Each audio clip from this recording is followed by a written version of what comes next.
Okay, I guess I better go ahead and start Why are the... dental companies lobbying to make this toothbrush illegal? Okay, sorry about that, ladies and gentlemen. How's it going? I'm going to go ahead and talk about this.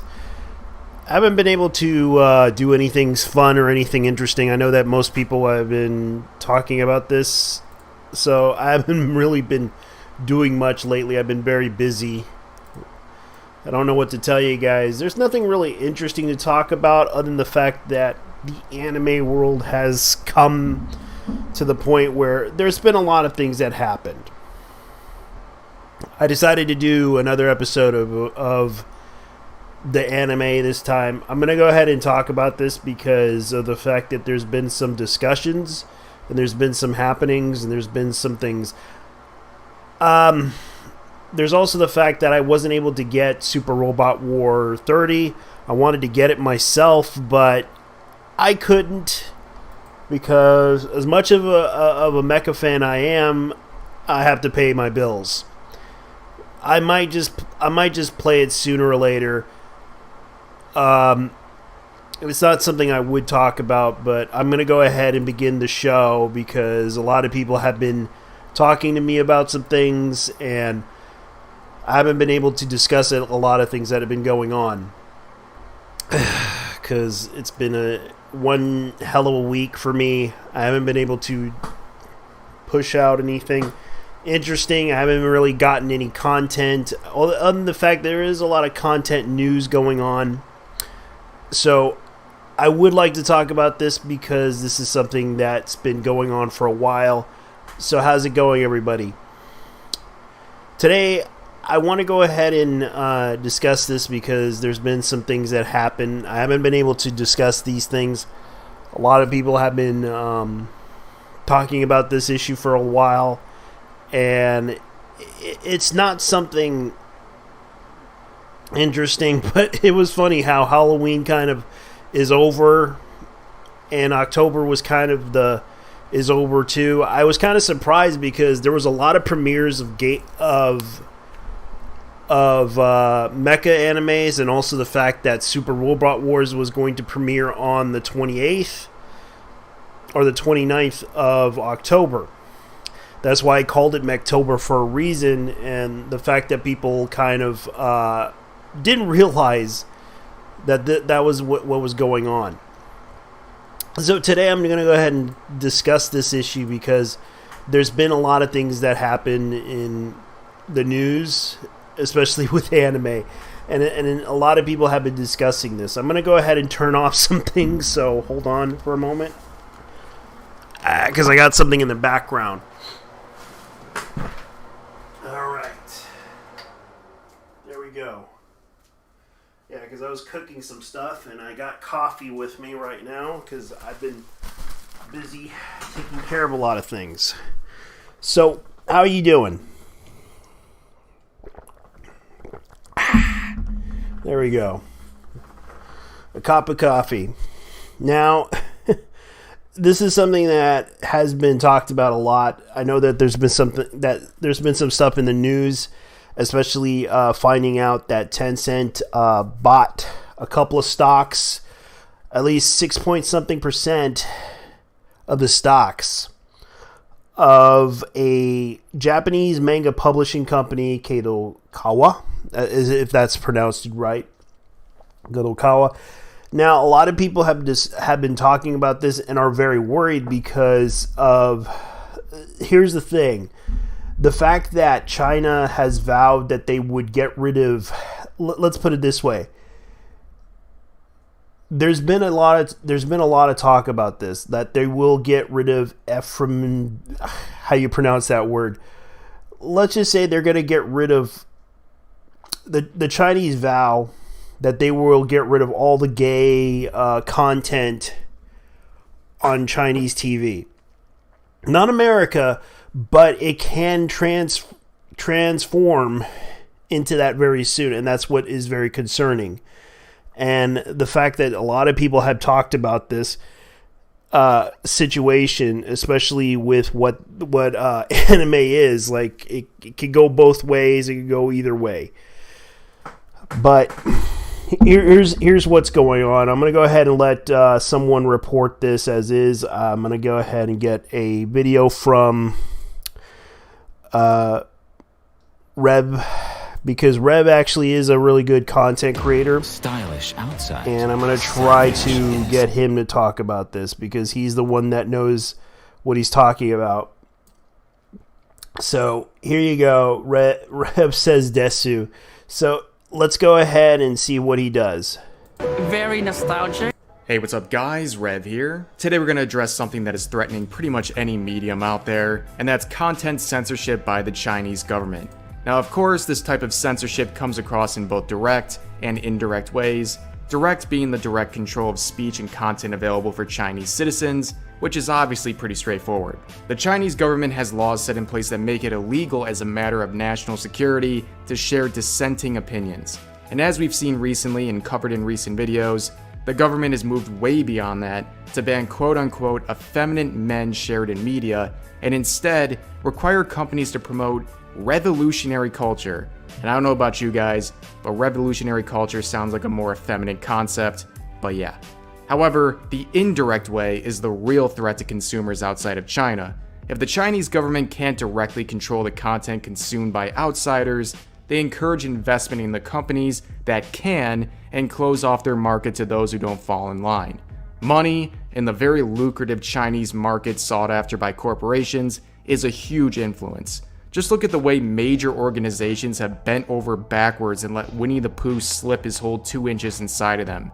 Whether it's the NBA, John Cena, Hollywood, or even a familiar name like Hololive. Nobody wants to anger the Chinese government, who can pull the plug on the entire Chinese market for them in an instant.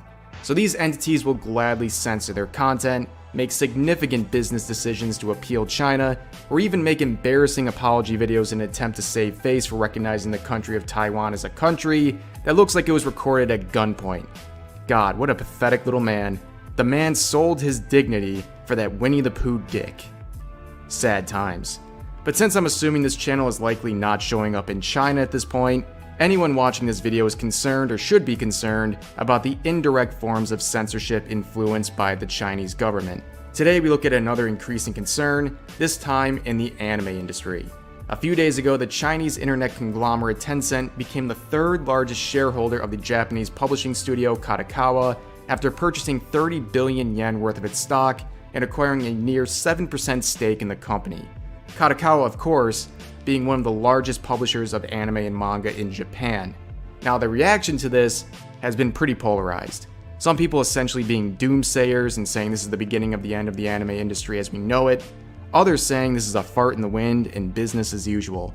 I think it's important to find a middle ground here.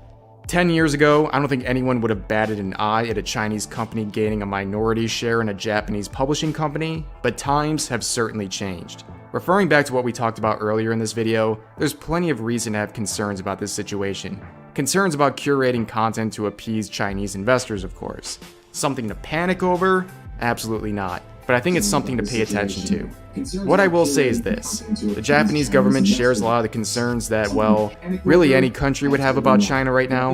In fact, after the same company from this article today, Tencent, recently invested over 65 billion yen in the Japanese company Rakuten, the Japanese government revised its foreign investment law last year to lower the minimum stake at which pre-screening is required. But of course, there are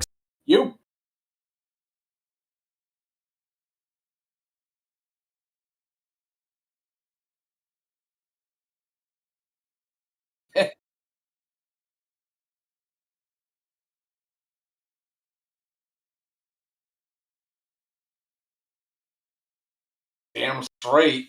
Not to mention Super Robot Wars 30. Pretty much you're next to Metroid Dread, if you ask me.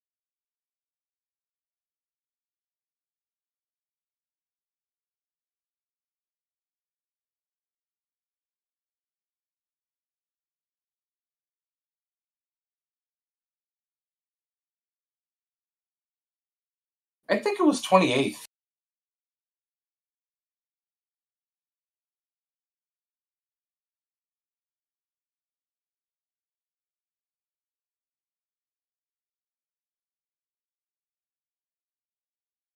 Kadokawa.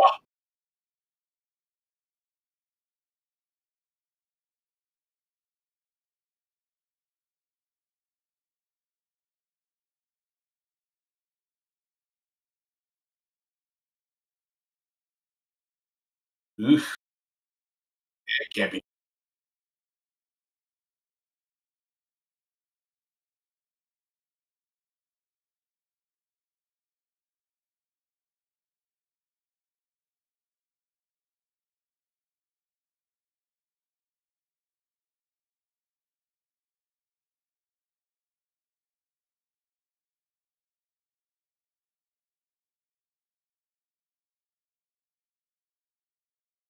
course it would.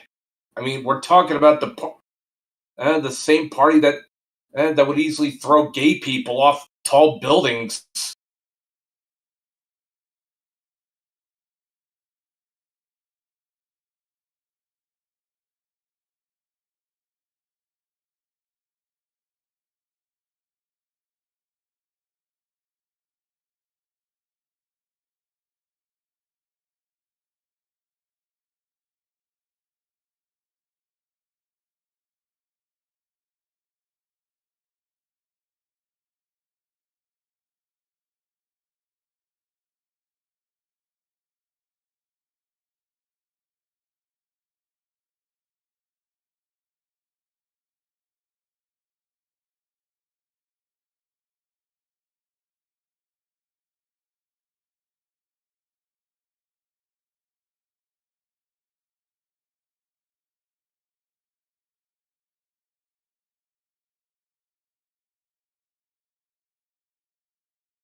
Yes, so I've heard.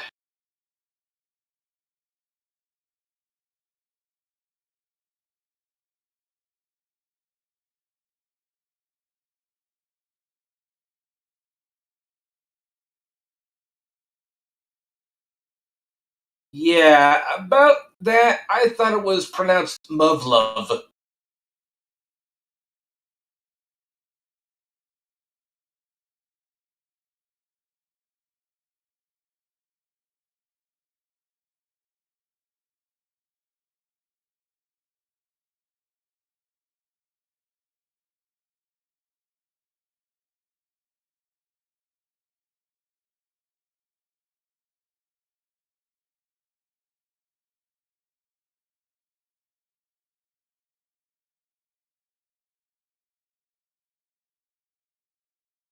Yeah, but back, but back, but back to talking about next. How about that Muvlov of mech game that's pretty much Armored Core?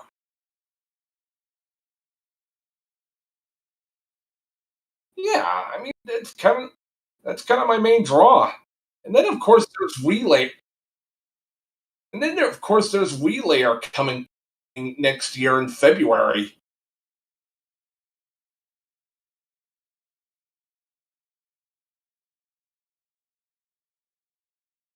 Yeah, Project McHale.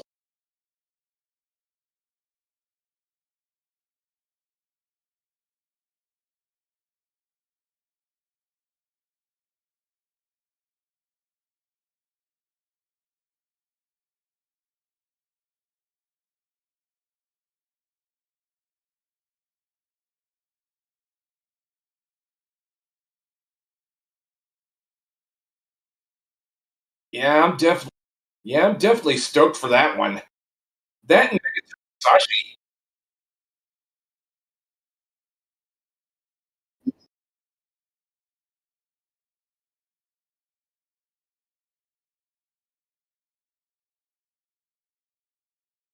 Yeah, that was originally a visual novel and a pretty good one from what I've heard. Though though I would prefer if the visual if the visual novels had more the mecha combat sequences, but what can you do? At least we got Project McHale for that one, right? Yeah, and I kind of muted my microphone. Jesus Christ, I feel stupid. Yeah, because I'll show a little bit of a short clip of this in the live stream because I know that people are wondering what the heck is Project McHale. This is what it looks like and I can't put out the audio on this one, but that's what it looks like up front. Yeah, that is definitely Armored Core by way of, let's say, Daemon X Machina with a side of gender. I played Devil X Machina, and it had more intensity. This one has more of an RPG element into it. But the only difference is it offers customization, really good customization ideas. And you can see right here in the clips, like it definitely has a lot of ideas that they're trying to implement. But I can see they're trying to do it under the budget, because you can tell by the graphics and everything that they're trying their best to make this game a little bit fun for people to get into. Yeah, I'm definitely seeing a lot of RPG influence there. Yeah, because I can see that what they're trying to do is try to make it into an action RPG, but you know how they developed this idea of it, and it's kind of why most people are I'm surprised no one talks about this. I know that in the mecha community they're talking about it, but I did hear in the Japanese in the 4chan era situation, they didn't like the anime. The current anime that they have that's been released. Yeah, that's what I heard. Yeah, because from what I understand, they were upset about the fact that this anime isn't. They kind of skipped through the storyline based on the visual novel.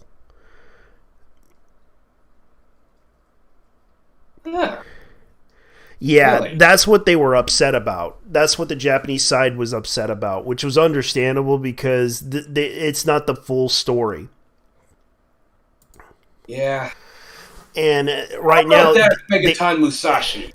I think it's a really good anime. It does have potential, but the problem is like, okay, there are a bunch of kids that are grown up tough, but one of them got manipulated because they had to erase their memories to forget about the fact that that whole it kind of reminds, if you ever watched it, Megazone 28. 2-3. 2-3? Megazone 23, sorry. That's what it was. Yeah. That was also basically 13 Sentinels Aegis Rim, believe it or not. Yeah, and that's kind of what Musashi was. That's what it was. Like the city was a colony, and they had to fight aliens. They had to use that. And it was a strange. I think it does have potential to be a good story, because I know that they're trying to make a video game out of that too. Yeah, I can't wait for the video game to come stateside soon. Yeah, and that's kind of why most people. I don't know why anyone in the anime community hasn't discussed this, because that's kind of the issue that I had. It's like, okay, you're mostly, I guess they're all focused on something else, and that's understandable. It's like, yeah, it's like they don't talk about that, but they talk about this because it's like that's the trending thing to talk about.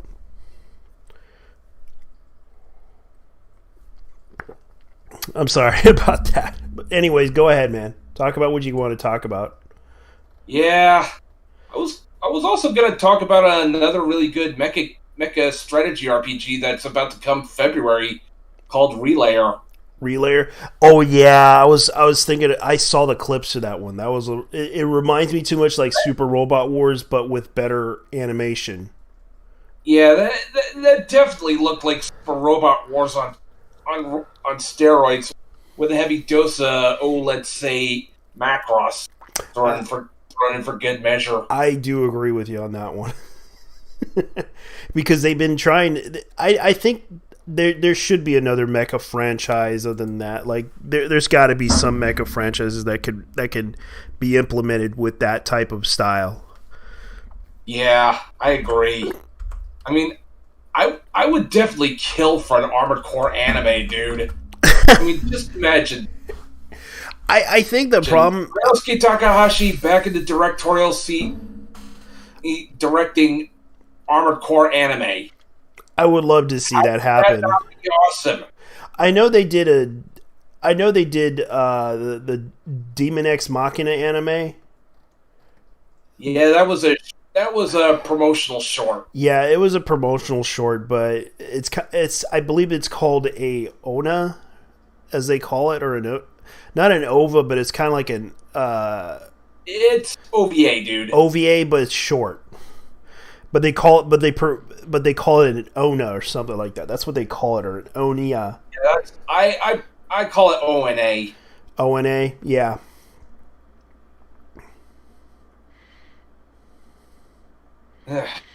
Yeah, and I did. Yeah, not to mention there are actually plans for a Daemon X Machina sequel. I know, I heard about that.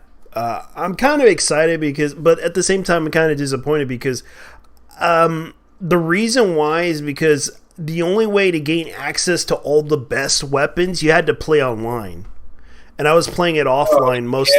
Yeah, that was a bitch and a half. Yeah. I mean, RNG is just complete bullshit for one, and don't even get me started on the story, which had good potential but was squandered due to marketing bullshit. I know, and I played it. I beat it. I beat the little demon orb thing, whatever the heck it was. And it was just kind of ridiculous because it's like you couldn't beat it with your crappy ass weapons that you get. You had to get like the RNG best weapons you could get from online, and I had to do that. Yeah, and weapons don't feel like they actually have any punch. Like, let's say Armored Core. No, they didn't. Yeah, but the funny thing, laser cannon. I had to get like a armor repair. I had to get that armor repair thing in order to survive. That was how ridiculous that game was. Like, self repair, no problem, bling, and I had to use it because. I'm kind of guy who likes using laser weapons because it makes me feel like I'm a heroic main character. Yeah, I kind of do like the guns. I do like the guns that I use, and especially the missiles. Laser rifles and laser rifles, beam sabers, you name it, they have it. But at the same time, it's like they really should try getting like diverse boss battles. Like they really should. Yeah, I mean, I was kind of stoked at taking down large immortals, but I wasn't seeing any more immortal, any more than the one or two of the same immortals, man. Like, good God, man. I know they've been trying so hard to make that game good. Even though I'm a big fan of Shoji Kawamori's work because I know he put work. Shoji Kawamori is my favorite mecha designer, and you can quote me on that one. I know him and Mamoru Nagano. Yeah, I mean, his mecha work is pretty much. I liken him to something like a Japanese Sid Mead. Yeah, I kind of agree with you on that one.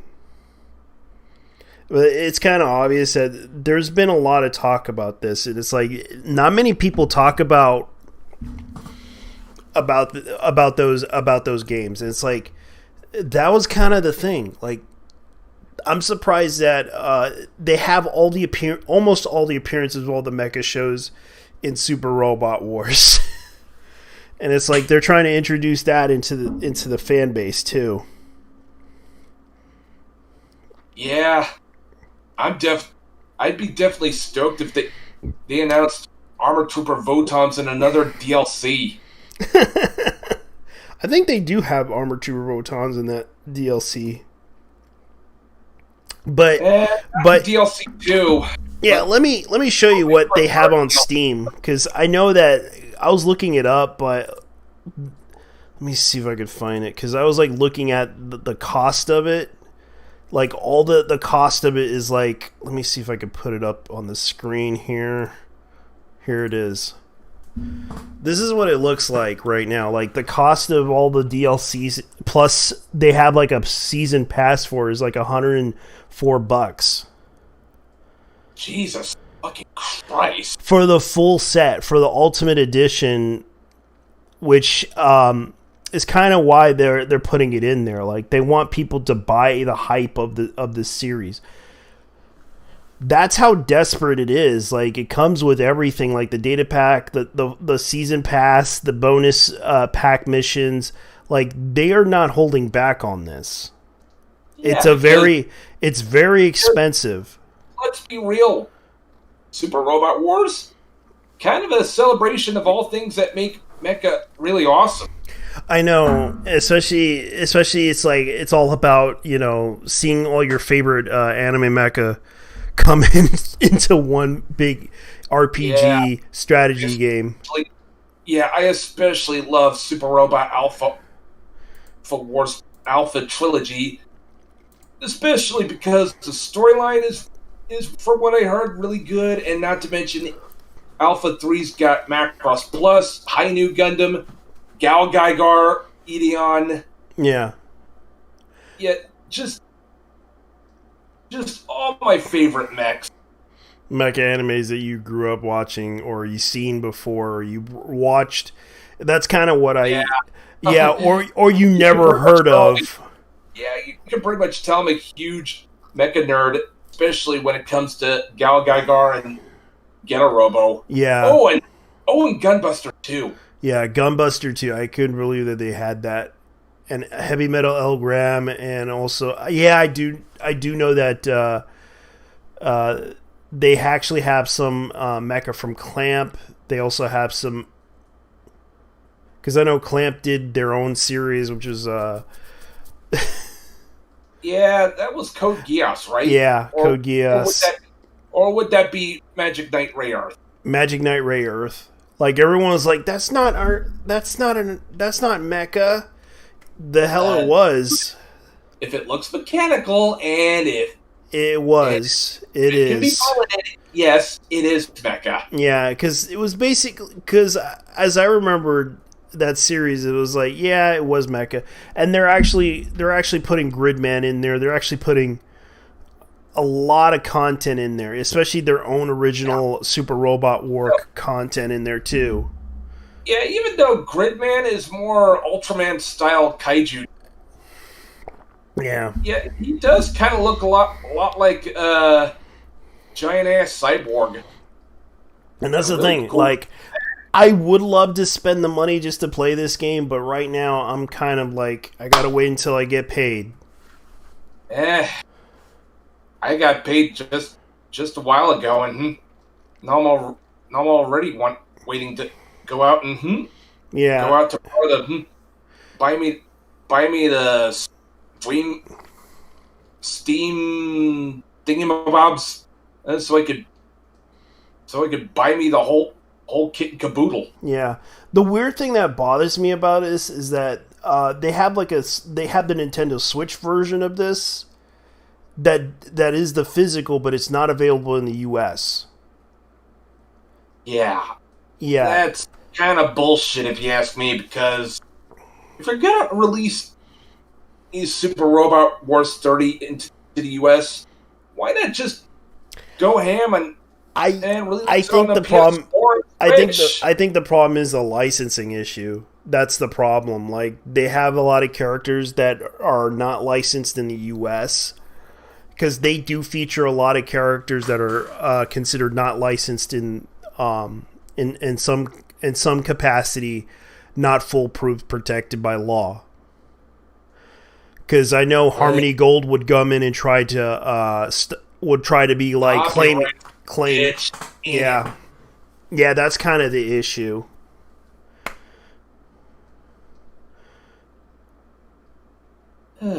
But they are allowed to sell it through Steam, which they can't be touched. Yeah, thank God for Steam, man. Yeah, because they can GOG. Don't forget GOG. Oh yeah, GOG as well. Like that's kind of what's going on. Come to think of it, I think I might as well have already joined the master race because fuck the PS5, fuck this Xbox Series X. The new console generation can go die in a fire for all I care. Yeah, because that's kind of what's going on. Like, I personally don't have an issue with it. It's just that's what it is. Like, there's nothing you could do about the. Like, I am talking about. There's also going to be the PlayStation PC thingamabob. I know they're trying to get all their PlayStation games on PC because they know that they can't sell the PlayStation 5, and plus the PlayStation 5 is no thanks to fucking scalpers. Oh yeah, and the scalpers are really hindering their market for their video games because they used to sell their games on that platform, but thanks to scalpers they kind of limited the market for a lot of things. And the funny thing about it is that a lot of people are pissed off with Sony for a lot of reasons, and the fact is they depend mostly on software sales, and that's hindering their software sales thanks to the scalpers. See, that's why I prefer the PC nowadays, because good lord is the new console generation. But sadly, the PC is also having problems too. Like, you can't even get a new graphics card. Oh yeah, that whole rigmarole. Yeah, because people are still buying them in bulk due to, you guessed it, cryptocurrency. Like, people want to generate that crypto. So boy.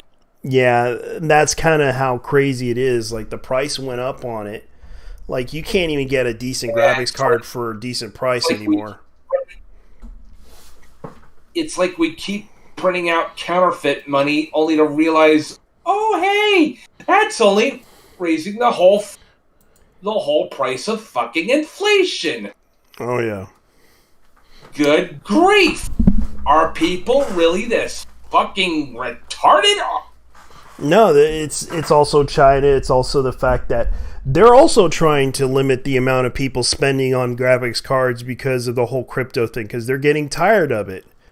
People buying out all the graphics cards. That's how bad the market is right now. Personally, I would blame this on Bush, but he's more a symptom of a greater problem.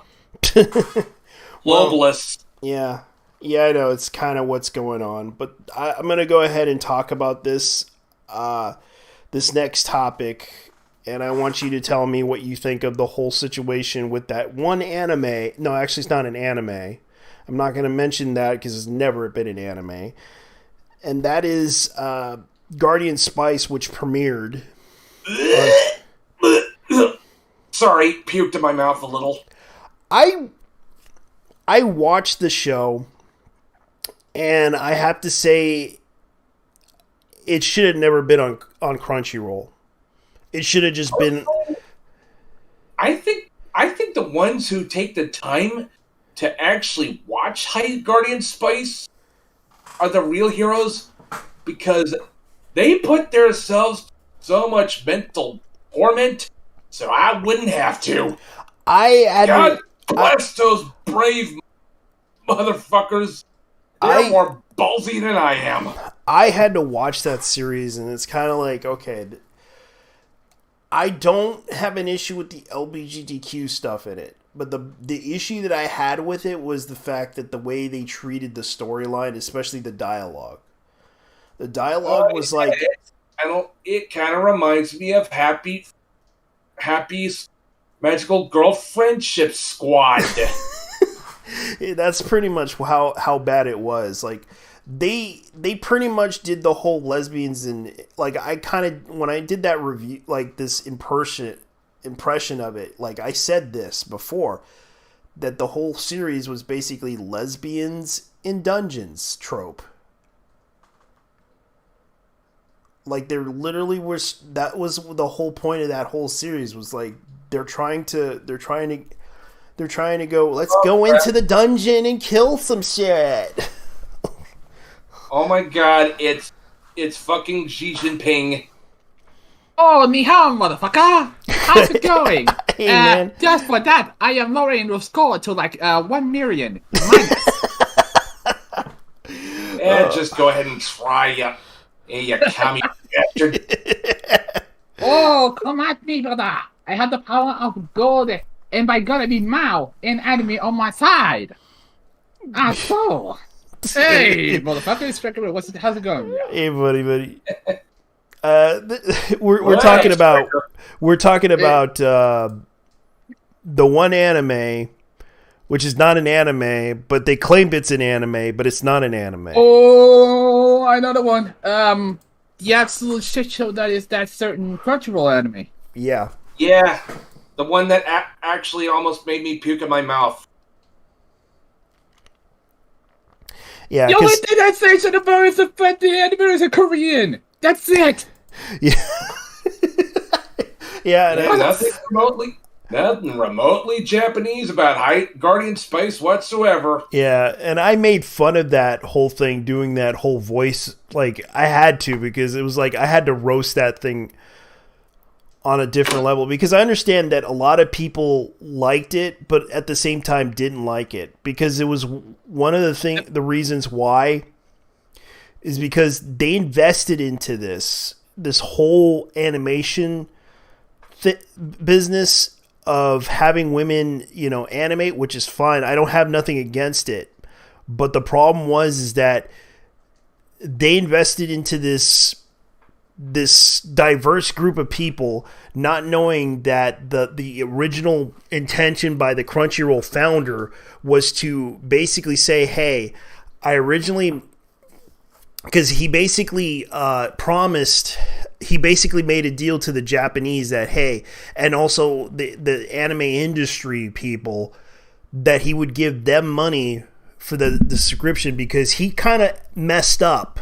Gao kind of messed up originally, because he used, originally that website was a fan sub streaming site, which illegally was streaming stuff that they shouldn't have. Look, at this point, the only thing you have to do is go the way of the pirates, so you don't have to give money to these motherfuckers. Yo ho ho and a bottle of fucking rum, bitch. But he got into trouble. Like how Captain Harlock. He got into trouble during the time when the economy in Japan collapsed, and they went after the piracy issue. They were doing the same after the 91 crash, though. Yeah, they were around during 2006 or 2000. Actually, it was in 2007, and they kind of were popular. They kind of had a lot of traffic, especially when I first started. I watched that website for free. They didn't charge anything. They just said, hey, we're just going to do some advertisements, which I didn't mind. I understood what they were trying to do.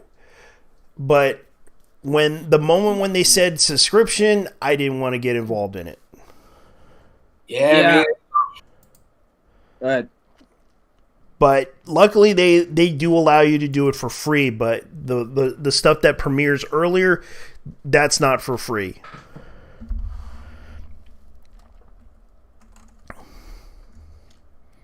At least we have a guest now. Okay. Hey, Matt, you got anything to say, bro? Yeah. Play Super Robot Wars 30. It's fucking awesome. Because it's going to cost me. Metroid Dread and fuck the journalists. Or journalists, as I fucking call them. Yeah. The thing about journalists is that they're not really journalists, but they're basically shills that are LARPing. That's why I call them journalists, bro. Yeah. Oh, yes. And that's kind of what's going on. Like, there's a lot of things going on that are hilarious. Oh, JT, I have yet to watch that. I have yet to watch that one regarding your main roastification of this anime. But this shit show has been around since it was unveiled 4 years ago. I know. They took 4 years for this shit to come out. 5 years, my bad. When did the trailer drop? Around 2016 or Yeah. something? 2017 or 2018, I think it was. Oh my god. It is 4 years. Holy shit. Damn. That's disgusting. Yeah. Dude, fucking Yandere Simulator has taken a lot longer than this shit. I know it took longer than like about 5 or 6 years. Damn. That's because no. the guy had to work on it by himself. He didn't do it. He didn't hire anyone to do it. He basically did it by himself, and he was getting paid a lot of money by himself to do it. Dude, fucking Lexus, when they were developing the LFA, took 10 years. 10 fucking years. And they at least delivered. Unlike these fuckers. I know. It's like, and when is Zoe Quinn's game going to come out? Never. I hope not, because good lord, I do not want to see that bitch's just ugly horse face. Oh, you know what a friend of mine calls her kind of people? They call them fish people. Oh my god.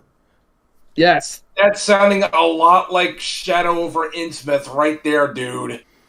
Yeah. Oh, the dude is really my friend is really to Lovecraft. So he calls them fish people, and also because more British, you know, he calls the Angles British. How should I say this? He calls the Angles fish people. I'm not surprised, really. Yeah, so there's also the news that came in. Like, I know that Discotek Media announced that they're going to release Sergeant Frog Season 1. Ooh, Frog? Damn. Yeah. I heard the Funimation dub is like sub part 2 shit. Yeah. I haven't even watched Sergeant Frog, believe it or not. Yeah, I'll show you. I wanted to watch Sergeant Frog, especially for the Gundam memes. Yeah, Sergeant Frog was kind of known for the Gundam memes, but there was also like another like version of Sergeant Frog. I forgot what it was called, because I do recall that they it was about a girl inside the alien. Like, the girl was an alien, but she was inside the Sergeant Frog type of character, and she uses like as a space suit. Damn. Let me see. So Shaman King took long for the time. Okay, so they actually are doing a Shaman King. They're actually releasing a Shaman King series for DVD Also on Right Stuff. They're also releasing Project Echo Remastered. Yeah, I know. That's what I wanted, but unfortunately it probably sold out. Damn. Yeah. So yeah, that's exactly how I'm feeling when I basically want the Blu-ray version of Space Runaway Ideon with Be Invoked included. I actually have it. I actually have that on Blu-ray. It has both movies. JT, I need to check something out. Go ahead. Yeah, because I actually have Space Runaway Ideon, and it comes with both movies. And that's by the company known as, let me see if I have Sentai Filmworks? Not Sentai, it was actually made in Japan. Oh, okay. Yeah, Made in Japan made that one, and I actually have it on my Blu-ray collection. I was one of the lucky ones that bought it.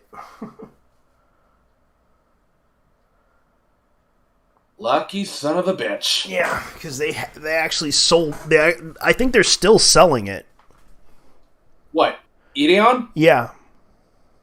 Well, not from what I could tell. You can look up. It's sold out. Let me look it up. Let me look at it. Let me go ahead and prove you wrong. Let me go on Amazon.com. Even though I'm not a big fan of Amazon, they're the only ones. Hey, I only use Amazon because it's easier for me. since it's got gift cards, Yeah, I can't use debit or credit card for shit. I can.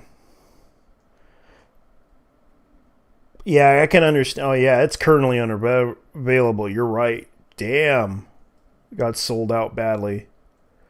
Yeah, Jesus. exactly my point, dude. And even if you found one available, you have to pay out the fucking wazoo. Yeah, no, that's kind of. I was lucky to buy that series because I did watch the fan subs of it, and I thought it was an okay series, and then suddenly, bam.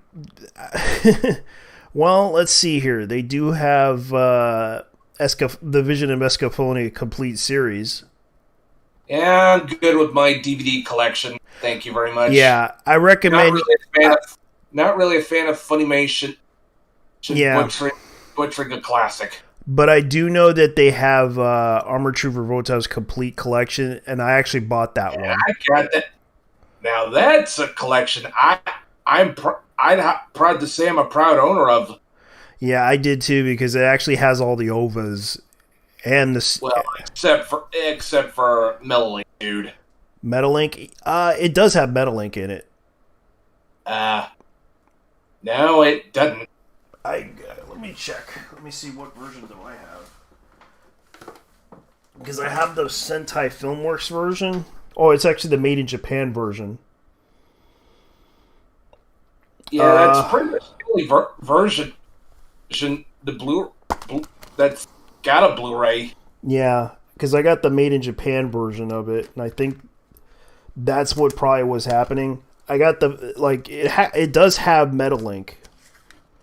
I do believe. They have. Let's see. If we're talking on the Japanese side of things, sure, but on our end, nah. They actually did license it. I know that.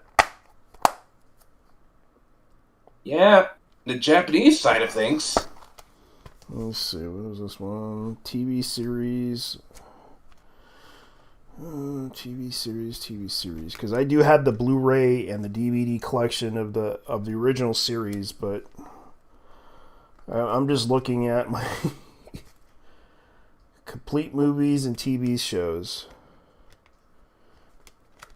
God dang it! I really hate when I have to. Okay, so they have Chihiro Returns. Let's see, Parson Files, Phantom Arc. Last Red Shoulder, Ambition. Oh, yeah, you're right. They don't have the Metalink one. Yeah, much as I wish they did. They probably will license it someday. I know that they have. I'm just trying to look for something here because it's like they do have Outlaw Star. They do have. I know they have all the Gundam shows they're trying to put out on Blu-ray, DVD. That's I love Outlaw Star, dude.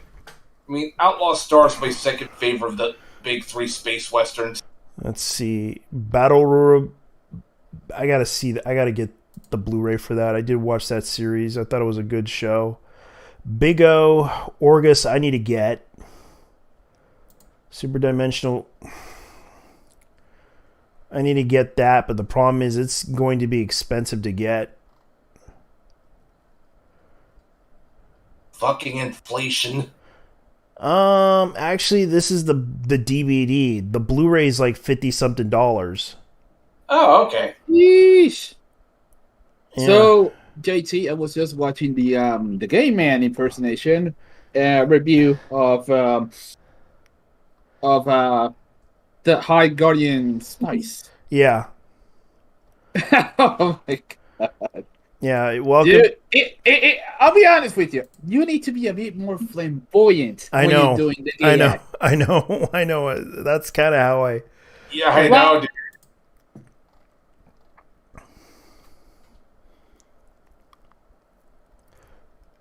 All right.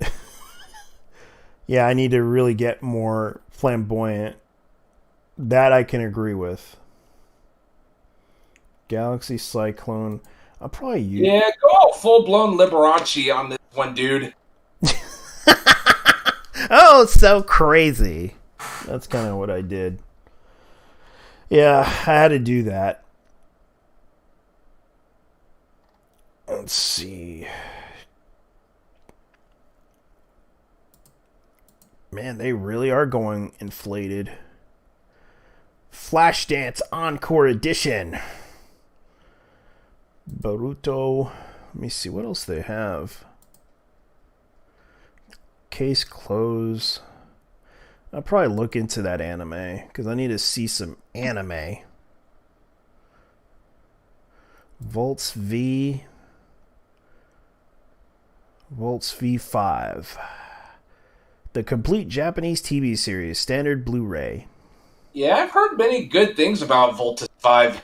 Yeah, I might just watch it just to see how it is because I actually bought an anime that I used to watch in Puerto Rico when I was a kid, and it was called Lazarion.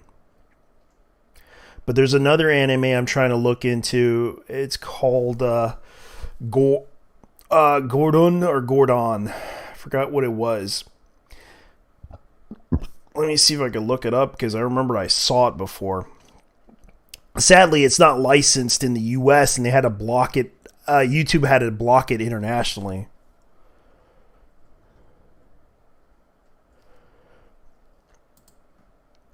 Yeah.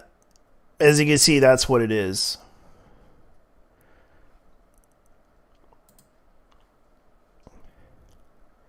All right, let's see what we got. I'm trying to look into some stuff. Oh yeah, speaking of which, I saw this today on Twitter. This is kind of hilarious. Someone actually put this on. Let me see if I can get this thing animated. This is an animated GIF, and they did a side-by-side comparison of one anime, Street Fighter the movie, and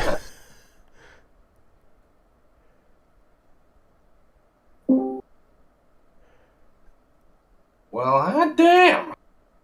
yeah, Fucking Christ, it's the fifth time this shit happened tonight. I got locked off. oh Okay, really? Back to that's what I was saying. Dude, Go ahead. it is in fact. I actually agree that it is in fact lesbians in a dungeon. This is a lesbian dungeon. Yeah, Also, add the twinks in it for good measure because we need to be progressive towards our quote-unquote allies. yes, we need to treat them with respect. Oh, no. Not respect. It's more like power. Like, they had to submit to us. Literally, they had to submit to us. Yes, they got to. Yeah, with that S&M bullshit. Oh, JT, you ever seen My Living Color, right? You know those two gay movie critics Yeah, that was gay? hated it. Yeah, That's what. You know what? The next time that happens, I want you to channel that. yeah, they channel that. Dude.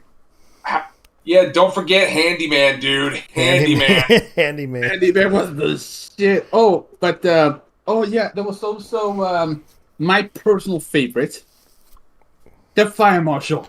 The Fire Marshal bill. Let's get ready to. Alrighty then. Yeah, Yeah, that is one of my personal favorite skits from that show. yeah. When Jim Carrey is always blowing shit up. I don't know why. I don't know why I got like 200 people to watch that video. I don't get why they would watch a gay man talk about this. Content, my dude. Quality content. Quality contest. Like, oh yeah, by the way, I did this because I wanted to make sure that everyone feels comfortable and inclusive. That's what I said. It's like, yeah, by the way, people, don't worry. I'm not trying to make fun of you. I'm just making fun of myself instead. Bro, you're fabulous. You're fabulous too. Thank you so much. I know I was kind of like doing that. I hated it. But yeah, I really fucking hated it. I hated the trailer of that fucking series. I really hated it too because someone was trying to, like, I kind of agreed with one of the reviewers on that whole anime. Not the anime. It's not really an anime again. The ironic part is Ray Rodriguez, as far as I know, has she expressed that I hated men as much as the pink-haired lesbian in there? No. She kind of does deserve credit for where credit's due. It's just that, the problem that most people had to understand, Ray is transgender. Also, she's a dude, or she's trans. Is she, so what? She a dude, or is she? She was a man. Now she's a woman. Oh, I thought it was the other way around. Yeah. So what was going on was kind of like there was this kind of thing where the you recalled that the writer of the show kind of said, "I hate men." Yeah, what's her name? Kate something. Yeah. That's the pink hair lesbian I'm talking about. Yeah. The weird thing about it is that someone actually did the review and kind of pointed out that this woman hates women, but when she writes an episode to where there was one of the characters was a guy and decided to become a boy, that kind of tells you something about the situation. About acceptance, about like the kid had a problem with his identity. Oh, there was like a bunch of tweets and Pink and Kate Kate the pink hair lesbian who I can't what's her name again? What's her last name? I know her as Kate. But yeah, exactly. So Kate has like the color hunt. Oh my god. When people ask, does the carpet match the drapes? Maybe in this case it does. The thing is, it's like I'm not trying to attack them as a whole. Come on, man. Come on. There's a thing, like I'm just pointing out, like this is kind of like trying to. This show was kind of does try to go into propagandist territory. Well, it is supposed to be one of the most progressive shows on Cartoon Net on the air. Yeah. And it should. There is one thing about propaganda that I can easily agree with Razor Fist on. Propaganda is more meant to demoralize people. Yeah, that I can agree with. Because that's kind of why I didn't... Because I felt that show was more trying to be in the progressive stance of the issue, trying to deal with the fact that, yes, they make mistakes and they have to grow. That was a part of the show. And I kind of agreed with some reviewers on this one, pointing that out. But at the same time, it does have its inner monologues and its inner issues, especially the way they treat people in the show. Like if a guy has ADHD, you're going to throw a hammer at his foot and injure him to hurt him. Look, with all due respect to Razor Fist, that man's an artist. And that's saying something. Yeah. Because he kind of does point out some reasonable issues. The man's a fucking artist, but even though I very, very, very, very highly disagree on his views on anime, I mean, I can get where he's coming from, especially with most anime now being complete generic crap. Mm-hmm. Yeah. Yeah, it's either isekai, badly written shonen, or in the case of a couple of the shows we watched, badly written isekai. Yeah, the only good I swear to God, I enjoy would be the kind with giant robots. Henceforth, why Aura Battler Dunbine is best isekai. You mean you watched? Yeah, I did watch that. I did watch that anime, and I thought it was really good. But it's a shame that it wasn't well liked in the community. Boy, if I mention Konosuba, you're gonna say shit because it is one of the good ones. It is I actually did catch up on Konosuba. I did like it. What community are we talking about that disliked Aura Battler Dunbine? Not our Battler, but Knights in Magic. Oh, okay. Yeah, that kind of threw me off a bit. Sorry. Yeah, I apologize for that. It's just the reason why is because a lot of people were upset about. I was upset because I was like, man, this was actually an okay show. It actually had a lot of mecha porn in it, and I'm just like, they actually had some really creative concepts, and I'm just like upset that they're not going to implement it anymore because of the fact that, well, it's not popular, and a lot of people didn't buy the manga or the mecha animes for it, like because weebs be hating mecha, and because weebs ain't got no sense of taste. Unfortunately. Yeah, I'm going to go ahead and change the next topic. You probably heard the news about this one, about the Mecha Cafe. The Gundam Cafe is going to be closing in 2022. Yeah. Damn it. Yeah, like 4 of the 5 Gundam cafes are actually closing down. Yeah. God damn it. This is why we ain't getting nice things. Yeah, it just didn't get much popularity. If it doesn't really perform very well financially, it will be banned. It will be lost. Again, this is why we can never have nice things ever. Oh yeah. What if this is Bandai's strategy? Like they're putting a Sega arcade version when they were shutting down, and then people got outraged. Yeah. And then they and then they reconsider opening again. Yeah. That's kind of what's going on. You got me listening there, Striker. Oh. Excuse me. What? Your mic is cutting off. Say that again. You got me listening there, Winnie the Pooh. Oh God. Okay. You don't have to say some motherfucker actually call my avatar Winnie the Pooh. This is supposed to be a Japanese kid show. Yeah. Hell, this is all this hell. Oh yeah, and they're also selling like the Gundam figures at Target. Like the Gundam, they're releasing like, because I remember I saw an advertisement. Let me see if I can look it up. Oh, by the way, mine is. If we're talking about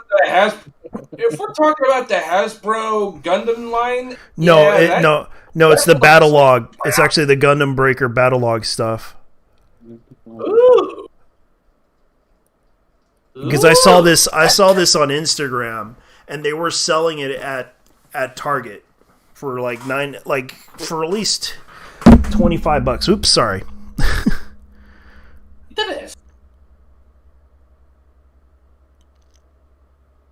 Man, I wish Gundam Breaker Battlelog was a full-blown series. I do too, because it seems like they're trying to promote it as a movie or something.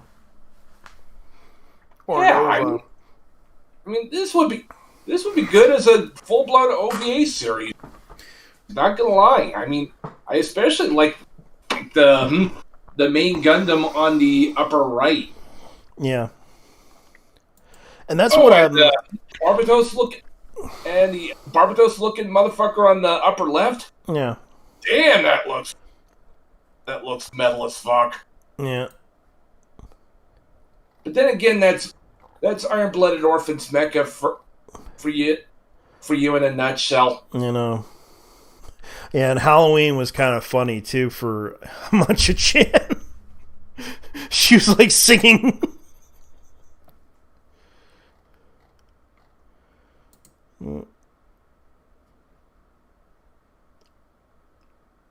I don't know. I guess it would be cool. But it's kind of weird, though.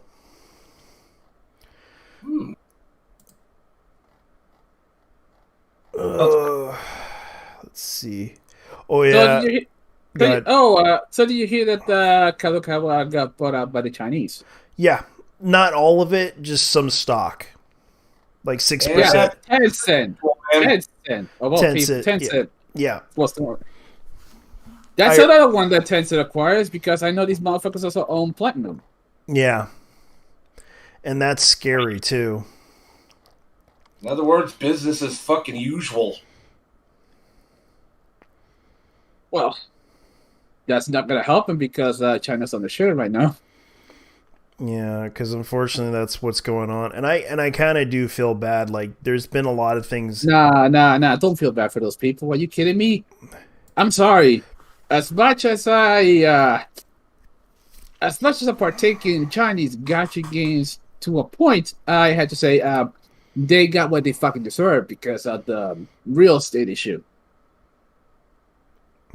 And yeah. Yeah, and that's what they're doing. Yes, me. Taiwan is real China.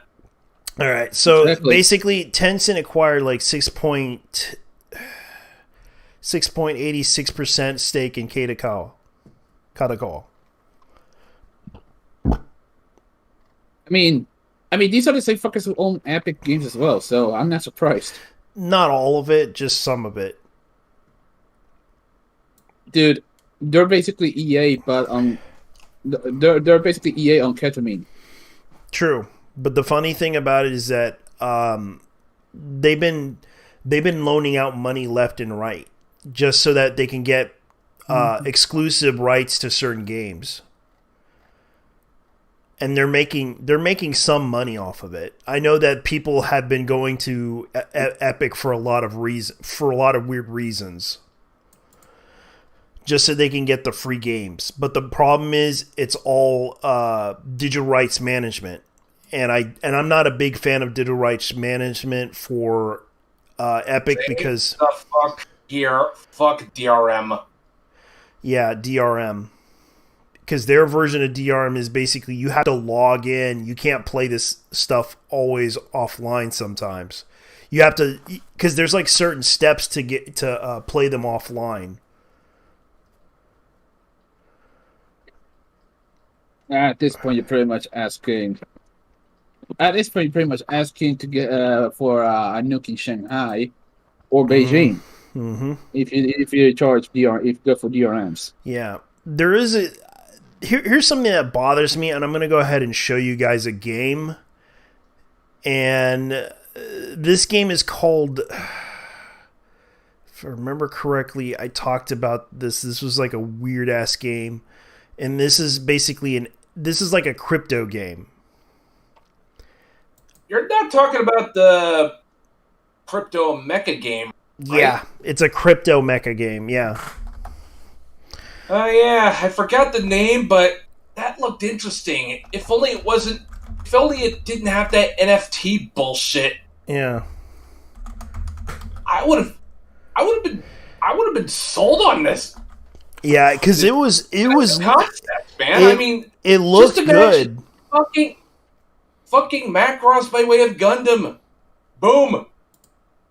Got yourself a customer right here. I know, and I was like looking at it the other day, and I was just like, man, this looks good. And I remember seeing the videos of it. Like, it was like, let me see if I can find it, because I do have I do believe there's a clip of it somewhere, and it was advertised as that. Let's see if I can find it, because it was really good. Okay, it was called Phantom Galaxies. That was the game. And this was... That game looks like Macross by way of Gundam. Yeah. Let me see if I can get it. And I'll show you what it looks like. That's what you were talking about. I gotta ask something. What the hell even is the point of NFTs? Because NFTs, it's kind of compared to... I'll compare it to if you ever had like Steam, you know, like the Steam cards that they give out to you. Mm-hmm. Basically, those cards are worth a lot more money than the cards that we have on Steam. They can go up to at least $30 to $10 over. But you're pretty much paying for a virtual image. Yeah, for original image, but it also contains some data in there. Like you can get like a game or something like Sega did. Like you could put like a video game in there, or it has some extra stuff in there that you don't even realize is worth money. And you could sell that for more money. Because it's kind of a non-refundable token, but at the same time it has value data-wise. And it's JT, as much shit as gacha games get, at least it's not NFTs, and that's a very unpopular opinion. I know, and I'm not a big fan of it. Yeah, same here, because that sounds like a Ponzi scheme to me. It is, and I looked at it and I'm like, okay, this is kind of what they're trying to do to sell people into the idea of getting into NFTs or anything like that and crypto. That's what I find scary about it. Like, they're trying to sell you something for money.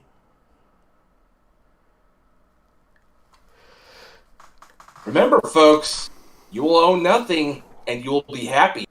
Yeah, and this is the game that I'm showing right now. This is the gameplay that they had on this. Like, Blowfish definitely has a really... And this is like a blockchain game. The more you play online, the more you can probably unlock money-wise. And you could trade those NFTs for money. Yeah, I wish that single-player game, because, good lord, this looks fucking awesome. I know. And I would love to play this game, but I'm not going to play it. Oh, well. I wonder if they have, like... This is like a... At least we got... I don't know. Strike Suit Zero. Mm-hmm. Strike Suit Zero, that's true. What the fuck is this shit? It's just now I found out about this. Yeah, this is... I'm checking out the Japanese Joker thing. Japanese Joker? The Japanese what? Some dude dressed up as the Joker in Halloween to stab an old man and then light a train in fire. Oh my god. What? Yeah. The craziest shit. This dude jumped around, dressed up as a Joker, and started spraying some flammable shit to light a Japanese train on fuck. What is this called again? A train? Yeah. Transit train, yeah. On fire. That kind of is stupid. Now that is one crazy person deciding to kill people because he's miserable. Black Pillars. Oy. Well, what I'm reading. Well, I am reading that they might they might censor the Demon Slayer. What the fuck? It's in the train, the Infinity Train arc might be censored because of this shit. Again, Black Pillars. Oy. It looks like someone's actually talking about this in Japan. Right now, they're having a Macross Delta marathon on Anime Max. Woo! In Japan. Looks like this motherfucker was living in society. Yeah. Dude, I really want to watch the Macross Frontier movie. I mean, the first Macross Frontier movie was pretty good. I did watch the second one. I'm seeing a lot. I'm pretty hyped for. I seen this. I know Delta's coming out. Already came out in theaters. And Delta is the new one that's currently out for them.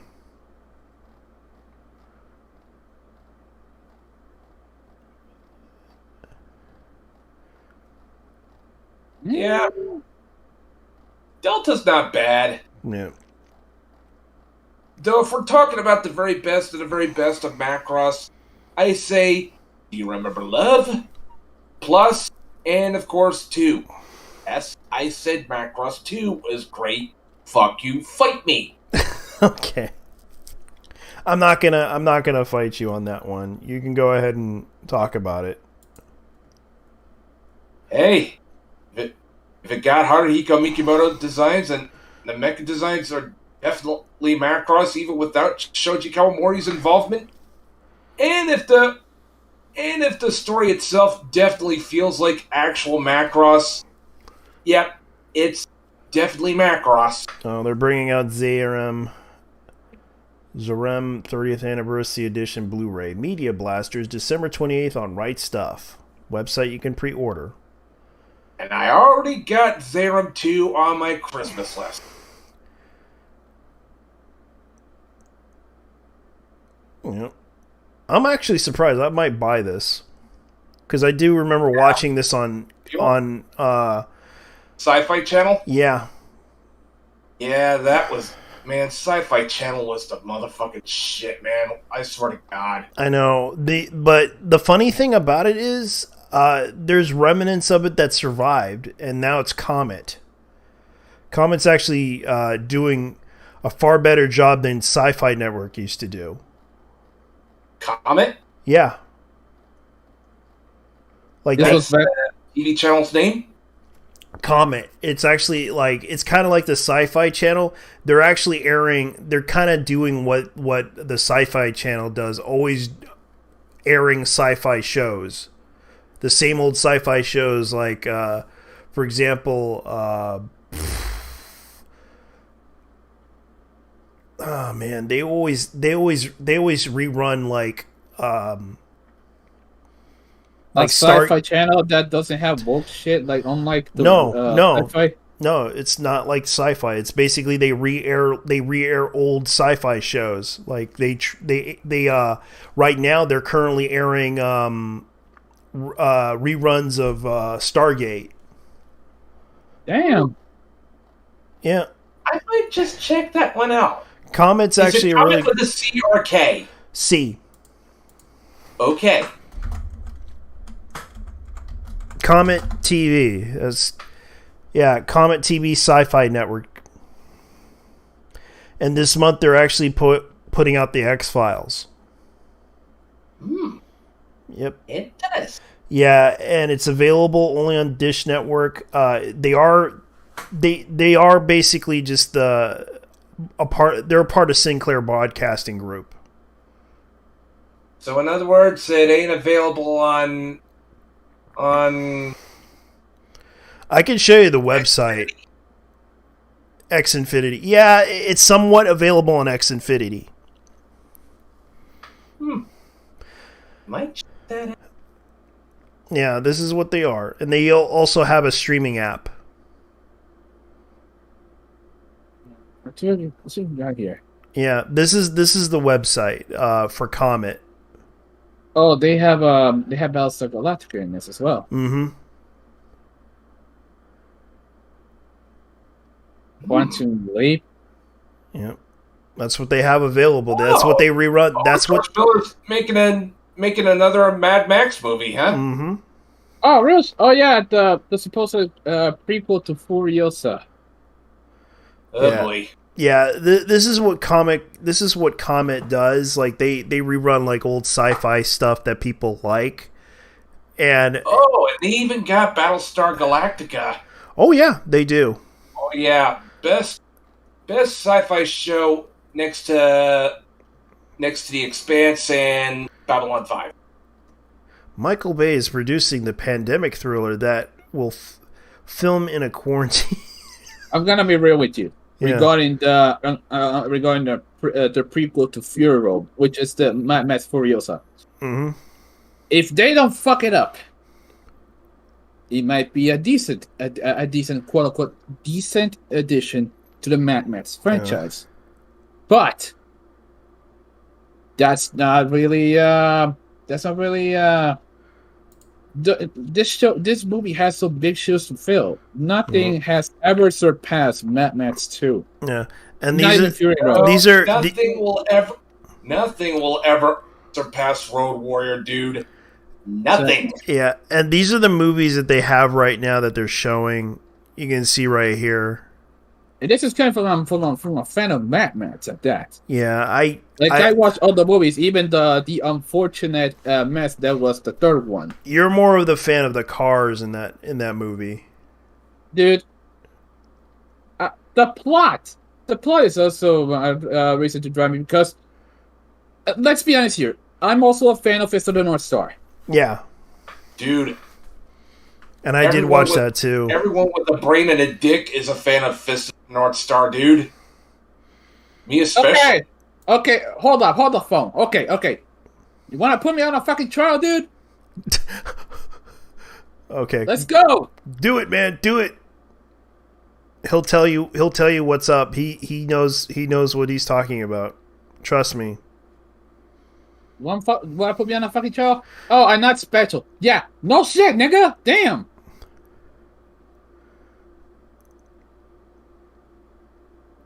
I don't mean it in a demeaning way, dude.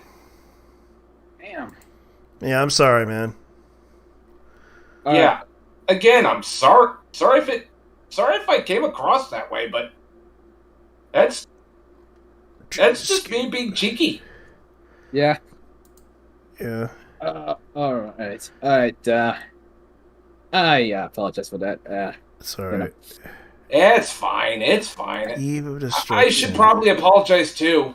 No, it's all right. Don't worry about it. I miss George Hines. He was actually a really good actor. Now that being said, I have very mixed emotions about this prequel.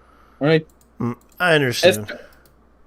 I have some very mixed, especially considering that. Yeah, I mean, I'm not one of those guys who started bawling because Mel Gibson wasn't on Fury Road and all, but I mean, I didn't care. At least I came for the action. I didn't care. I didn't come from Mel Gibson, although Mel Gibson is what makes Mad Max. Yeah. Let's be honest. Tom Hardy needs some work. He needs some work. Yeah. Regarding his portrayal. He's an okay actor in some occasions, but it's like, yeah, he needed to show some emotion in not really emotion, but like avoid everything emotion. I know the man was trying to be stoic, but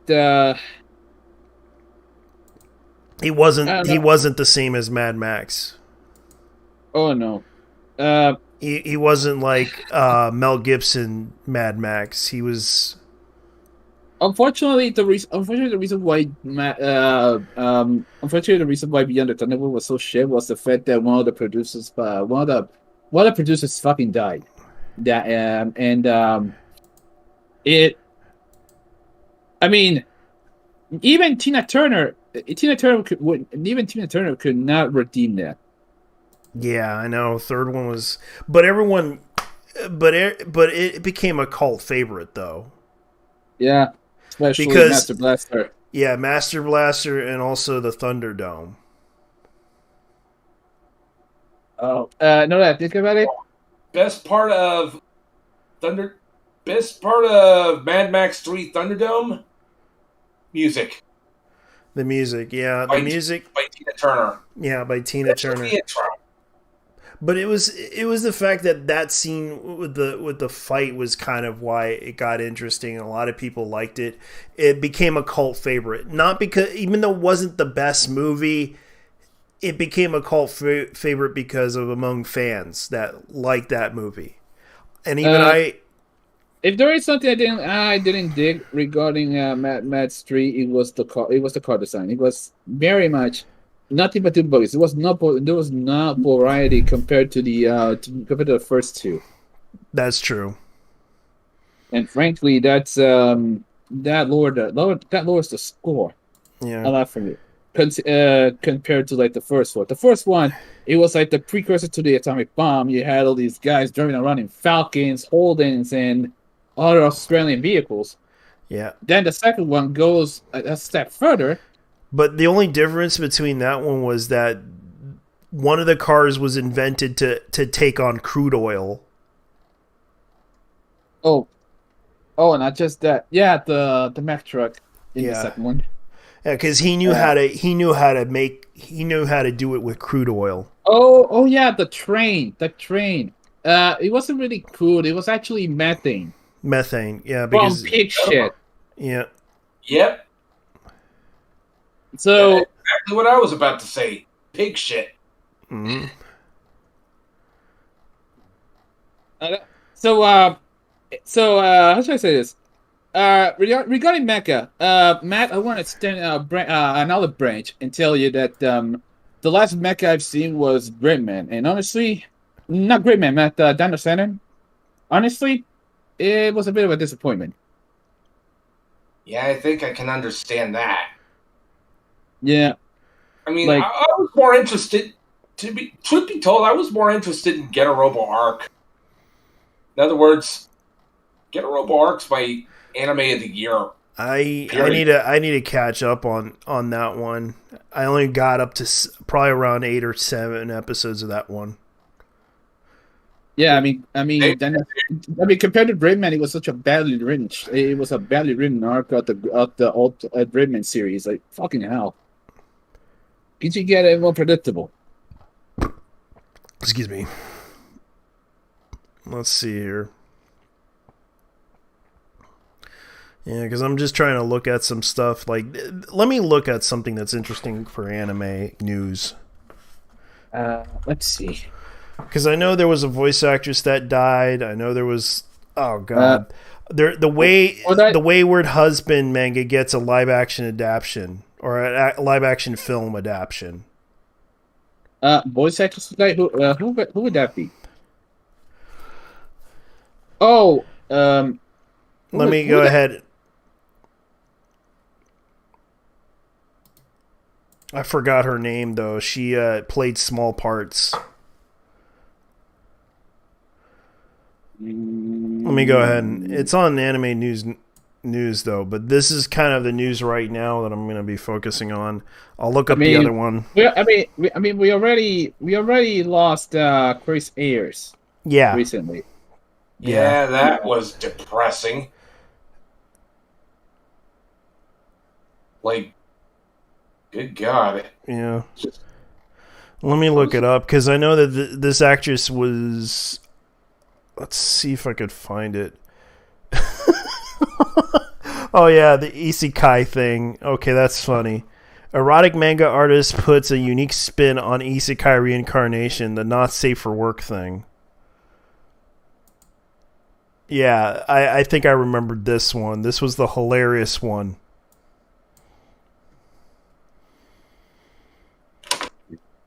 Oh shit. The time I reincarnated into another world as a first level swordsman's pussy in an isekai pussy for sure. Yeah.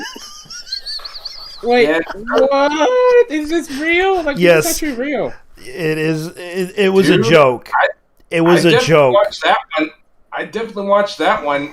Not gonna lie. Yeah, the artist that wrote this. All the wokies are getting all riled up. Let's see here. Although the joke itself is a repost of one of the Toto's earlier tweets from 2019, the time his joke caught the attention of Twitter users around the world, and many respond varying, disagreeing, in surprise and amusement because this was just a joke. Toho is really, you know what? If you want to make some shitpost isekai, you might as well start making Edo hentai. Yeah, erotic manga artist Toho has a unique take on isekai reincarnation genre. And I was like laughing about it. I totally watched that anime, especially to piss off the wokies. Dude, I haven't seen. This would be a great shitpost anime, especially considering what I had to watch this year with the Redo of the Healer. Yeah. Yeah. Redo the Healer was a fucking shit show. The good kind of shit show. The kind that you wanna bring some popcorn for that dumpster fire. Because it was fucked up. I know, it was. And that's how bad it was. That's basically the trauma going anime, dude. I know. That was how funny it was. Let me see if I can find the actress. Between this, reincarnated as a panty selling machine, and totally bound Hanako. Yeah, I could definitely say we got. Oh wait, the last one is Well, but I do recall there was one trauma going anime. Yeah, trauma going anyway. But the funny thing is, I did see the one where a boy got. I forgot what it was one. The one he got reincarnated as a battleship, as a space battleship. That was a hilarious one. There's one where someone gets reincarnated as Truck-kun itself. That's a truck. That's a truck. Yeah, a truck isekai. A truck isekai. Yeah. So basically, the machine that sells motherfuckers to the isekai world actually has its own arc. God, these people create some really silly stuff. Oh, here it is. The voice actress. I fucking love the fact that, like Max said, trauma in anime. Yeah, this is the actress that passed away. Really strong fucking drugs to think this type of stuff up. Yeah, this woman played small parts in certain series. Like she played Catherine Bloom in Gundam Wing. Oh, Saori Sugimoto. Yeah. I don't know, unfortunately. Oh, so she passed away because she was anoretic. Damn, she was nearly in her 60s. What the hell? Yep. She was 58.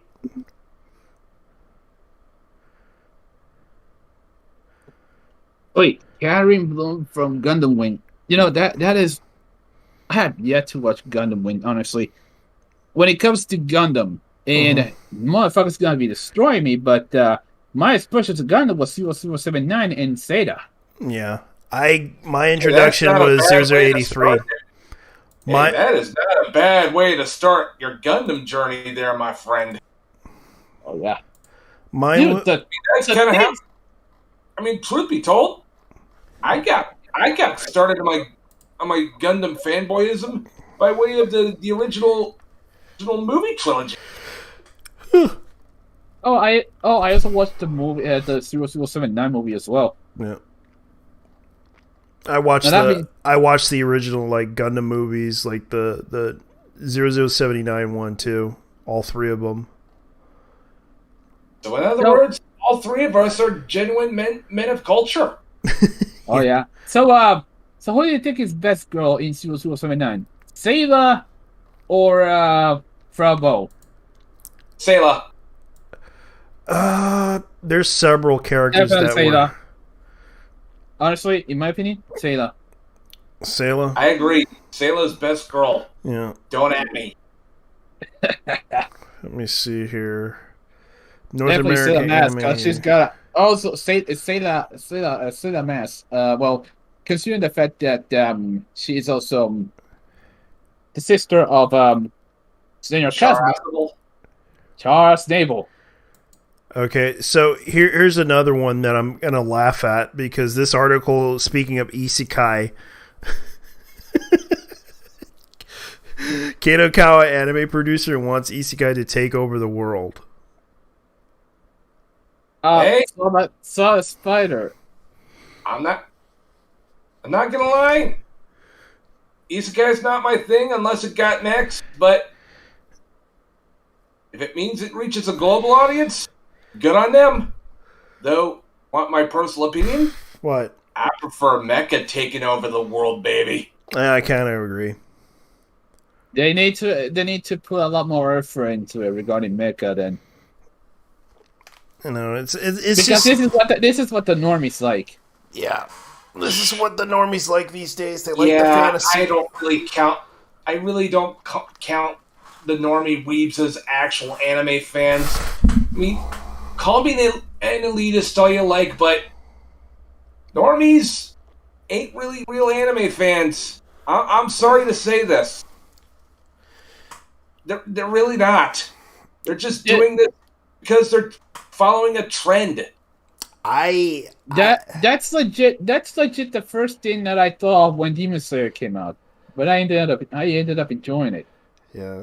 Yeah, I've heard some good things about Demon Slayer. I mean, granted, it's not to my taste. I'm more of the ultra violent and dark, gritty, dystopian future type anime. But hey, Oh, and I'm actually having that same opinion about Jujutsu Kaisen, which I'm about to be watching this month for a podcast.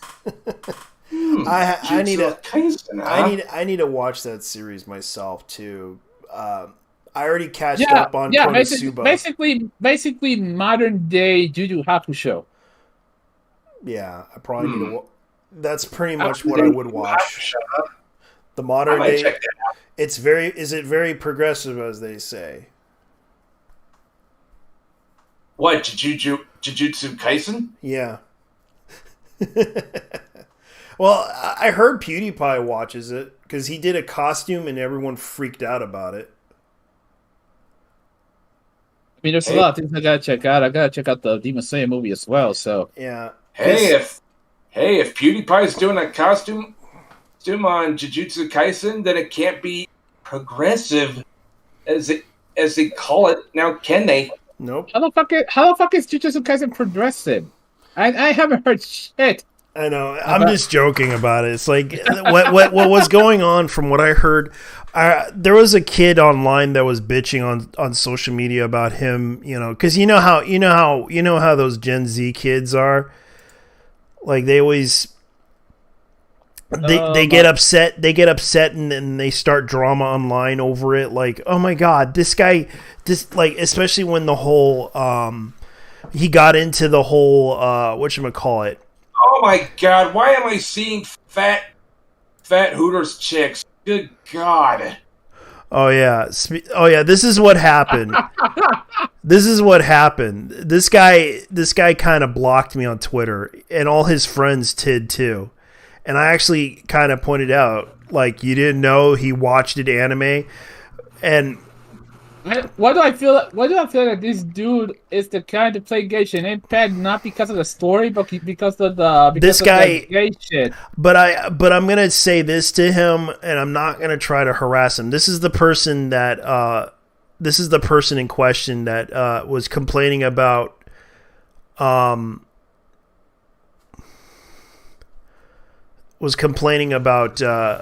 PewDiePie. And let me guess.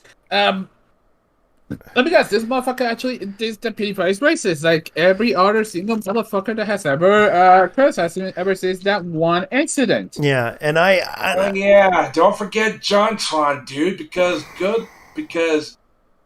God forbid you have your political opinions. Yeah, any political opinion just slightly even the remotest bit right of Mao is automatically Yahtzee. Yeah, and this is what happened. Like, I got blocked by this person, and all I did was post a video of him. Like, I kind of did this whole, you didn't know he watched an anime. He did make a video a long while back about talking about Blame. And I remember he said he didn't like Blame, but he liked the manga.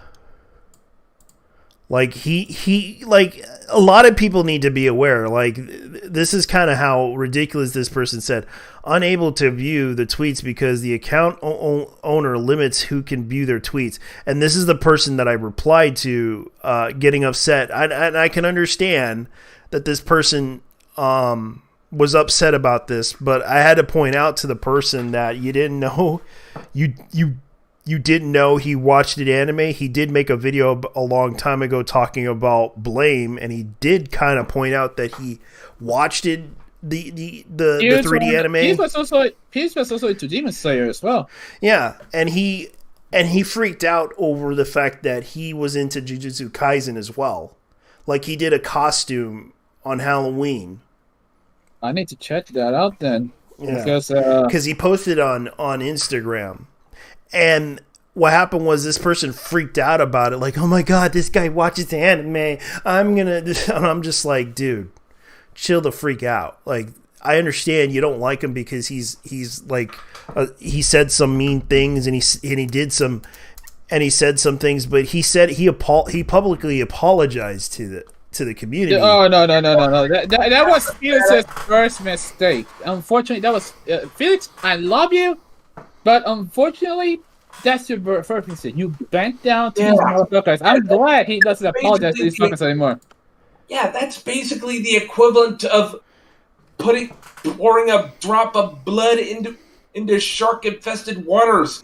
Once these motherfuckers smell blood, your ass is grasping near the fucking lawnmower. I know, and that's kind of the problem. Like, they're really upset with him because he likes Jujutsu Kaisen, and that fan base likes Jujutsu Kaisen for some weird reason, because it was a really good anime, and they talk about it so much in that community. Oh god, that's on the same level as people saying, "Oh, you look at Shinpei, you must be a fucking pedophile. You like Hunter, you must be into fucking lesbians." My god, it's the same bullshit with anime haters claiming, "Oh, you love anime, that means you're a fucking pedophile." I heard that so many times. I mean, Jesus Christ! When I read this, I'll just laugh because, damn. I mean, here's the problem. The problem with that fucking community is the fucking fujoshis. That's the real cancer in those communities, in the anime community. The rotten bitches. And I usually gatekeep those motherfuckers out of my community, because ain't no fujoshis allowed in my vintage anime otaku group with blackjack hookers and metal motherfuckers. Oh my gosh. Yeah, and then every day there's just something related to that Chinese game. I'm like, bruh. I mean, you got this game is made by a bunch of Chinese weebs, and you're going up against them. Oh shit. Yes. I mean, yeah, fucking CCP spyware and shit and all that. But what is she going to find on my computer besides, and I quote Matsu on this, Waluigi hentai? Oh man, this is hilarious. I find this story to be funny. This is kind of interesting. Magic Knight Rayearth voice actress Hikaru Shinya reincarnates into another world as a VTuber. Hikaru Shina. Hikaru Shina. There we go. Yeah. A VTuber. Oh, wait a fucking minute. Yeah. So now we're gonna be doing a new guy about VTubers. Yeah. Brilliant. Yeah, that's kind of funny. Reincarnated into another world to play a new role as a virtual VTuber. Her debut as a VTuber posted on King Amusement Creative's YouTube channel on Saturday. Behind the VTuber Hikaru, describing as follows. Okay, so let's look at the YouTube channel in question, see what's going on. Oh my god. There needs, dude. If that's the case, I want this isekai to go full as a full parody. Of Hololive. Yeah, it looks like it's trying to go into the VHS era of. You can see right here. Oh. Yeah, I'm gonna go ahead and it's literally what it's trying to attempt. So I'm gonna go ahead and I can't play the full clip because I know that Japan has this. Holy fucking shit! Again. All right, I'm gonna. Here we fucking come, baby. All right, I'm gonna go ahead and link it in general chat for Discord so you guys can check it out, and because I find this hilarious. Like, I'm looking at it right now. It's like a 10-minute intro that they're trying to do, and it looks like they're trying to. I can't play the audio for it because I might get demonetized or something like that. Last week was last week we were playing some stuff about Dave Chappelle, and fucking Susan decided, oh, you just up the. Are you just talking shit about the? Are you talking about Dave Chappelle? Yeah. Fuck your stream and fuck you too. Yeah, plug it out. That's what happened for a while. I didn't get that from anybody. Yeah, that was when we were no, it was that one warning about copyright infringement we got in the last one. Yeah, because I was talking about it. Luckily, I didn't. The only thing I got was a copyright infringement for that whole thing. Dude, you should have been there. That shit was hilarious. Like, yeah, there was a lot of. Go ahead. We're basically playing a stand a bit from a stand up, Mm-hmm. and then all of a sudden the stream goes out, only to find out that the YouTube decided to put a copyright infringement warning on us, and regarding the stream, it canceled it for a few minutes. Yeah. Because I was really just doing it for educational purposes, just to point out the issue about comedy and the fact that I did a comparison of because I know Carlson. Oh man, the comedian, I forgot his name. I keep forgetting these things. Hannah something that. No, not her. No, it's the other one. Carl. Oh, it was. Not know what we're talking about, family. Yeah, it wasn't her. It was showing clips of Carl. Let me see. Carl.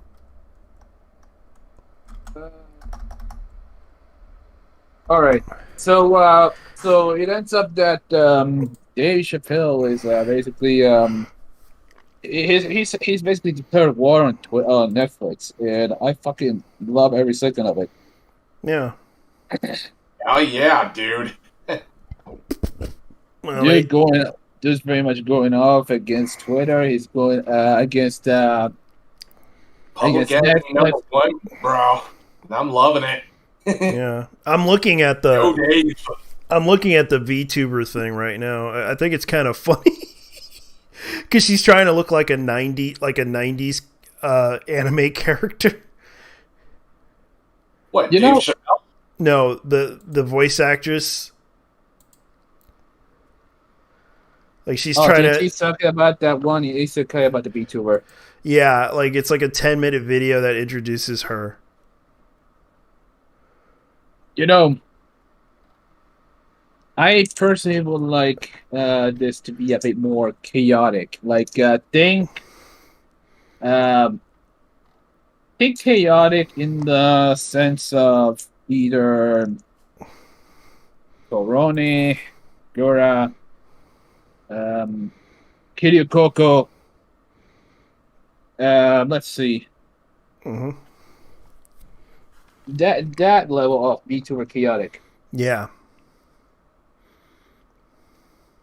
Hachama, when she was showing up when she was smelling her feet, levels of chaotic.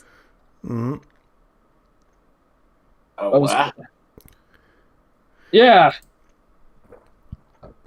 Yeah, the VTuber rabbit hole is one hell of an interesting place. Yeah, it is.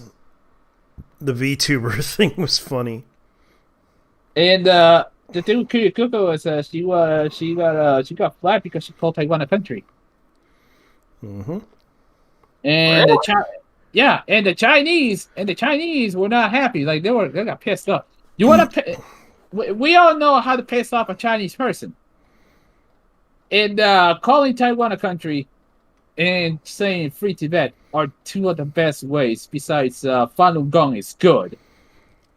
Yeah, and that's kind of the problem. Like, there's been a lot of issues going on, and it's like I'm surprised. I'm surprised Folks. the anti-harassment group you know that those people that claim that they're against harassment, when someone's getting harassed online by these people, they don't even bother to defend the person that said those things online, basically saying that she didn't mean for it to happen, but it happened because she said that Taiwan was a country. And then suddenly all the angry Chinese males were getting upset, and they went after this person, even going so far to dox this person's address. Dude, just about any. I mean, let's be honest here. China really fucking hates China for a couple of things, like Unit 731, the rape of Nanking, and the fact that they have a better economy than China. I know. And the thing is like, there's also the fact that they don't like them playing online with them because of the whole hack bots thing. Say it with me. Don't trust China. China is asshole. Even Hong Kong doesn't like China, and the fact Don't is, trust China. China is asshole. yeah, it's kind of a situation to where people have to understand this is not this is a big issue, and it's like it's really bad. I mean, some of these people are fucking mad lads. Like JT, I told you about that one incident, right? Mm-hmm. Yeah. Here's what happened. Somebody got pissed off at the 3rd anniversary of Honkai Impact so much that the dude grabbed a train with a knife and then went to the MiHoYo building in Shanghai to kill 2 of the CEOs. And then yeet himself off the building after he killed them both. All because of Bonnie girl suits. Oh, what? Yep. It happened. Yeah, it happened. It was one of the most ridiculous things I've ever read. Somebody got triggered by Bonnie suits in a Chinese gacha game to the point where he wanted to kill 2 of the CEOs of the company because they were giving the foreign players a better role than the Chinese players. Yeah, better content. That's basically what it is. See, that's Yeah. why I prefer my retro games. It's and then now with the 3-hour weekly period of video games in China, they're pretty much shit. Yeah, and this is how bad it is. Like, they don't even understand why people are doing this, but it's because of the fact that the reason why they don't want, like, I know China doesn't want the bunny suits. That's the government's issue. And whenever they didn't want to speak out against the government, and that was the issue. They couldn't say anything, even regardless of the fact that they wanted the bunny suits in the game, but the developer said they can't speak out against the government because of this issue. They basically got threatened and killed for it.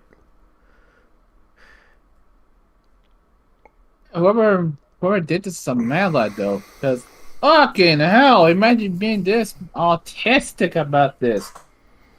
Hey. Let's not use the A word around me, dude, because if we're gonna call this dude anything, let's call him a fucking ass beat. Yeah. Boy, I'm on the spectrum myself. I can use that term as well. Yeah, studio evaded millions in taxes to fund a good I anime. know. Oh yeah, here's something else. Here's some news update 6 hours ago. We have quite the intriguing little tale to go over. A story as old as time, a story about merch cafes, tax evasion, and anime adaptations. Quite frankly, this story reads like an isekai title. The time I got Desu. reincarnated as an anime studio founder who concealed millions in merch sales to build my dream home. Catchy, huh?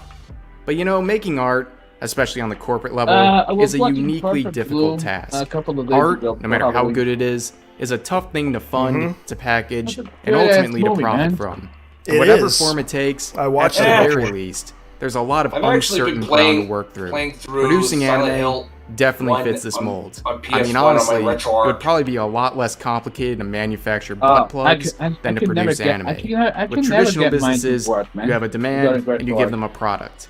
The results are What's pretty your main predictable. problem? But with anime, you never know how the public's going to receive it. And sometimes, It was basically this trying uncertainty to run requires the- a lot of risk. just about Those in fucking charge everything, might have to cut some unfortunately. corners, or maybe even do some questionable things to make it all work. If these acts are Also, committed with yeah. sincerity in the name of So making what good games are you art, trying to I think play? a lot of people can respect that. Mm. However, today Honestly, is not I one of those mostly play racing cases. games on The it, but, pursuit of making good art was just a cover-up for more selfish actions. Prosecutors I'll pursued turn that. 40 million yen in Let me fines watch this. for the anime studio Unfautable and 20-month prison sentence for its founder for tax evasion. So for those who don't know, this is the studio behind the anime adaptations of big names including Demon Slayer, the Fate series, God Eater, and more. And as you'll see in this video, this whole situation Oh my god. So apparently Ufotable, you know, the people who did Demon Slayer. Let me hear this again. Yep. is God Eater and The more. Fate series And as you'll see in this Demon video, Slayer. this whole situation God Eater, yeah. And I'm listening to this, I'm just like, This is the studio behind the anime adaptations of big names including Demon Slayer, the Fate series, Affordable, God you should Eater, play and more. Ufotable. And as you'll see in this video, this whole situation is a complete mess, and it reads like a crime Because- drama. Well, So the final trial for Ufotable and its I don't founder know, just what completed the hell- with the final what verdict the coming hell down was- in what are you roughly coming a up with that month. name? It's like Both the studio You- and its you are founder were Ufotable. charged with tax evasion. yeah, UFO Table responsible for animes. They're like a studio. So they're responsible for I think they're kind of an outsourced company. That's like they do animation. So I'm gonna continue. I mean, in the case of Fate, the animation is done by Studio Dean. Yeah, but they're like they're backup. They're like a backup studio. And although there's a lot of conflicting reports about the exact number in question, the consensus seems to be somewhere around 441 million yen, or roughly $4 million, was evaded in total. These sums coming from the evasion of both corporate taxes and consumption taxes by its founder. Now I'm gonna sound like Wow. a jailhouse lawyer here, but it doesn't look good when its founder changed his story at pretty much every stage of litigation, beginning with outright denial, then partial admission, and then admitting it was all for a good purpose. In fact, its founder stated, "If you try to make a good work, you'll be in the red. It's not for your own self-interest," in defense of his charges. Essentially saying, the tax evasion was all a necessity for creating good anime, which, from all accounts, appears to be a complete lie. What really happened was that its founder was actively concealing profits from the company's merch cafes located throughout Japan. Wow. He would take those profits, leaving the cafe in a loss for tax purposes to be exempt from them, and then placing his earnings in his personal safe house, which he used later to purchase various real estate in his own name. Wow. All of this was, of course, the product of a sophisticated and well-calculated scheme, which all came dude. unraveled, leading to the founders Just and the whoa. studio's prosecution. That's not Like good. I said earlier, I respect efforts made in the honest pursuit of making good art, but this was not the case here. These were Wow. the selfish actions made by a founder who took away resources from his own anime studio fucking- for his personal gain. And the final verdict will be handed down in December, so stay tuned for that. But that's gonna do it for this video. Well, but Hope you all anyways, enjoyed. I really got it bounced because I got a deposition to go to tomorrow, 10 a.m., and I really can't be around for too long tonight. I understand. See, I'm gonna go ahead and talk about UFO Table because according to them, they are a Japanese animation studio founded in October 2000. Former staff of TMS Entertainment, subsidiary of Telecom Animation. Okay. See you guys. You too, man. You take care. Thanks Nice a to meet lot. you, man. Hey, we should do this again, man. Yeah. Oh, yeah, You're definitely. you're welcome anytime if I ever decide to. Thank God someone knows how to get Discord working. Yeah, I did too. I actually gotta like, if you want to learn, I'll give you the OBS code for it.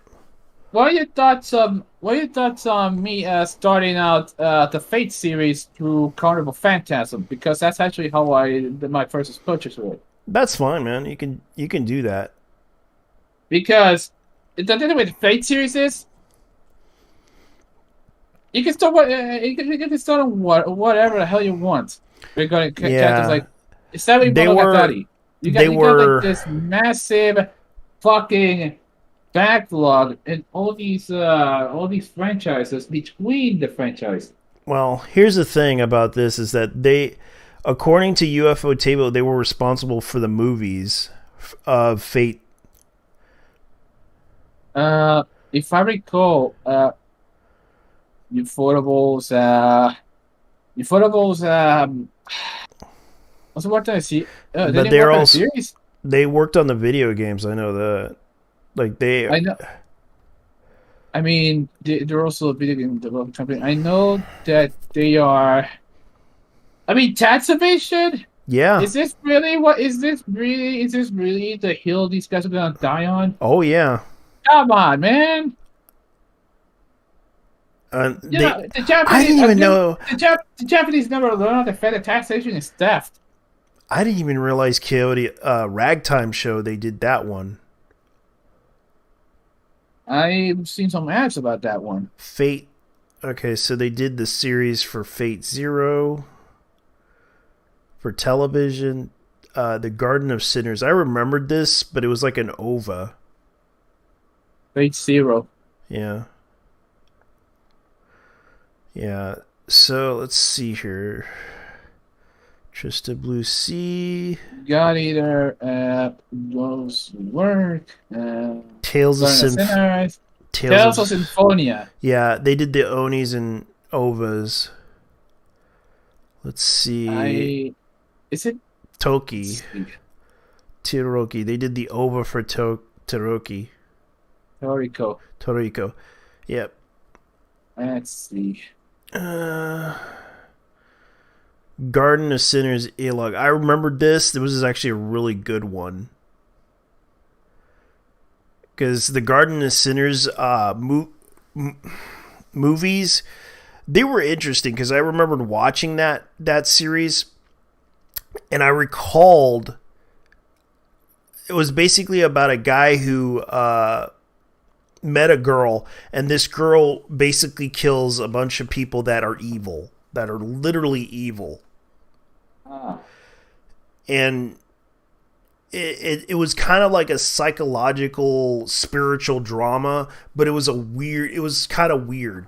And the Garden of Sinners movies were like, they had like several, they were like OVAs, but at the same time, they were like long movies. So let's see here. If you got a story to tell. Yeah. And Giro, I remember this movie. This is a manga based on Juni Ito. Giro. Yeah, Giro. Yeah. Tokyo Fish Attack. Yeah, it's basically. Jujutsu like this. Yeah, it was basically the zombie fish thing.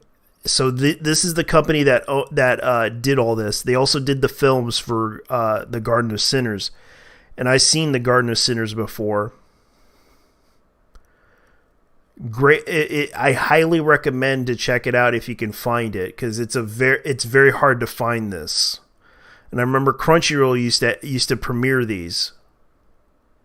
Man, it might be cool because the last psychological thriller I watched was Perfect Blue. Yeah, this one's kind of this one is kind of like, this girl has the ability to kill these people because they were in a spiritual, it was kind of weird. It was like a weird spiritual series where the girl basically has, like, she's like possessed to kill people. And she didn't want to. Killing evil people, better than innocent people. Yeah, and innocent people as well if she wanted to. But Well. apparently, this boy really likes this girl for some weird reason because they had a connection. And this girl has a tendency to be like, okay, I'm gonna have to kill, and she basically brings out this knife to stab them because these people have like. She's afraid that they might become like demons or something, which was turns out to be true. Because they were like, because one of the movies, as I recall, there was a girl called The Remaining Sense of Pain. This girl could not feel pain, and it was like a fucked up. It was fucked up. Like the girl got raped several times, and she didn't want to feel anything.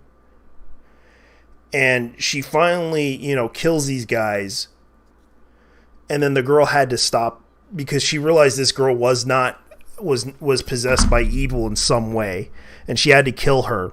But the girl that was in, like, she doesn't feel pain, was in love with the boy, and the girl, and that other girl basically had to kill her because she was evil. Hey, you know what this shit reminds me of? What? It's not really on the same level, but have you ever heard of Nemesis? Somewhat. That was a brand. Yeah. It's only in this case. It's based on the Yggdrasil story. Yeah. In which there's a gigantic tree of life that grants women immortality. Mm-hmm. And they have to find this one angel, one character who is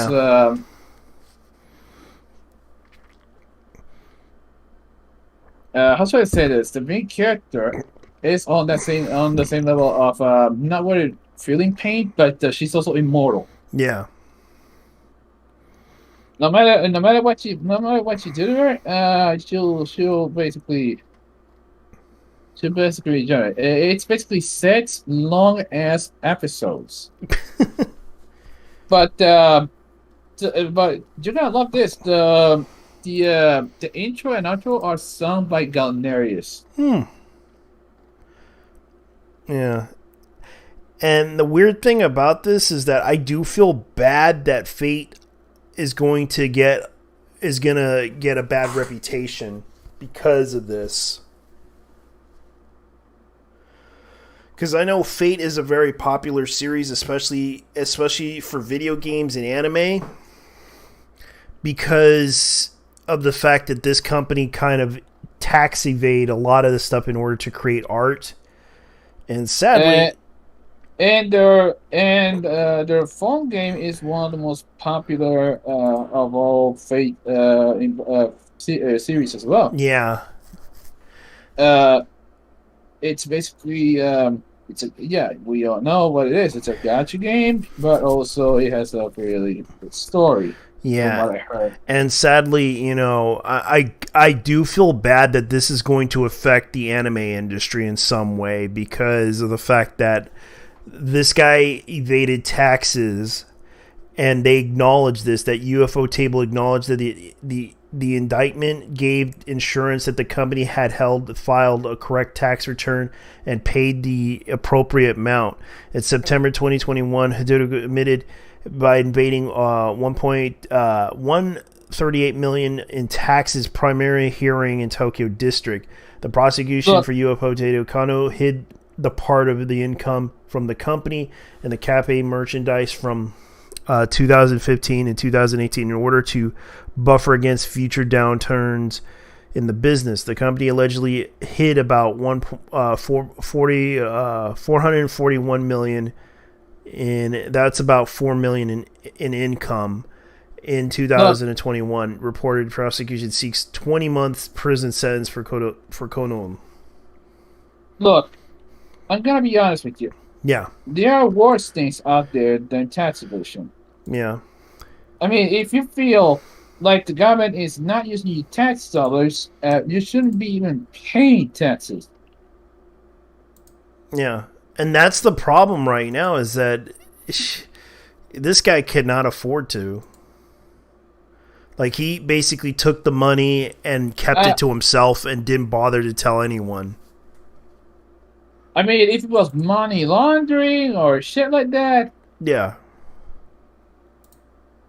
I know. Why am I stepping in a gray area? Because honestly, and let's be honest, your taxation is in fact theft. Yeah. And sadly, the guy got pulled into it, and pulled his he pulled his whole company into it, and that can ruin the reputation of that company, especially associated with anime. That could cause a problem. That could cause those shows to be canceled Or censored because, in the case of what's going on with Kadokawa, apparently they are etching for this shit, Yeah. and even more so thanks to Tencent. Oh yeah.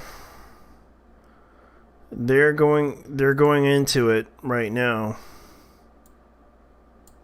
So that is that one isekai about being reborn as pussy. I don't know if this motherfucker is ready for the shit that's about to go into his mouth. Yeah.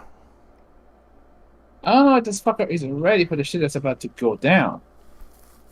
And not just the seriously, that is one of the most hilarious premises I've heard so far. Oh yeah.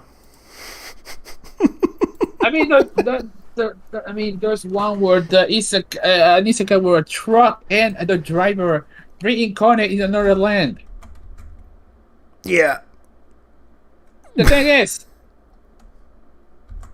the Jap. You want to know why? Do you really want to know why the Japanese go so far with isekais? It's because in Japan, isekais as stories are very fucking popular. Yeah. And by popular, it's more the likes of it's part of their culture. Yeah. Yeah, and I find it hilarious that they're trying to do this. And today, I didn't realize that this was going to happen. What the actual hell is this? What? Oh, I'm checking out. So I'm checking this. There's a Hot Wheels called Coop Clip, and it ends up it's a keychain. An actual fucking keychain. That's interesting. Yeah, that's crazy though. Yeah, I think that's already been done before. Exactly. Well, like, it could have been a lot better. I already know about the Digimon like watch that they're trying to do. Smartwatch. A Digimon smartwatch. Yeah, they're selling that. Oh, for man. I can. Let me see if I could. Let me see if I can find it. Digimon Smart Watch.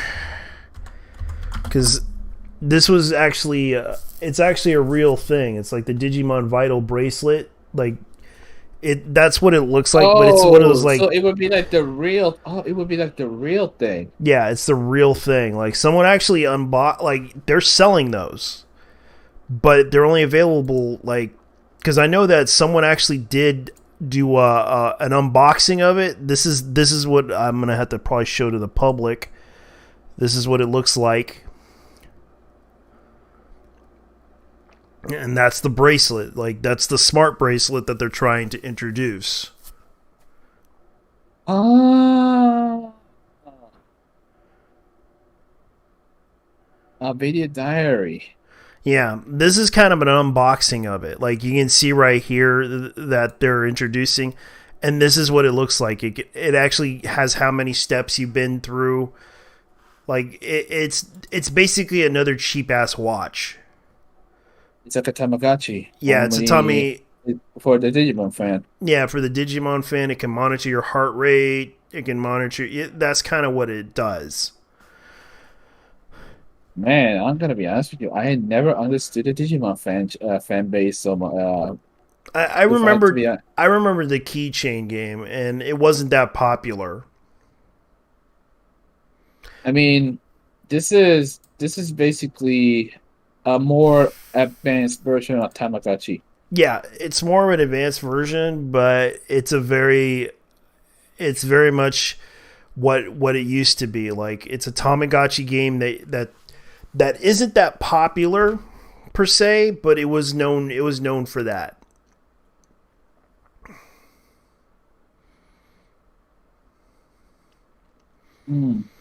That being said, it is interesting. Although I think it's gonna. I have a feeling that it's going to be an Asia only thing. Yeah, it's only in Asia.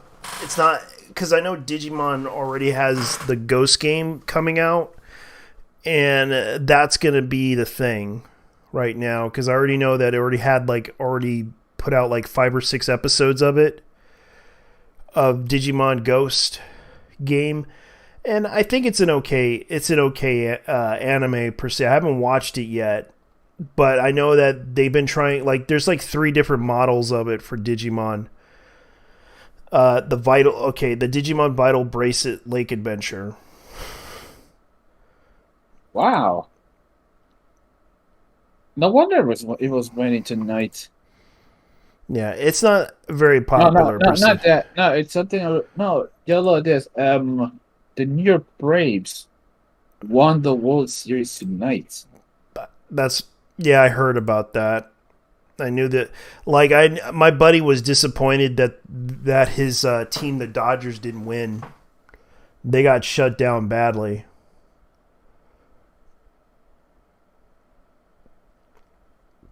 Let's see. The thing is, I found it interesting because they took 26 years. 26 years for this shit to happen. Yeah.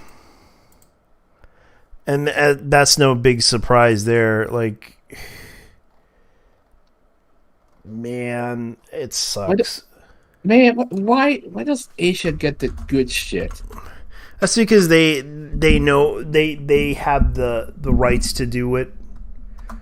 To make all these little toys and everything, like I mean, honestly, I wish the American market was more like the Asian market. At least when it comes to certain things.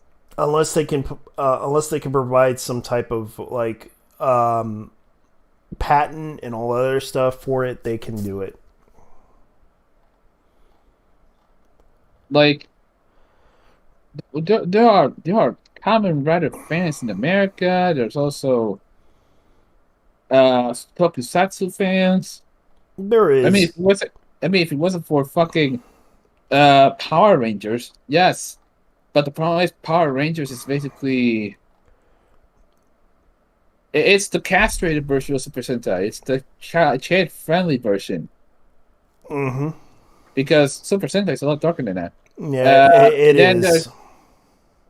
And then you even get fucking promotional items with certain things like some Suntory Boss Coffee. Yeah, that's pretty much what's going on.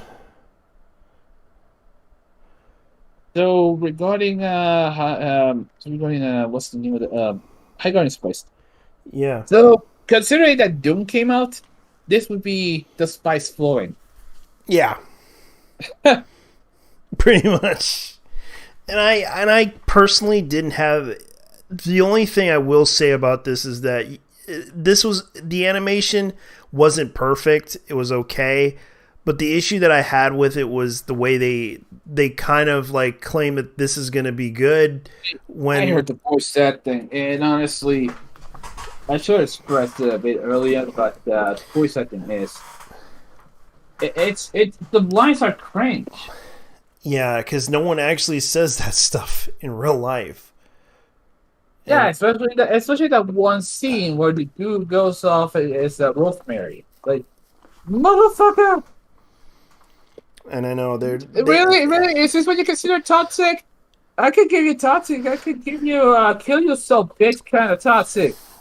Yeah, that's kind of how it works, and it's like I don't really think most of these people were aware of that, and it's like, okay, It's California, Snapdragon, dude. They are never aware of anything. yeah, and that's kind of why I figured that they were trying so hard to make this into an interesting story. And I can't believe this shit took 5 years in the 6 years in the making. They never even fixed the shit show. And the funny thing was, there was like this scene that someone pointed out, and I thought it was hilarious what they did with that show. The part where they basically where the guy basically used a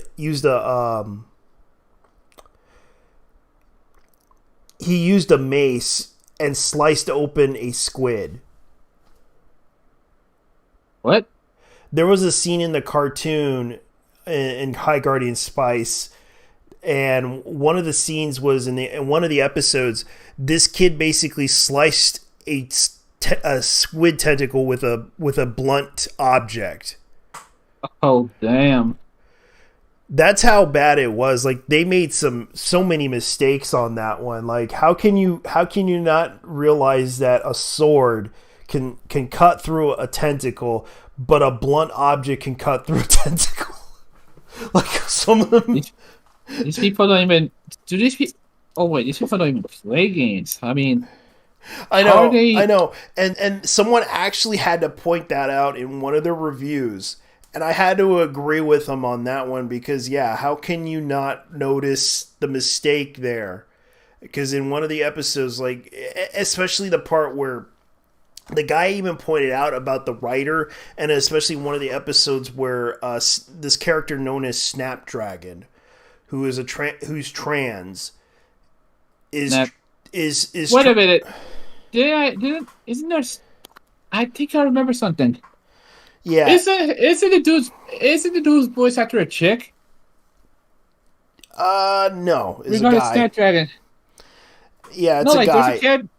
I mean, there's a guy. I mean, there's a character in that anime that is transgender and it's played by a woman. Barbara Goodson is her name. Yeah. And the thing is that they, like, the character for Snapdragon, it was kind of funny. Is a guy, and he has an identity problem, and that identity problem was kind of like, okay, you want to be a woman, that's fine, it's okay. And especially the part where they kind of had this issue to where, okay, so, but the funny thing was, this guy actually compared another cartoon show, which was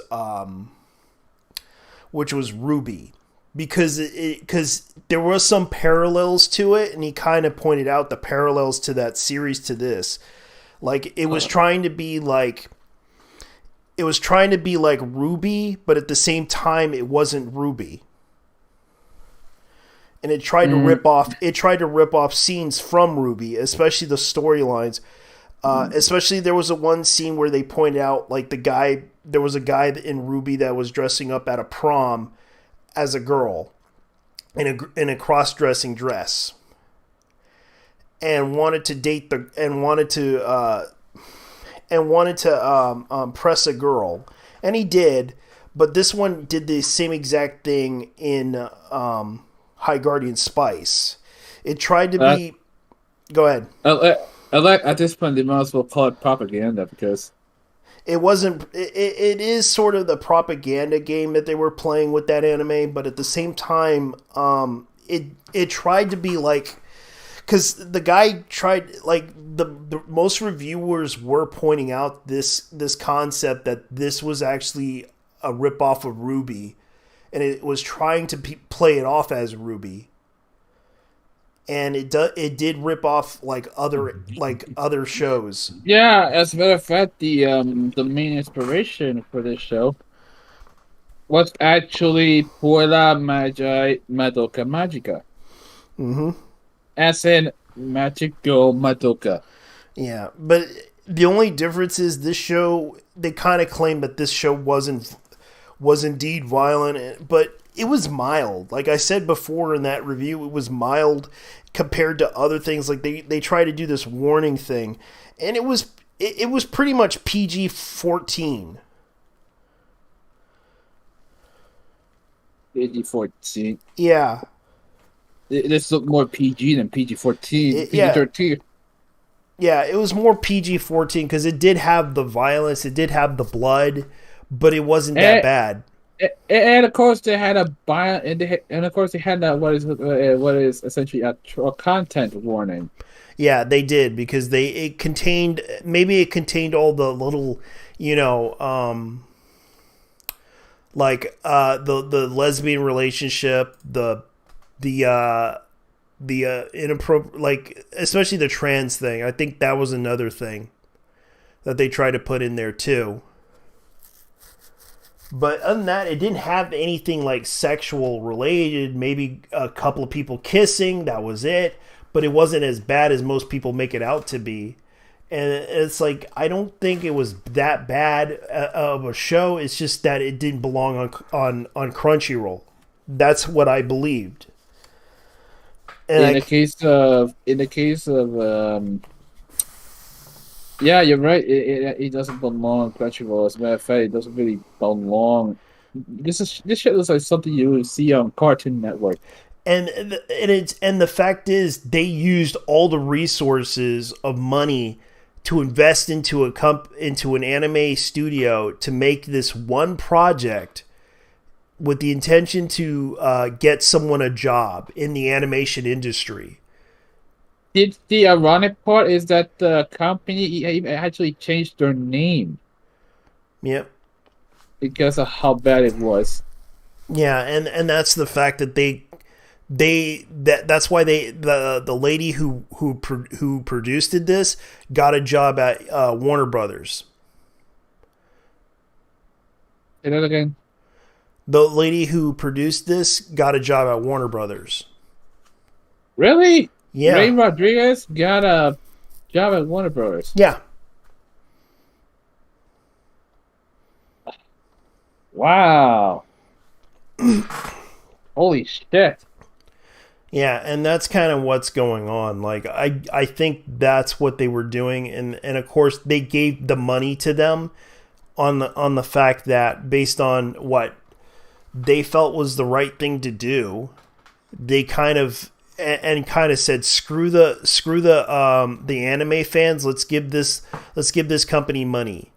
And that's how I felt. Like this was what upset a lot of fans, was like, screw this. We're going to give the fans screw what the anime fans want. We're going to give them this money. Here you go. Take all this money. We're going to make some originals. That's right, ladies and gentlemen. We're going to make original anime, and that's what we're going to do. We're going to make our own shows. And it wasn't. This is about us anime as totally spy sports. But yeah. The difference is Totally Spies was actually more at the Japanese anime. Yeah. And it was actually well done, considering. But no, this is basically This is CalArts. This is CalArts.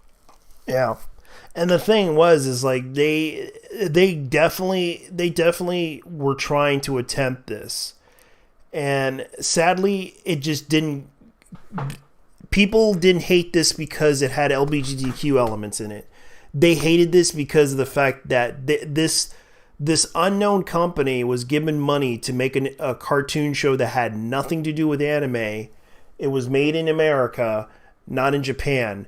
Because the fact is, the original intention for the company that made this, and I will say this again, because Gao said that he was going to give that money to the Japanese animation industry, considering what happened back in the early 2000s, when the animation industry crashed badly, and the fact that he basically helped state that he was going to, because of the fact that he got into trouble with Japan over this, and so he decided to go, okay, how about the, because he had to go back to Japan. He had to go backpack all the way to Japan and talk to the Japanese industry people and business people that he wants to make he wanted to make a streaming service in order and charge this amount of money and make that money and give it to half of that, the proceeds goes to the Japanese animation industry. And then you find out later that Otter Media bought him out. They didn't do anything with the they took the money for themselves, and then they got bought out by Warner Media, and this was pretty bad. And they forgot the original mission that Gao, who was the original founder of the website, was like. He used a lot of animes, especially fan sub animes. Even he even premiered Naruto illegally, even Bleach illegally on that website back then. Man, if I had to say it, it looks like things are not gonna get better because of this bullshit. Yeah, I know, because Crunchyroll got bought out by Sony. I mean, Sony isn't even Japanese anymore. It's mostly. I know. It's Californian. It's Californian. It's still California because they moved all their stuff to California. And already, we might as well call California its own country now.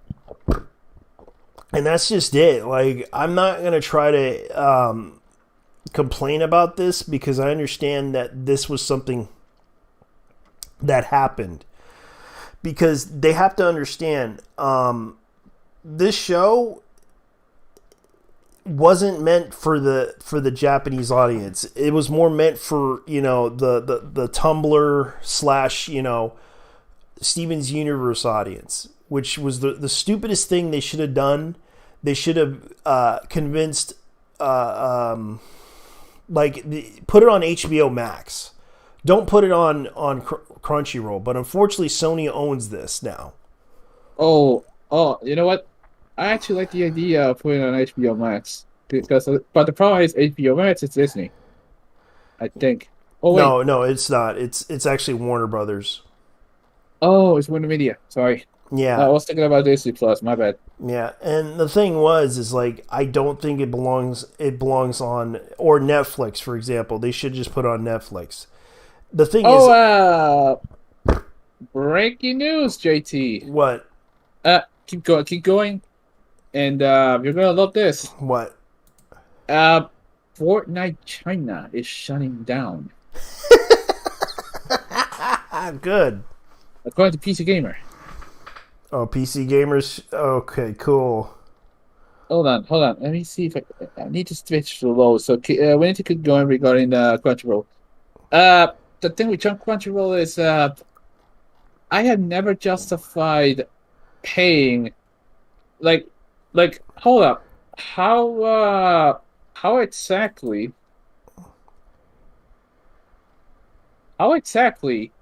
and big question here, how exactly is it justified to pay? How much is it worth regarding the annual subscription to Crunchyroll? The annual subscription? Yeah. Right now, it went up.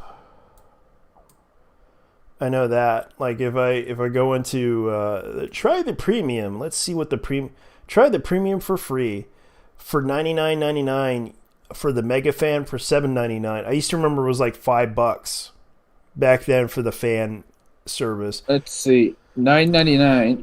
If you multiply this by 12, would be 120. And the Ultimate Fan is like $14.99 a month. $120. Yep. Close to that. Yeah. And what? Oh dang! I wish the rest of the country. I wish the rest. I wish the rest of Fortnite was like this. So What? it ends up that Fortnite China Mm-hmm. is actually a very different game in China. And premium currency is a lot of rather playing the rather real money. It's Mhm. not clear how successful Fortnite was in China, but it's over now. Nobody will be able to register and download the game after November the 1st. And the servers will shut down. Fortnite's availability was built as a test, and it's referenced as such in the shutdown announcement. The version of Fortnite available to China was quite different from the rest of the world. Matches were shorter, allowed for multiple players to play a victory royale as long as they stay alive. Other mechanics were changed to make the game more casual, like a separate health bar for damage from the storm. The shutdown announcement was circulated widely by Twitter user Archives, who posted a screen cap of the announcement run through translation somewhere. There's rampant speculation on social media that the shutdown has to do with China's crackdown on online games. Fortnite's audience is overwhelmingly younger, and China really doesn't want young people playing online games going as far as to use facial recognition to stop them. Yep. In other recent news, Chinese Bitcoin miners have gone underground in wait for the Chinese authorities to declare virtual currency illegal. Also,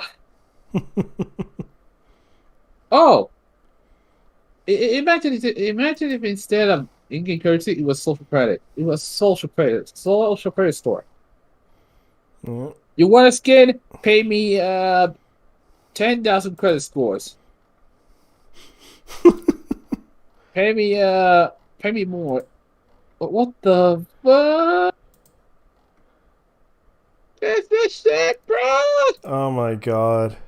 Oh, JT, you're gonna love this. I'm posting it on shit posting, but regarding this is related to Crony. Go ahead.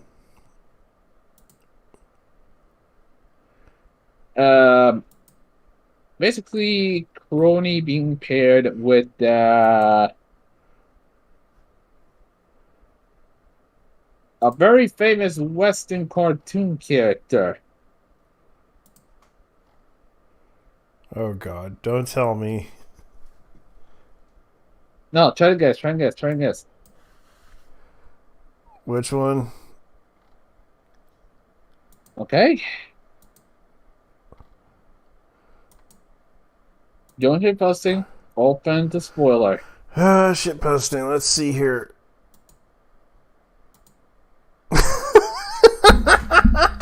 Shaggy. Why? Okay, that's funny, Coroni. Why that quote and why does it look good? Why? Oh, she's probably gonna be like, oh my god, this is embarrassing. No, stop. That size, Crony. You're as beautiful as ever. My brain hurts. Oh my god. Let me open the link. Yes, let me go ahead and look at this. I can't zoom in on this thing. It's like this thing. I gotta zoom in and look at this. Like, zoinks, Crony. You're so beautiful as ever. My brain.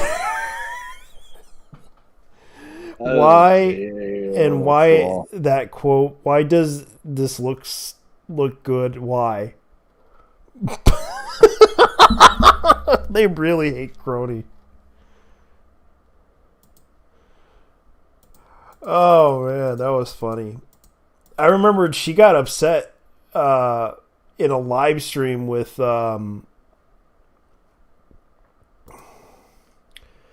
what's her name, and she was trying to chase her down in some weird, creepy way. And I remember she did that too. Oh my god, that's hilarious. I mean, ready to your meme now, but the motherfucker was using more than 1% of his power. Yeah, I guess Crony really, really, really was like, oh my god, this has got to stop. But she was positive about it. At least she knows.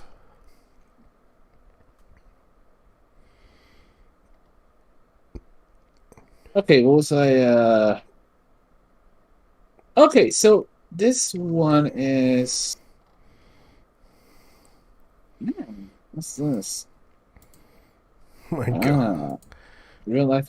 Something from real life isn't Sugoi. Misato Feet Pits. Yeah, no, I'm not. All right. I swear, there's too many gotcha games. Dude, that's what sells. You know, these That's what days, sells. yeah, gotcha games with waifus in it. I mean, honestly, what do you think? What do you think people spend? The gaming companies spend that money on? And no, it isn't related to the game. Like, think about it for a second. Waifus, like I can understand, like that's what worked, and that's what helped boost the economy for a lot of reasons. Because the fact is, it's like, yes, anime waifus work, and yeah, it is fun, because I can understand the gameplay wise, it was fun. And I was gonna say they spend that money on cocaine. probably they do. I was gonna say they would be trying to spend the money, half the money on cocaine and hookers. Yeah, that's what I said about High Guardian Spice. Like they spent most of it up their nose, because that was pretty much what it was. Like, they spent all that money, and that money could have gone to good use with another anime that they should have never put in 3D. Because I saw the manga, and the manga was actually really good. The art was really good, and that was EX Arm. And I looked at the anime for that one. Oh my god! Yeah, if anything, Oh, I gosh. said to people, read the manga. Trust me, the manga is far better than the anime, and I don't see why. And I do feel bad for the person that did that anime. Actually, who actually did the manga for that anime had to cancel it because the anime wasn't successful. It was hated, it was mocked, it was laughed at on the internet. And I felt bad for the mangaka for that one, because they basically had to shut down because that anime was an embarrassment to them, and they worked very hard for a long time to put out a decent quality manga. And then Crunchyroll decided to become its sponsor, and what happens next? They pretty much shitted on that show. Dude, not even the boys actors give a shit. The Japanese ones at that. Yeah, the Like- Japanese were actually doing, like, they were basically talking about it. They were doing interviews and everything, but when it came down to the animation, they didn't even show the animators. Dude, not even the boys actors give a shit about this anime. Like, let's alright, this is a good example. Akari Kito, who played the female robot, the mech. She barely mentioned anything about that show compared to the other stuff, like, for example, Demon Slayer on her Twitter, Yeah. which she got on that fucking hype train. But Yeah. but regarding Edzard, yeah, I just watched this. I don't give a shit. Whatever. No. All right, I'm gonna watch some Demon Slayer, man. Fuck it. I know. And the guy who played the main character basically was feeling his single more than the anime itself. You know, it's that bad when even the seiyus themselves don't give think it's bad. Yeah, and that's how bad it was, because no one gave a shit about it. And that was the problem. Like, they basically, the animation style was like in all 3D. Half of it was 3D, half of it was 2D. I know where that technique came from. That came from Gonzo. And the cell shading wasn't even good. And that was the problem. And people were laughing at that thing. Like, it was terrible.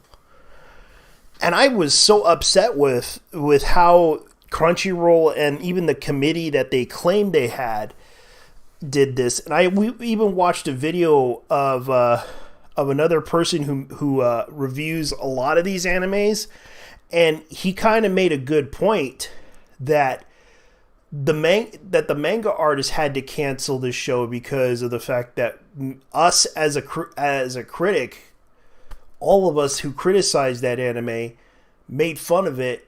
But when you actually read the manga, and I did read the manga myself, and I thought it was really good, it's just a shame that that Crunchyroll didn't treat it with the same respect. That's what upset me. Might want to check out what I posted. Yeah. So this was part from the Canapa. This is partly from the Canapa effect video regarding X-Arm. Yeah, and I'm gonna go ahead and play it. Reload now. PlayStation.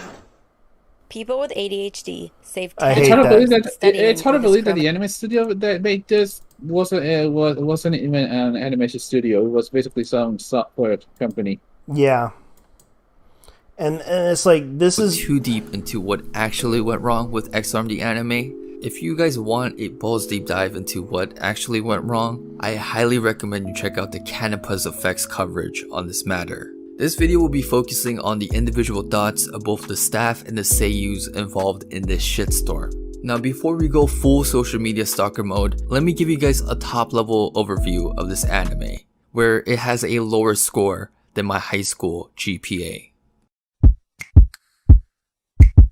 So back in July 2020 at Anime Expo Light, Crunchyroll rolled out their original series, and X-Arm was a part of that my batch. high school GPA But when was they higher than announced the this. full lineup of X-Arm staff, this raised a lot of eyebrows. Reason being, none of these people ever worked on an anime. From the director Yoshikatsu Kimura only having experience directing live action television, to the animation studio itself, Visual Flight, only having experience on doing modeling work for video games. This lineup is like grabbing the whole staff of The Simpsons and telling them, hey, go create a Christopher Nolan movie. It's a disaster waiting to happen. And homeboy, director Yoshikatsu, had the audacity to say that he's going to redefine the 3D anime space with motion capture technology, and he stated that fans could look forward to action scenes that has never been seen before in the anime medium. Well, good sir, we'll see about that. Revy rolled the footage.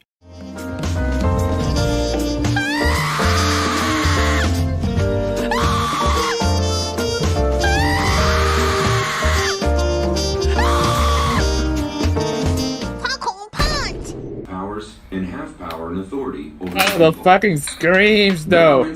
What in the $5.99 clearance section ventriloquist doll 2005 Flash player Newgrounds animation is going on here? The characters look like they're hooked on crack. You had half the characters in 2D animation and the rest in 3D, and the whole fight sequence looks like a YouTube video of Lego stop motion. Now with all of that said, how is the staff and seiyus reacting to their participation in this 10 out of 10 show? Let's try to dig up their social medias. But before we dive into the main cast, I had to make a quick pit stop to one of the supporting cast members, Yui Ishikawa, who played Alice Himegami in the show. Ishikawa will always have a special place in my heart because she voiced Violet from Violet Evergarden. But Ishikawa only made one generic tweet of, hey, check out the show, yoroshiku onegai shimasu, which roughly translates to, peace bitches, I'm out. And homegirl vertical maneuvered her way to promote her role of Mikasa in AOT. Like, here's a picture of her decked out in some Mikasa headphones, and she just be out here like, I don't got time to be promoting some weak ass anime like X-Arms. I got better things to do, like listening to the AOT Season 4 opening song. Low key though, 10 seconds of that opening outclasses all of X-Arm the anime in its entirety. Now let's pivot to the main cast. And off the bat, I'm going to say that no seiyu is going to outright say the show they took a role in is shit. That would be career suicide, but instead, please examine how the main cast is completely distancing themselves from the show and try to read between the lines. The first cast member we focus on is Soma Saito, who played Akira Natsume, aka someone that Dare should adopt as their mascot to help raise the next 5 generations of youth to grow up drug-free.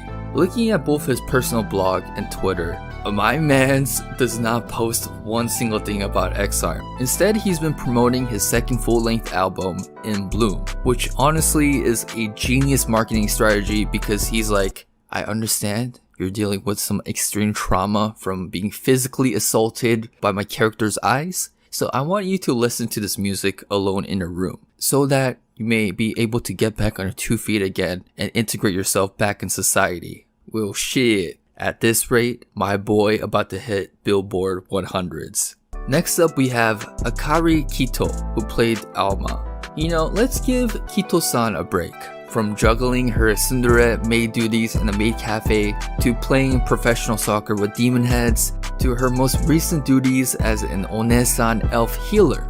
And because Homegirl was so busy, she didn't have time to promote X-Arms until episode 3. And the funny thing is, the contrast between her promotion of X-Arms compared to her other anime projects is pretty insane. For example, when she's talking about her involvement in other projects like Wataten, she's damn near a rap battle hype man. But when you pull up her tweets about X-Arm, she gives a generic treatment of, yay, today episode 5 is airing, yoroshiku onegai shimasu. Well, if you're talking about contrast, you guys are gonna really love Mikako Komatsu's timeline. Even though she says a little bit more in her X-Arm tweets compared to her castmates, you can still tell that she's overall distancing herself from the show.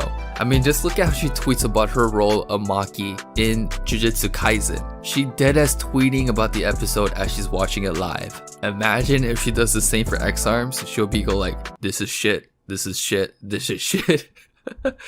It's like Jujutsu Kaisen is her favorite son, and X-Arms is the bastard child you feed every once in a while. The disrespect is so real, but I'm all for it because it's 100% deserved. Now, if you want to talk about disrespect, you have to talk about the people responsible of putting this project together.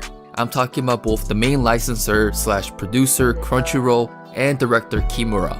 Firstly, with Crunchyroll, holy cow. They were so sus with their whole promotion with their original work. Prior to the launch of X-Arms the anime, Crunchyroll be dropping mad promos, exclusive interviews, sneak peeks of key visuals, major pushes at huge virtual conferences. But when the anime X-Arm started airing, the main marketer, Crunchyroll, was nowhere to be found.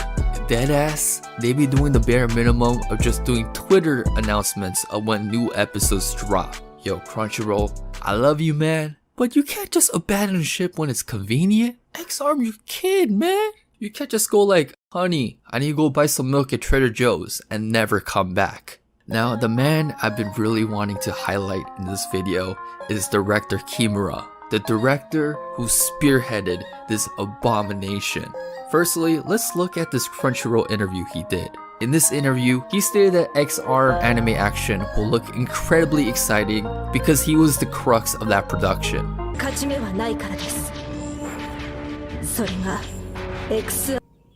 What the fuck is this piece of shit? He also said that he will create an anime that's never been created before. 上からはそうしろって言われてんだよ。ブリーフィング始まりますよ。I can't help He it. even boasted that this series will create very impactful scenes. いたぞ!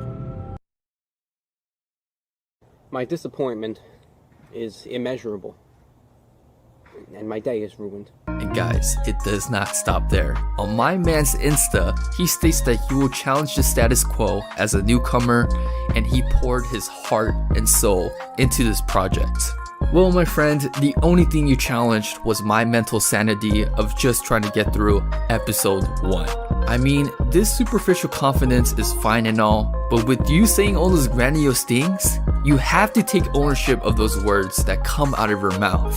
The fact that week over week, as the episode quality is degrading, and you out here acting ignorant to that quality, I have major issues with that. At the very bare minimum, there should be an apology to us the fans, and even a bigger apology to Komi-sensei, the creator of this work.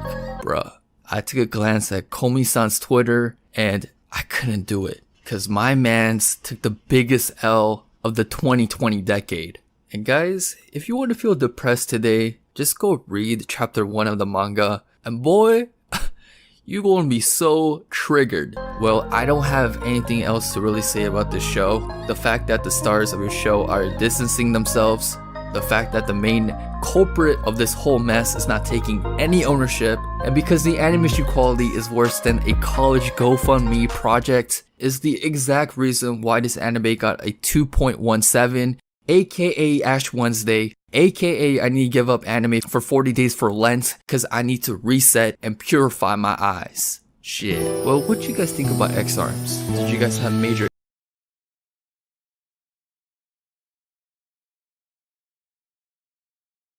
Yeah, and I watched this anime before, and I can tell you one thing. I felt bad for the mangaka because the mangaka Komi-san didn't deserve this.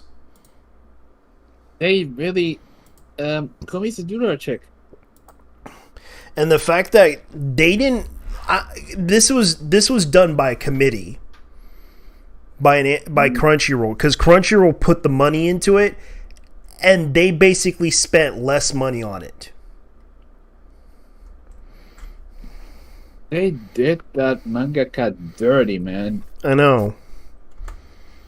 And I felt bad for the mangaka because they suffered. Like, this guy actually has really good, like, this is the person, like, this person makes some real quality art, like, no joke. And I feel bad that this person has not posted anything in a while. Oh, it's a dude. Okay.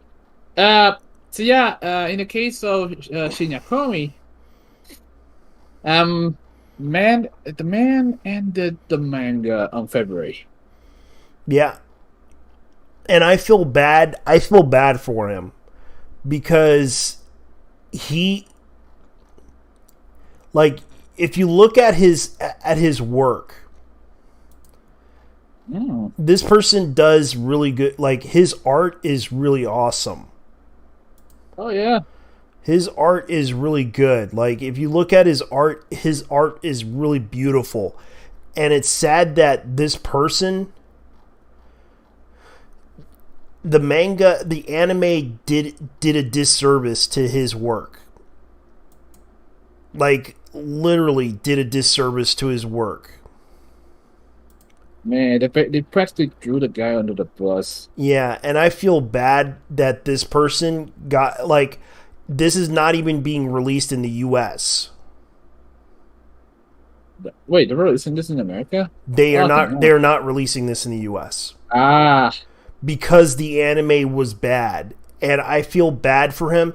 The only way you can gain access to this anime, to this manga,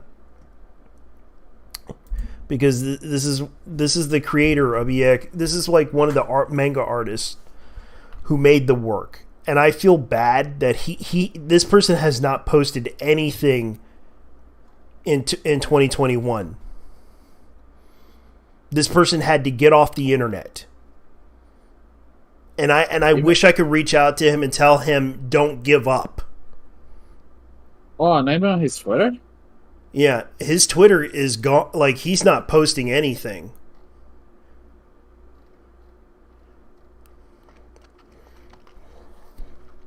Man, Canepa Fett was right. Man, this was a massive fucking L. Yeah, it was a massive fucking L on Crunchyroll's part. Because what the fuck? There's a season 2 of Inspector? What the hell? Season 2? Go ahead. Yeah. Keep going. I was just checking this out. And I feel bad for him because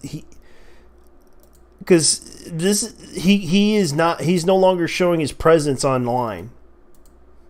He has not posted since 2021. His last post was on April 15th. That was it. And from what I understand, someone translated that he will retire. He's not coming back to the. He's not going to put out his work anymore. They canceled the manga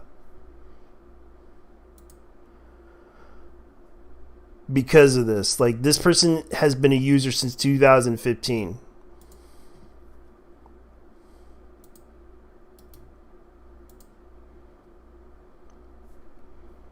The thing is, Jed, it's a lot more. Damn, the thing is, it's a lot more. Regarding the Japanese, when they feel something, they never get over it. Yeah, they never get over it. It's of honor. Yeah, it's kind of a pride thing. Like, what they did. It's not even pride as much as honor. Honor and pride are not the same thing. I know, but the funny thing about it is that there were a lot of mangaka that failed, but they actually came back and became successful and tried again. Like, there were several like mangaka that were like I understand what's his name. What was his name?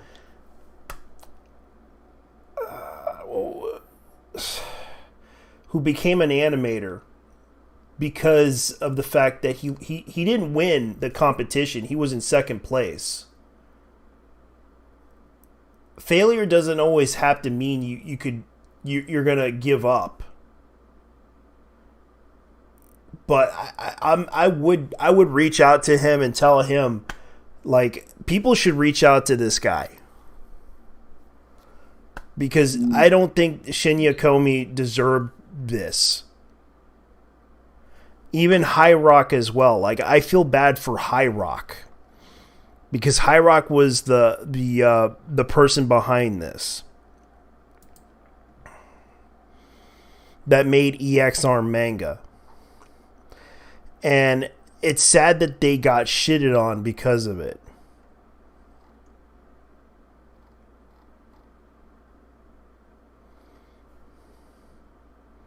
No. Like, there are some.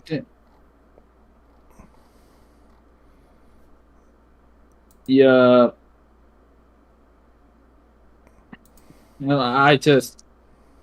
Oh God! I just announced it on this channel, man, that Inspector got a season 2, and one of these guys go out and say, "I will make them full auto 7 seasons in Soviet at anyone who processes this shit." I just remember. Well, the first season was so fucking bad, man. Holy shit! Oh yeah. Unfortunately, it was. I would say it's not that it wasn't bad. It was average. It was like the plot dragged on like crazy. The only two redeeming things on that show were the female main character and the main character's cousin. That was it.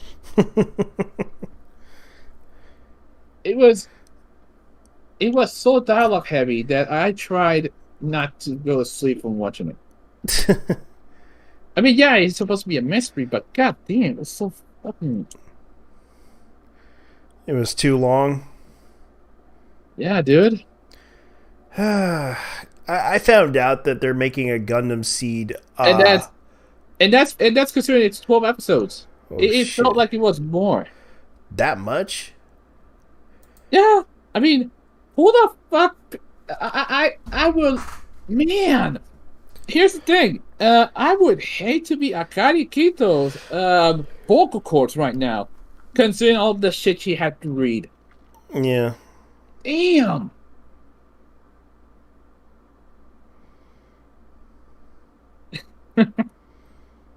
Oh god.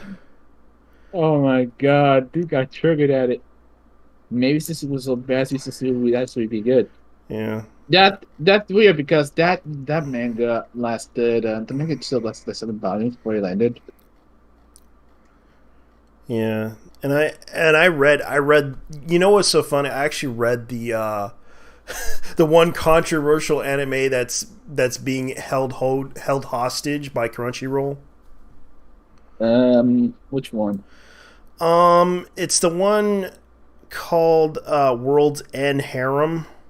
Oh, that one. I read the manga. It is actually okay manga. It's not like, yes, there is some ecchi and hentai-ish themes in it, but it actually has a good story. Oh, the ecchi stuff. Yeah, it doesn't really affect me. Yeah, the funny thing it does have some bold, efforts to make that anime, but it's like I read it. It actually does have a good story, but the funny thing about it is that they already ended the chapter of that series. Like it got up to like 80 something chapters, but the mangaka has stopped where it was at and probably will do a part 2 soon. If my comic ended up being like this, I would quit. Give out the ending as it was. Fill up any holes that might have left, but that is going to take one hell. It's gonna take its own art to do this. Yeah. Because I had given up on some things, and frankly, well, given up on the sense that I don't want to go back to them. Yeah, yeah, because I did watch Eden, whatever it's called, and that one was messed up. I forgot what it was called. It's the one about the Eden, whatever it's called, the Eden. Starts with the letter I. Let me look it up because I watched it online. Let me see.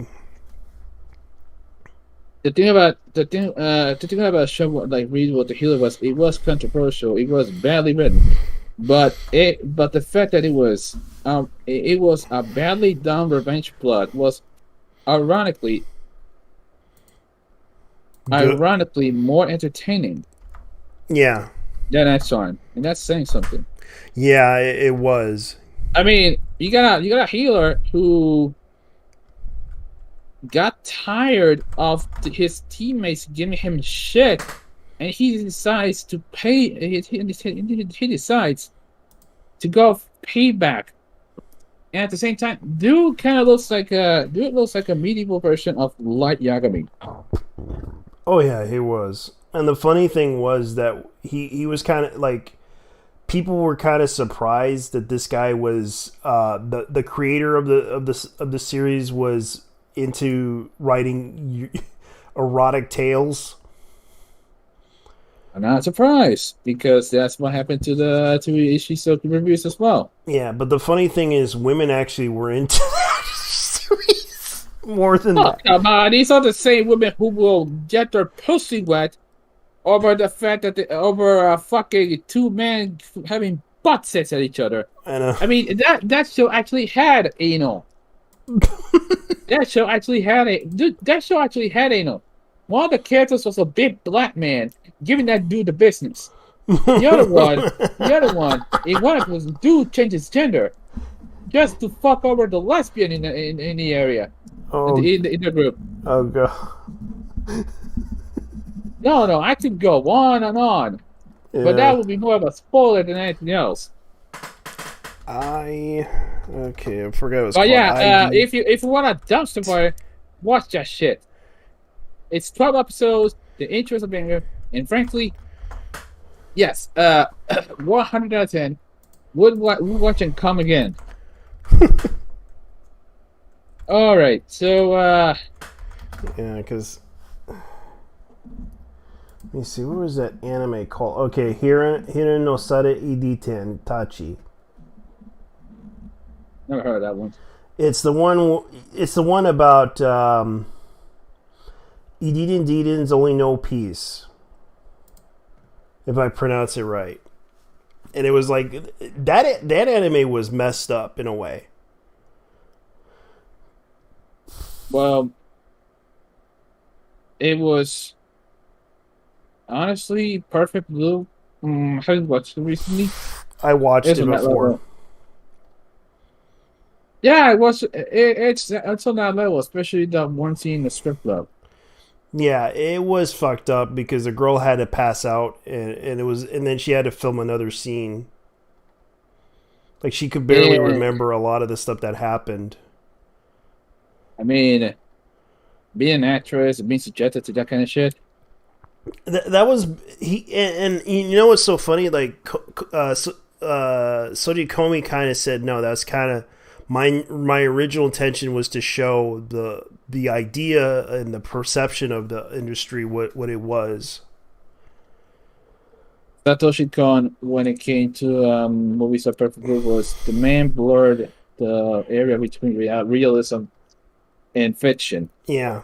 And he kind of did it with fiction. He kind of had to say that this is fiction. I only did this to create reality. And in the case of Perfect Blue, it was... I mean, at one point, I have seen worse things.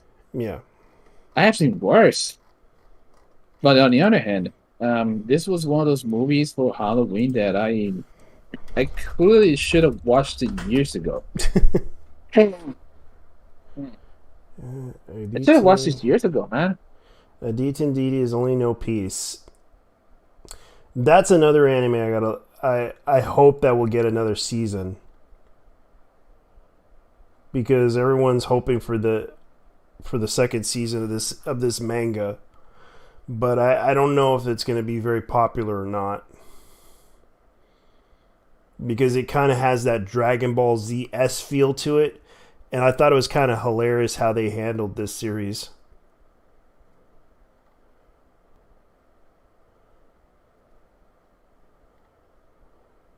Hello? Yeah, I'm listening. I'm just checking something out. Yeah, and I'll show you the image that kind of you'll probably find disgusting. Because this is the image that kind of that shocked everybody. And I don't even think it's going to get another season. All right.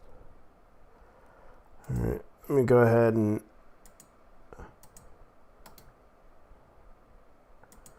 see if I can find it. Image...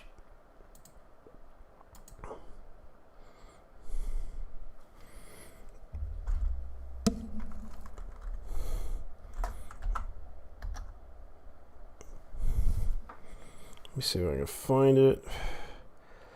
Here it is. There. Okay.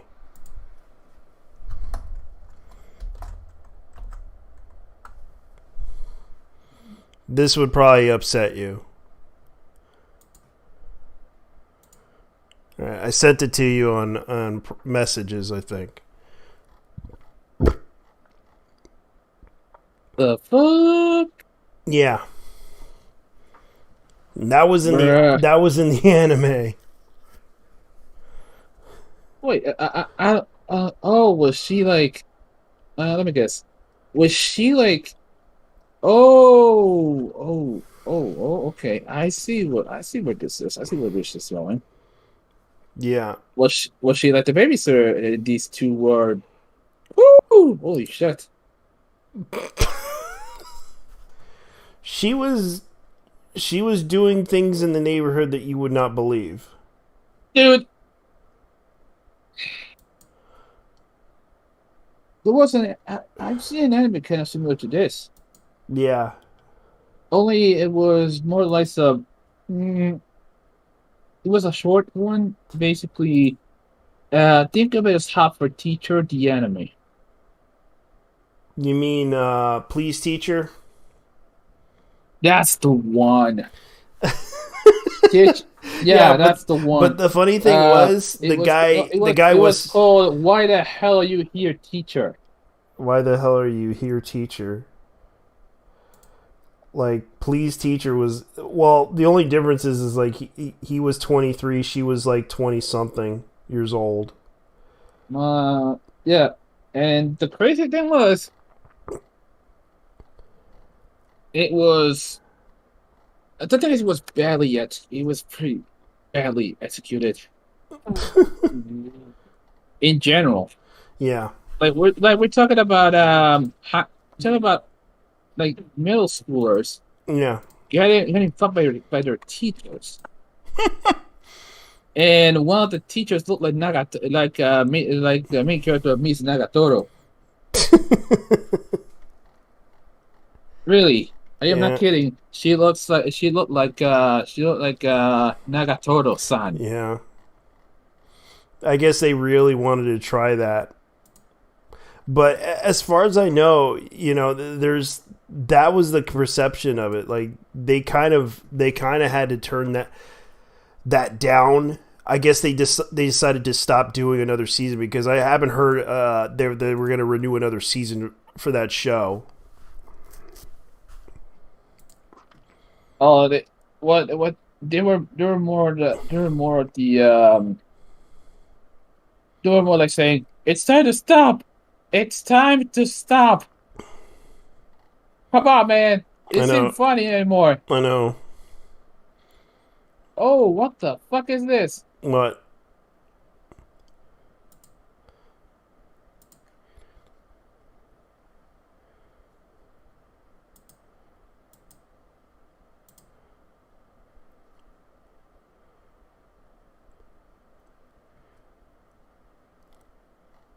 The shit is this? What?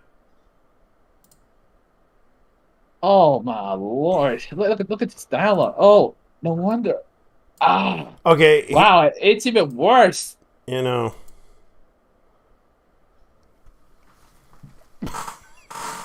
My God, it's actually worse regarding Spice. Yeah, it is. Because I watched the reviews on that thing. My impression, like I said, this wasn't a review, it was an impression, was that the fact that, yes, the voice acting was terrible. The animation, it wasn't bad per se, it just reminds me of Totally Spies via 2000s. And the issue that I had with it wasn't... It's just that they funded this with Crunchyroll money without even realizing that this is not an anime. This is basically someone creating this as a perception of anime. Maybe that's why it's high, Guardian Spice. Yeah, because the fact is they got high off of this stuff, wasting all the money that they could possibly get with a bag of weed and creating this in a studio. Funny thing though, regarding the Burst cast, quote unquote the Burst. Yeah. They were mostly white women. Mostly. Except for one, which was Rodriguez.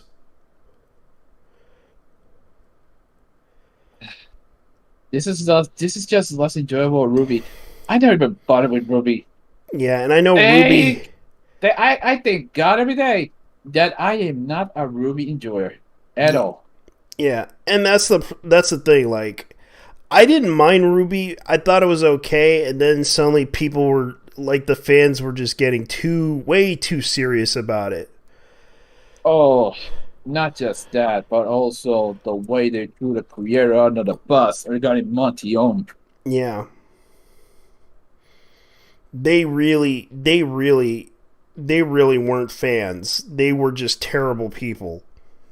Oh no, I meant his widow and everyone else threw under the bus regarding the show. The seasons were absolutely... I know. And it turned to shit. Plus they're probably going to end it.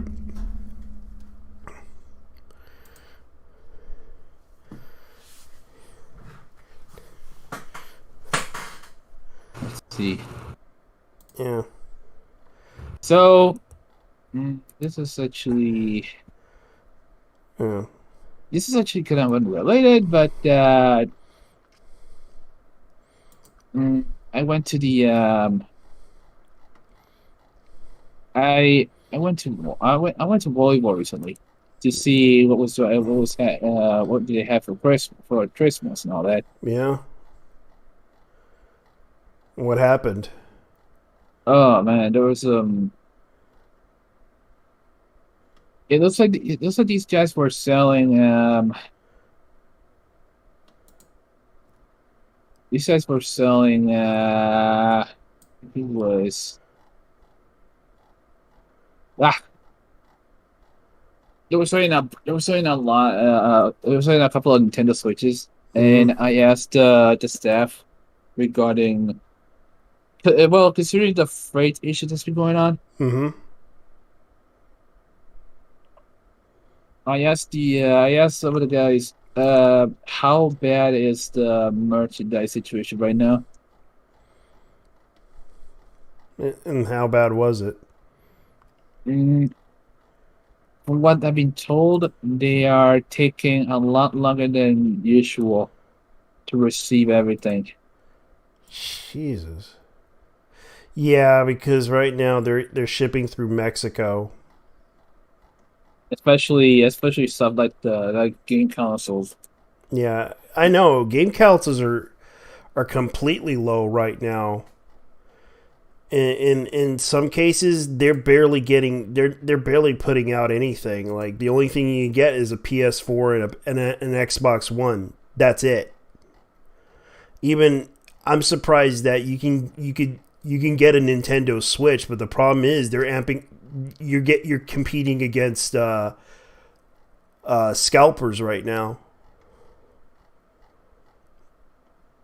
And here's the thing: even game consoles are like even PlayStation is going on a PC mode. Yeah, even when they announced that God of War, unfortunately not the classic ones, but rather the shit tier version. The shittier one is going on Steam. Mm-hmm. And the PlayStation fanboys were seething. The time for exclusivity is over. It's over. Yeah.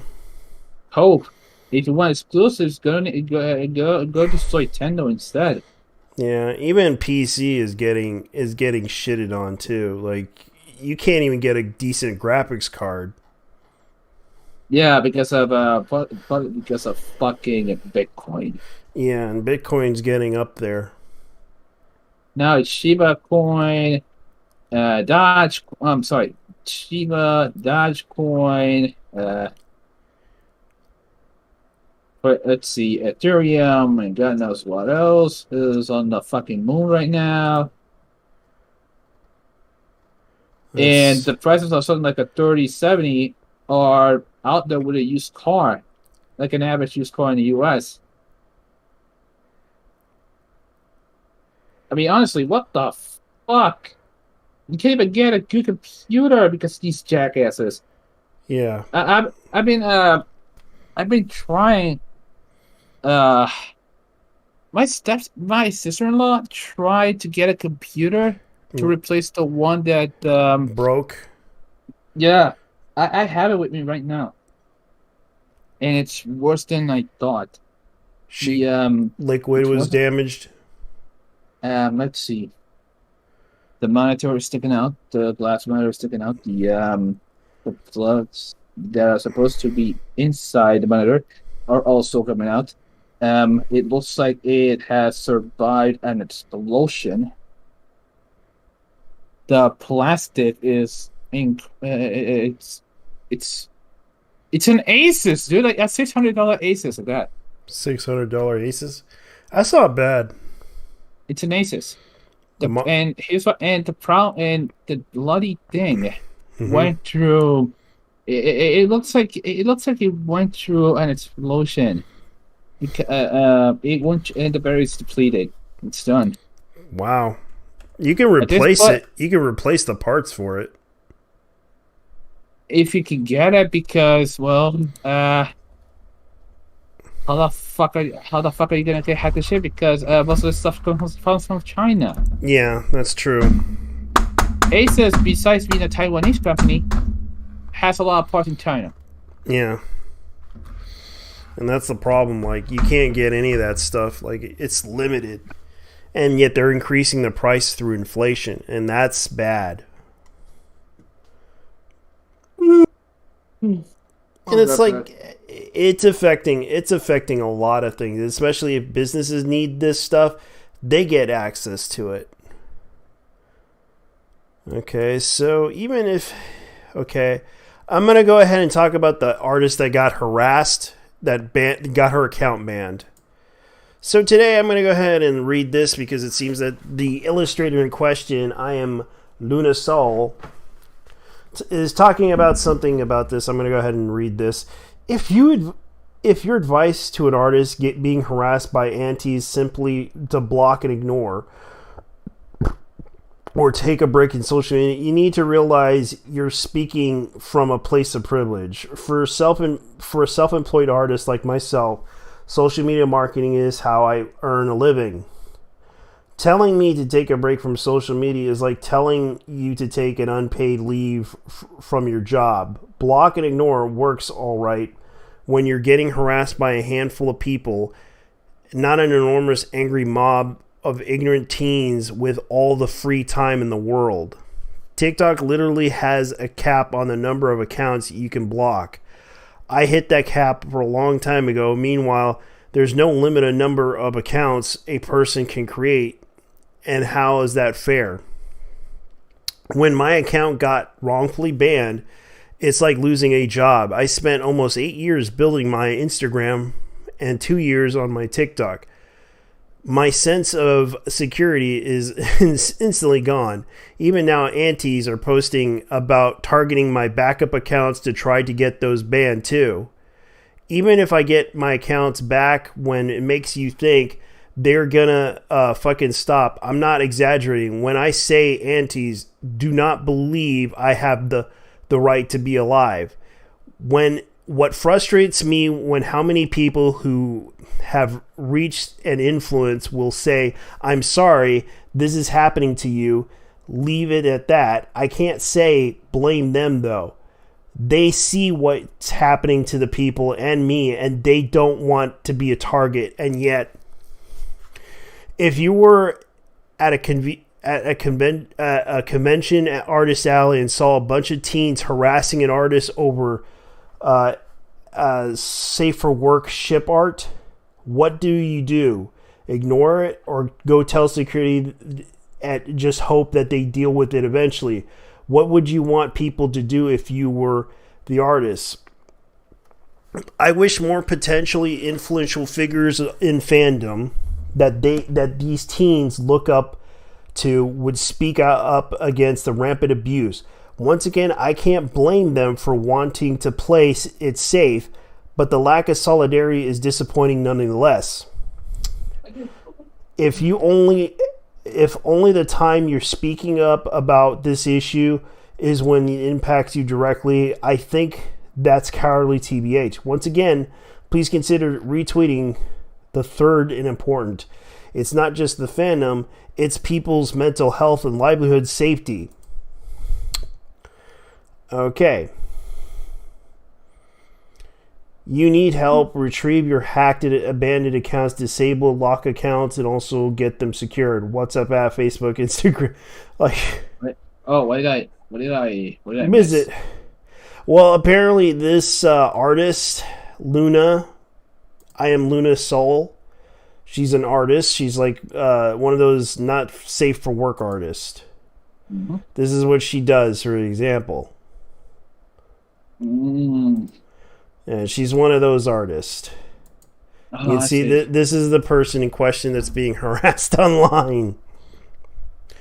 Yes. Oh my god! Don't tell. Oh yeah, she's a gay. Oh my god. Yeah, this is the artist in question, and I'm just pointing this out to people right now. There are people that are probably going to be like coming in the comment section trying to tell me what's going on with her. The big signs that she the Genshin art. That's a big sign. Yeah. I'm sorry. Yeah, they attacked her, and she kind of like, yeah, that's probably what happened. Slips into his. Oh, look. Yeah, that's probably what happened. So this is my pocket. Oh my god. God, I have a feeling this was just like how you do. Yeah. Yeah, this is the screenshots. Okay, everyone report, even if now. Mass reported in her Instagram. Yeah. Yeah, they really went too far on her on her Twitter. They actually reported her. Oh my god. Oh yeah, they are really going after her. Like, I'm surprised no one's talking about this. But yet I'm a small YouTuber. I can't even do much of anything. You guys aren't paying attention to this shit. I'm surprised Kotaku is children of adopting poverty and promote incest parents, but you don't see why it's bad. No reflect. Yeah. Fuck. I'm gonna say it. Fuck the Genshin fandom. Fuck 'em. Promoting incest parent. Yeah, I can see what this is about. And yet you're 36 and you're wondering why people are reporting you. These are tomato shit. Oh Yeah. my god.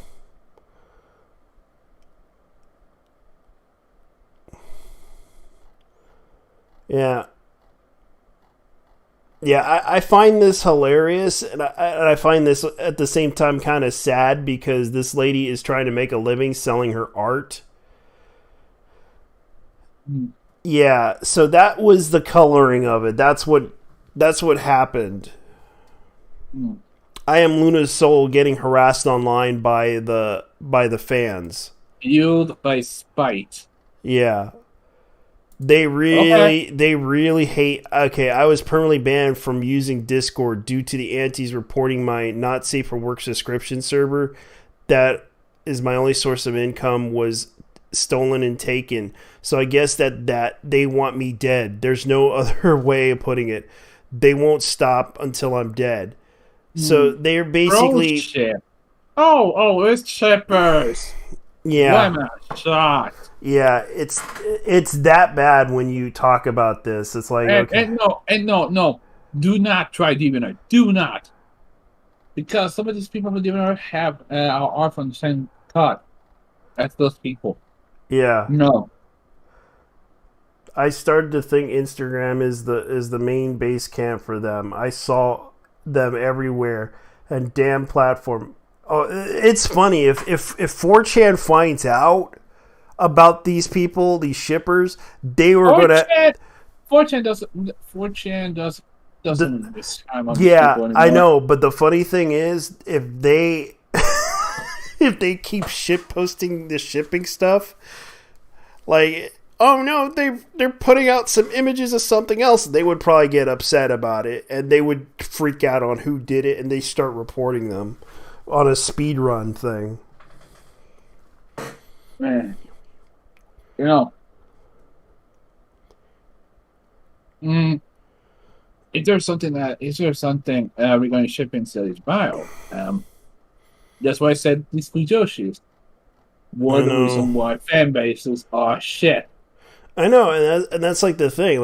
Like this girl's basically talking about social media platforms want big accounts and draw eyeballs and add dollars, but they do little to protect nurture the growing accounts that might one day become big if they. Hey, pick all that. It's okay. Oh, you're happy too. Okay, bitch. You did deserve this shit. I'm sorry. Yeah. And it's like, I really want to know how the future of social media is going to play out if platforms are going to continue to ignore the mass harassment and abuse. I know of multiple other creators that are dealing with this similar shit as me, being brigaded by underage trolls so it's not isolated.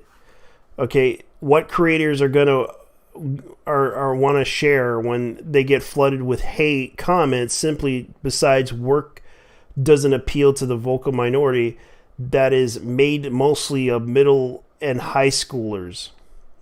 Unless you're a giant brand like Blue Check Marks who get like she's literally begging for help here. Holy shit! Imagine being banned from TikTok for 9 times. Yeah, like I know. What's her name got banned? What was her name? Amaranth. She got banned like how many times? And then they brought her back in.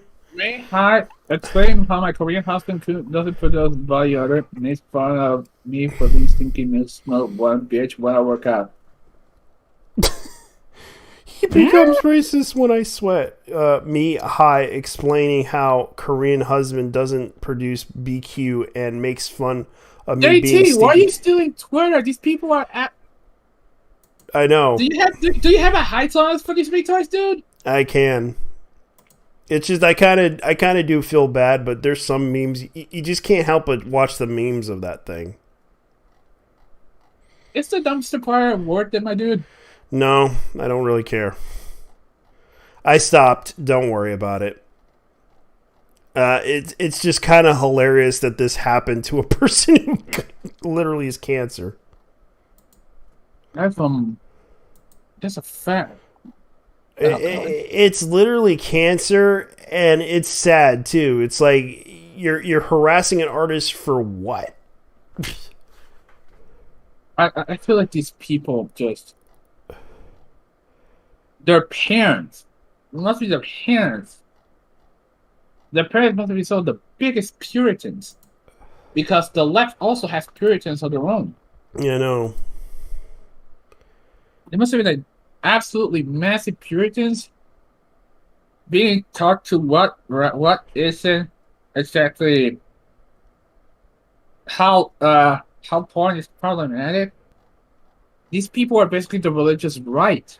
I know, that's what I said about like the trans community, for example. Not all of them, but I want to point out something. Like, they hate trans porn. Like, some of those trans activists, they really hate trans porn. Because they make the argument about fetishism and everything. It turns out, I realized they're just jealous. Because even I realized after talking to some people about this issue, pointing out this realization that, yeah, these trans people are very miserable and lonely.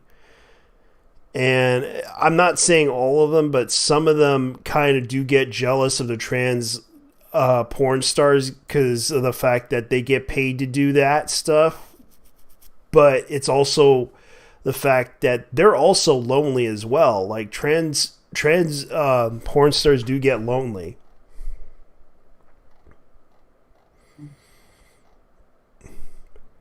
Honestly, these people need to touch grass.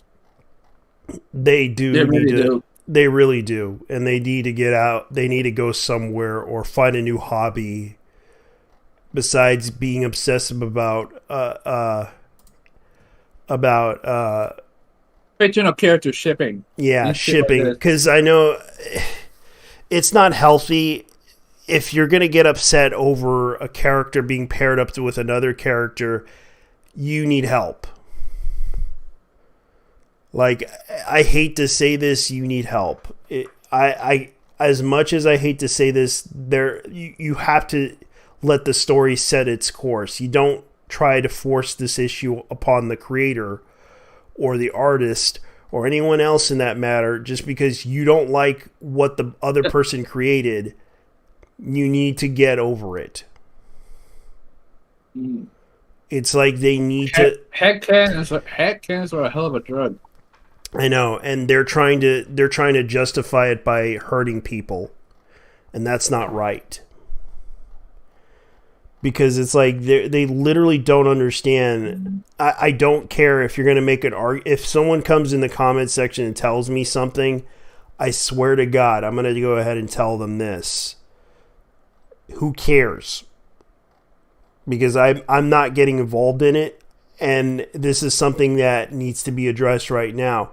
you think just because you don't like a person or the art style that person makes, I could, like, right now. The shipping that that person does. Yeah. Is not your headcanon, your ideal headcanon. Yeah, is not your idea. That just means you're a basic bitch. Yeah.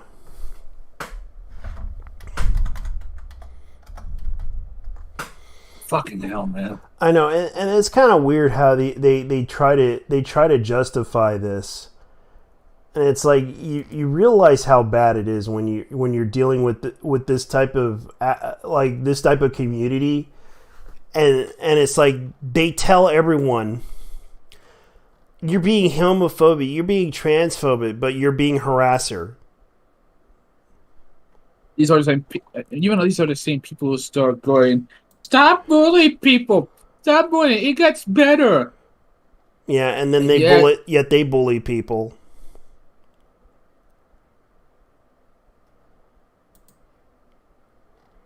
And that shit is past fucking speech. I know.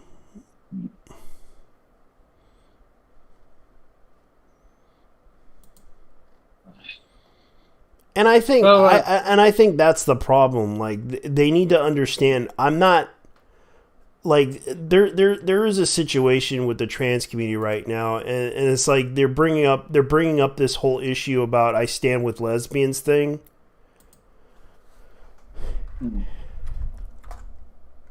Another virtual signal. Another one of those virtual signal campaigns.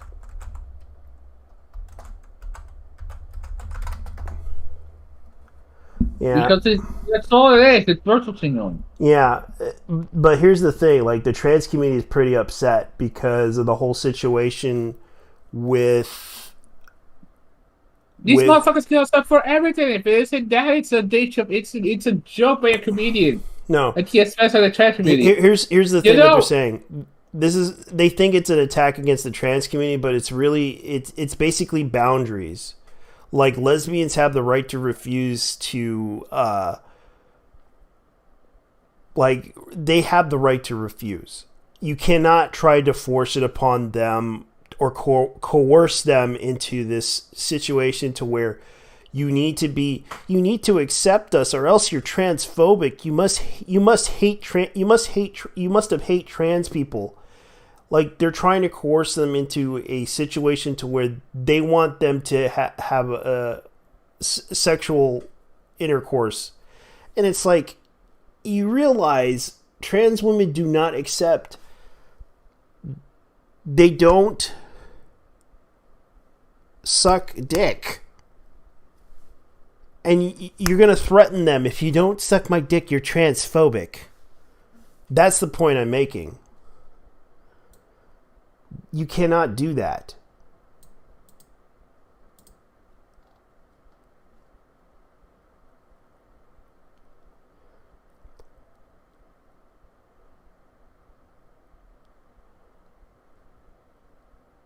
The thing is, yeah, just and it's like it's coercion. Like, they're trying to coerce women into sex. Oh, they actually some trans people think that the only reason why they actually want to be trans is because they want to get laid. Yeah. Because women will fuck them. Yeah. Well, that's stupidity. That's how it works. Yeah, and it's like, that's what's going on. It's like, this is kind of, it's always men, isn't it? Do we see trans men forcing homosexuals into having sex with them? Of course not. Makeup, the dress does not prevent men from being a predator. I stand with lesbians. And it's like, there's a lot of things they're talking about.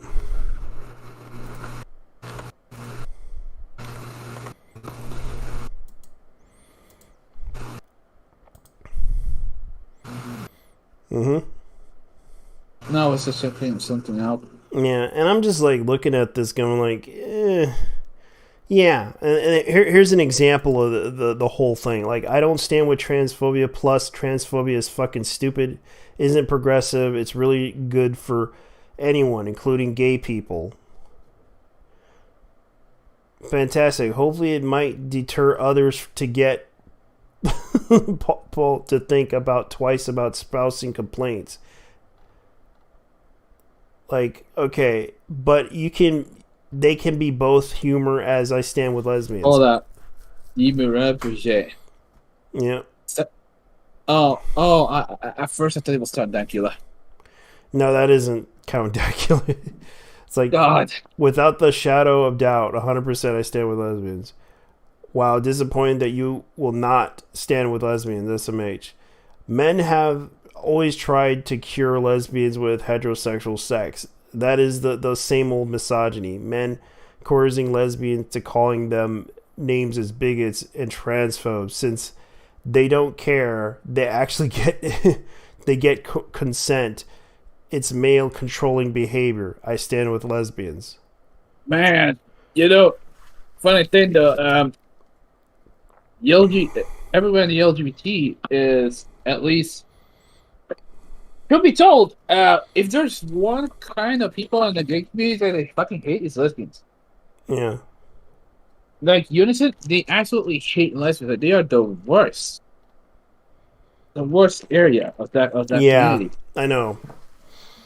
But both sides are horrible.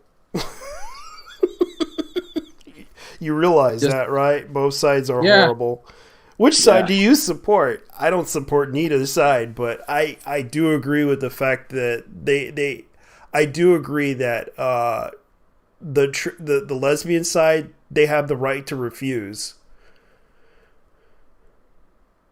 Yeah, and the trans community needs to stop preying on little kids, like a couple of them. They need to stop acting like incels.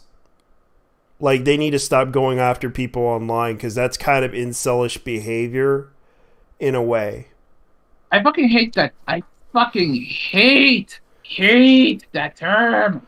Incel? Yeah. I know, I do too. I absolutely hate it. I absolutely hate it. But like, if there's a word that should be illegal, that should be it. I know. It's like, I hate that word, but it does describe their behavior. I mean, just say involuntarily celibate or perma-virgin. Or perma-virgin. Yeah, that's pretty much what it is. Like, I find this hilarious because it's like, this is the type of problems that both sides are having. Like, the lesbians have the right to refuse. Gatekeep, if you will. Gatekeep? Yes, they need to gate. Yeah, if they have to gatekeep, they might as well do it. They might as well do it.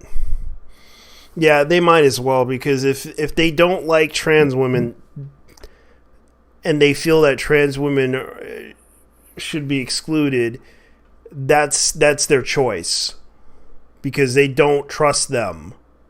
But I understand that trans women want to be accepted, but when you have these types of people who coerce lesbians into shamefulness of basically attacking them into sexual relationships, I would say this. And I'm going to say this in a nicer way, because you need to stop that, because it makes the rest of the trans community look bad. You are not getting acceptance that way. You will possibly make everyone afraid of you. And quite frankly, you guys kind of sound kind of rapey when you do that type of stuff online. and it's true. It's like, you guys are sounding kind of creepy and rapey. Like, you guys really are trying to force this issue on the lesbians. Why can't you accept us? Because we don't trust you. All of you are basically misogynist men secretly posing as women. That's kind of the issue. Like, they have the right to refuse. Mm-hmm. And that's a human right. And you say trans rights is human rights, but lesbians have the right to refuse, and that's their human right. And I would say that both sides, and I have to say this, both sides have the worst characteristics of the two. And I'm glad I'm not none of the. I'm not on anyone's side on this. Why? Because it's not my side to judge, but that's how I see it.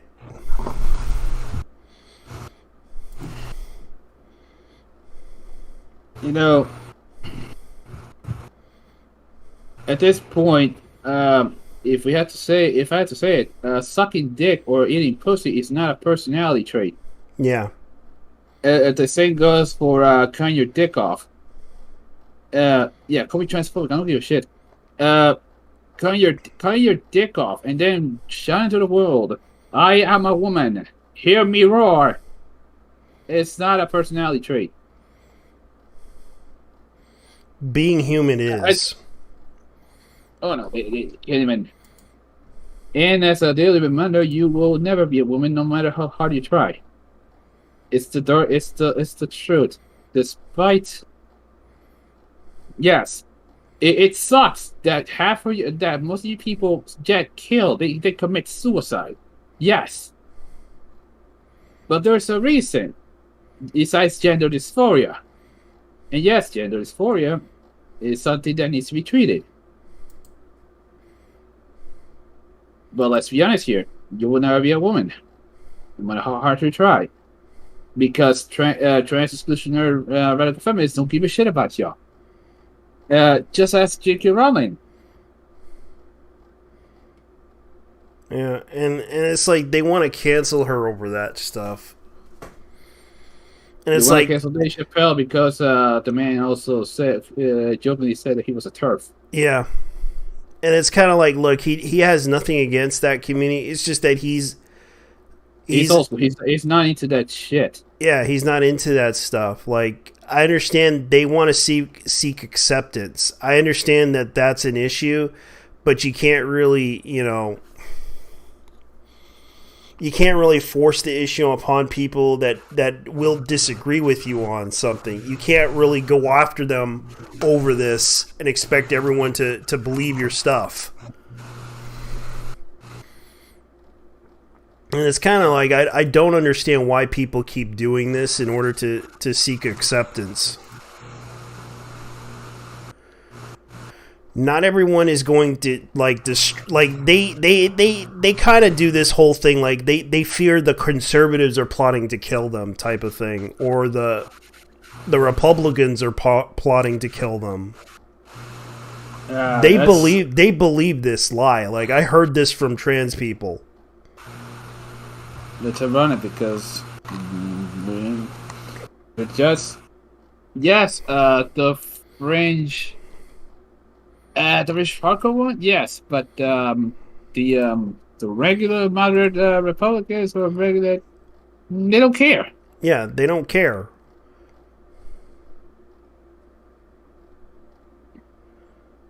And it's weird how they treat the situation like they have to stop somebody before it's too late. No one's advocating for your death. No one's trying to kill you. No one's trying to do anything to you. I'm not doing it. I'm just pointing out that you're crazy. That is all. It's more like saying that half of y'all need to chill the fuck out. Yeah, you need to chill the fuck out before you start killing yourselves. Just saying. Let's see. And not all of you are bad people. It's not something. It's just that most people don't know you very well. Okay, so here's the thing. Mm-hmm. Coming back to anime because yeah. All right. What exactly did you check out recently, man? What I recently checked out, let me see. There was an anime. Let me look it up because I was looking up some animes. I looked up Taki Opus Destiny. Never heard that one. Taki Opus Destiny is basically like Taki Opus, like Opus, like the conductor is using the. It's basically an anime about music, but at the same time, they cast magical spells like they're a conductor in a symphony. It's a really good. It's a really good anime.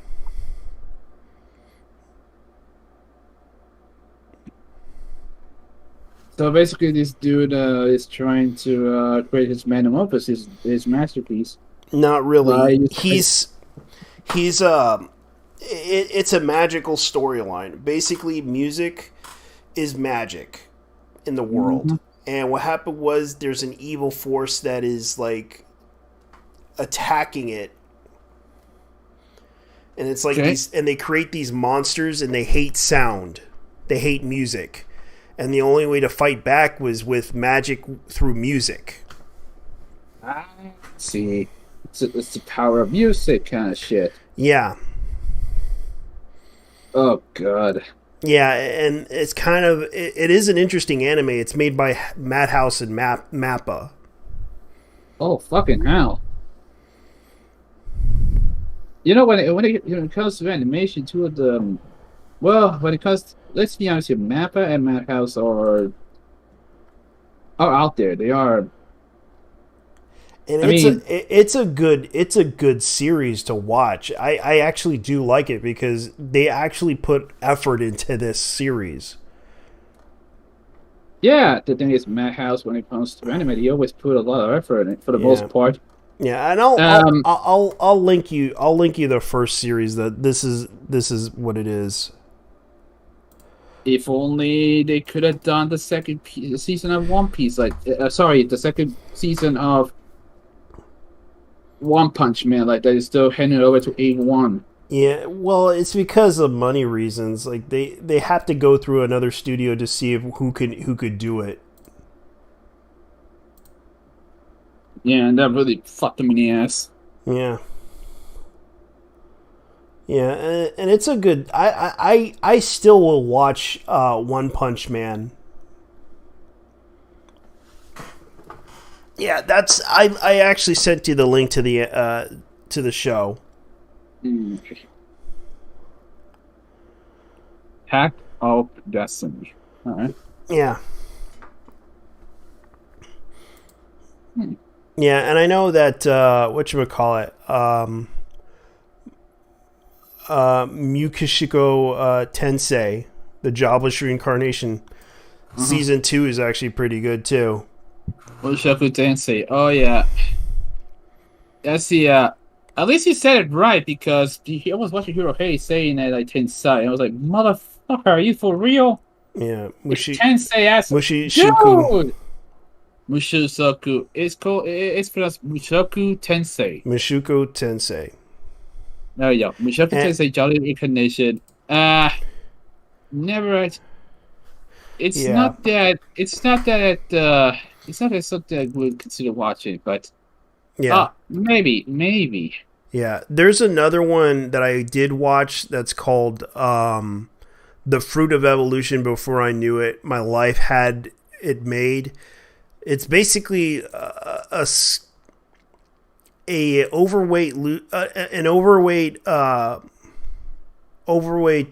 school kid who suddenly got teleported into another world, and he's forced into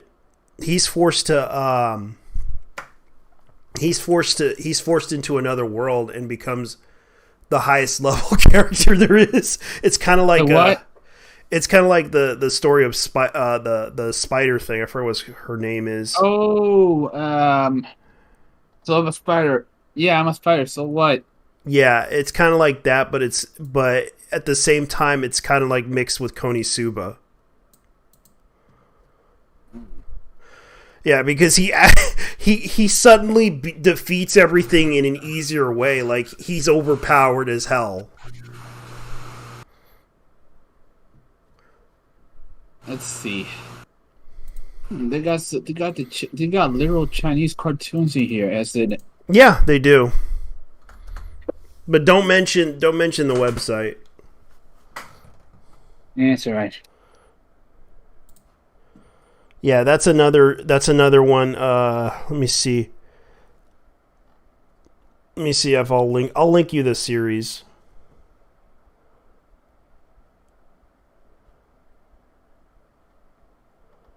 And I was also watching AIM Warrior of the Borderline.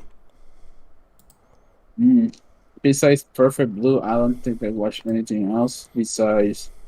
Well, unless you count a Mexican YouTube channel I was checking out. Yeah.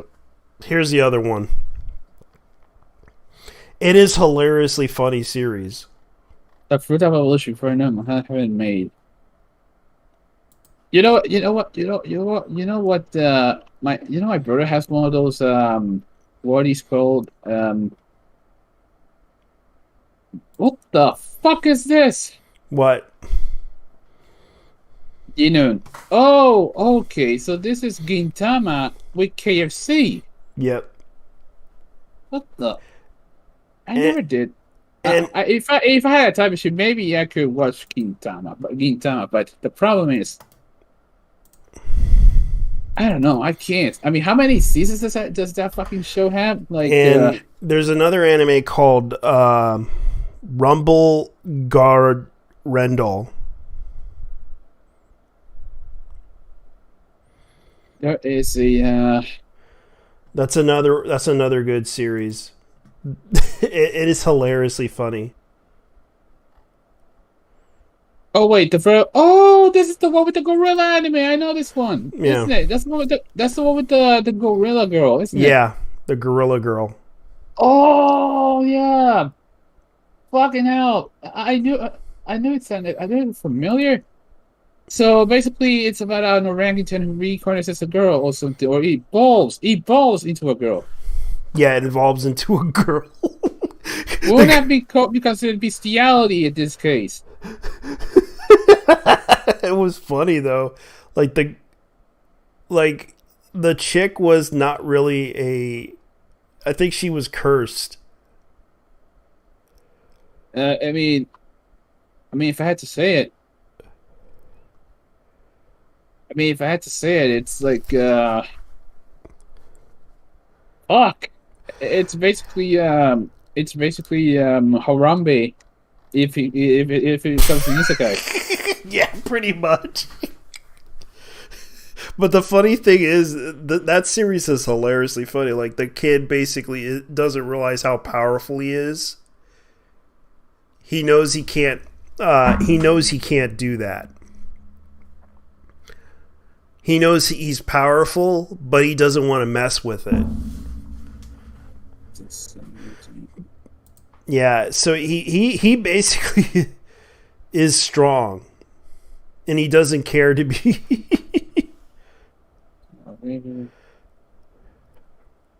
Oh god, I forgot. Oh god, I forgot what I was gonna have to watch. Jujutsu. There we go. Jujutsu Kaisen. There we go. Yeah. Okay, so in the case of Jujutsu Kaisen, that is 25 episodes I had to expose myself to. Yeah, there's also Deep Insanity Lost Child. It's kind of like it feels like an MMO in a way.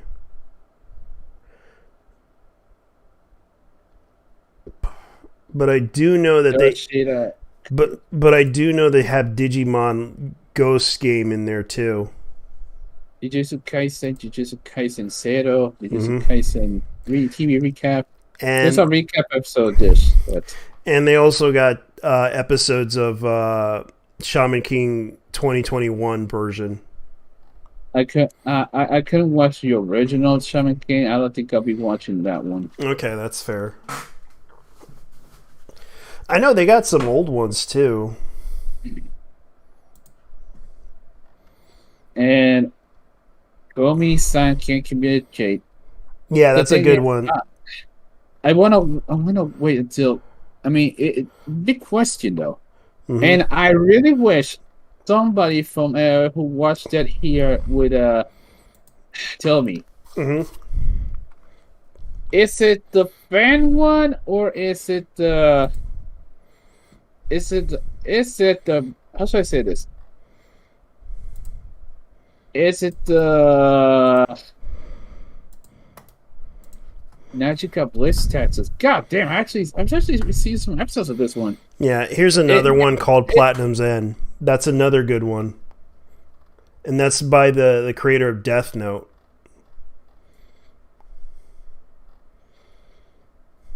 Fantasy 17, also seen it a bit. It's basically about this girl who's like 17 but has the mentality of a 6-year-old. But after getting beaten in the head. Yeah. In the neck as a kid. Yeah, and she went in a coma and then she wakes up and she goes to high school. Neo Tokyo, Million, no thank you. Yeah. One season was enough. No, my dad brothers, fuck yeah. Sengoku Basara, I remember this one is a good one. It's basically the samurai one, but unfortunately it didn't last that long. Wait, Sengoku Basara, that's one, that's from the, It's the video game. What? Yeah. Okay. Platinum Rubber Garando. Yeah. It's a really hilarious comedy. I wonder if there it is. There's one that you wanna know something interesting? There is. Yeah, and I think this is the one I would recommend too, but I don't know if it. Turner Showa. This is so basically, but that's another one. Let's see if I can remember it. The vampire dies in no time. Rolls in harem. Ooh, okay. Now we got some crazy shit here. Yeah, it's funny. It's not the best anime, but it is comical in a way. How many? Oh, it's okay. So Grandal is a 4-episode. I'm guessing it's an OVA. Yeah, it's a 4. I think it is, but it's actually. Let me see. Actually, it's just 4 episodes. It's not an OVA. It hasn't yet completed yet. It just started airing. Okay, so it says here that Japan 2019 justified the dawn of a new era, suddenly a rich run adventure business guy will be in an alternative world, Shinkaku Nippon, where the sky and earth upside down. This parallel world keeps the former militarism, which is era being eternal Showa. Basically, if Hirohito has not given, if Tojo and Hirohito have not given up on their ambitions of the Japanese Empire. Yeah, pretty much. Gas weapons, Genbu. Rendering our modern weapons ineffective. Shinkoku Nippon usually ceases the government to use de facto conquest of Japan. Anyway, Reiwa has not arrived Japan. The current era, basically. Yeah. And most people are, let's see, I know that there's another one called, it's an isekai in a way. The world's finest assassin gets reincarnated in another world as a aristocrat. That's another one. And I believe you probably would like to watch that one because it's an isekai in a way. I've seen some scenes here and there. Yep. It's basically like this anime is like based in Mexico. Mm-hmm.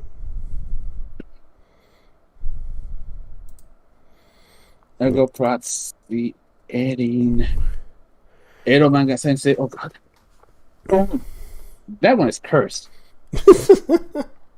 Yeah, Ero Manga Sensei is kind of cursed. Yeah, I can understand. Basically,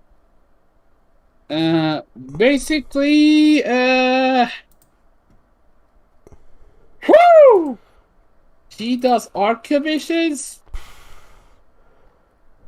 but she becomes a fucking shonen, and she starts doing lewds on live streams. Her stepbrother basically. Her stepbrother basically is in love with her. Stepbrother, because not really brother. Not really a brother, yeah. What is it with Japan? What is it with Japan in these fucking? What's with Japan incest though? I mean, I don't know. What do I feel? Like Japan is out there with Latin America. I mean, Latin America does the same shit too. Romanticization. Oh yeah, Digimon Ghost Game. Yes or no? Holy fucking shit! Is this real? What? It ends up. This place has all the episodes of Mechadoc. Mm-hmm. No fucking way. Yeah. That's insane. You'd be surprised what they have. Dude, that's insane. Like, I've been trying to find this one. Yeah, they do have some shows that I like.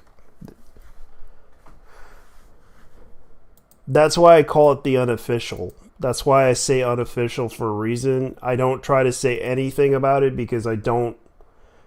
Because it's basically for fan subbers who want to watch them first and then buy the stuff, the products later.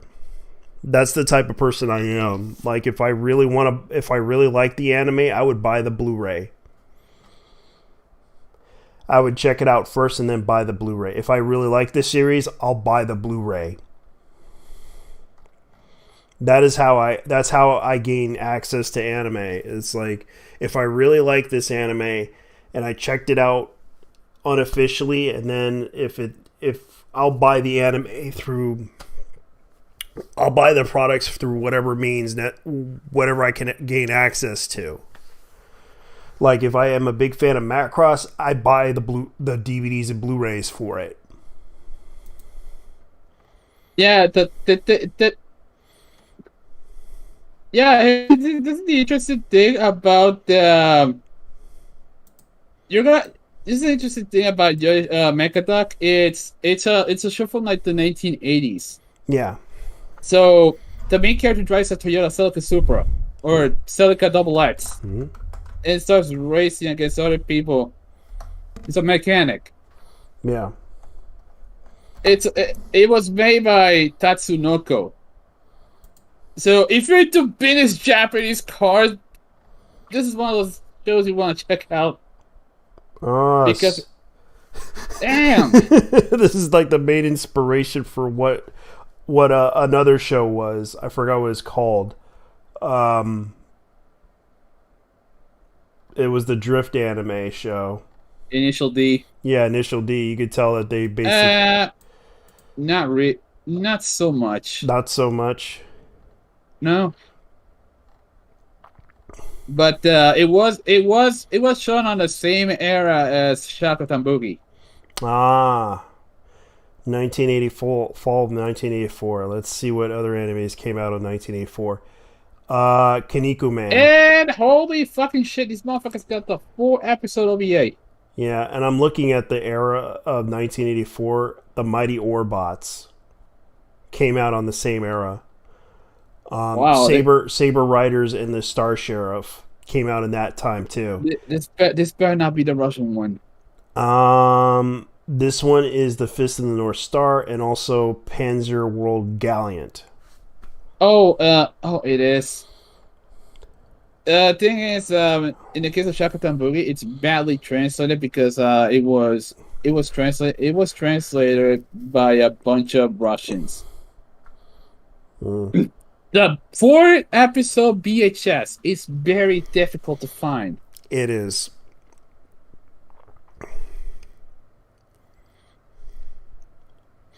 And I can't believe they had The Lensman in there too, like the TV series, the 25 episode TV series, but they only have 20 episodes of it.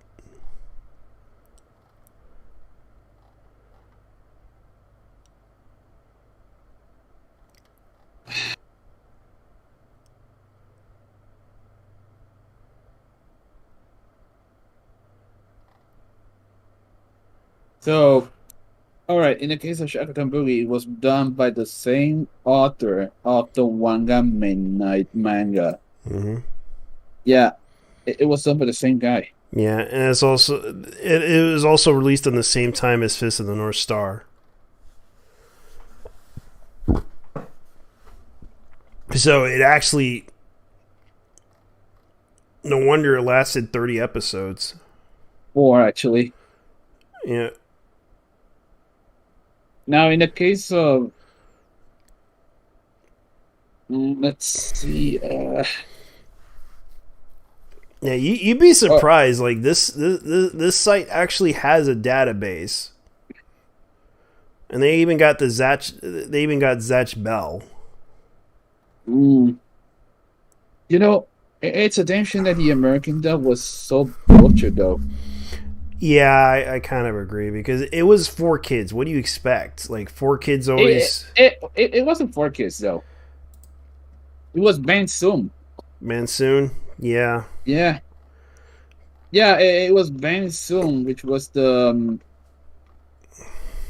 It was the Californian.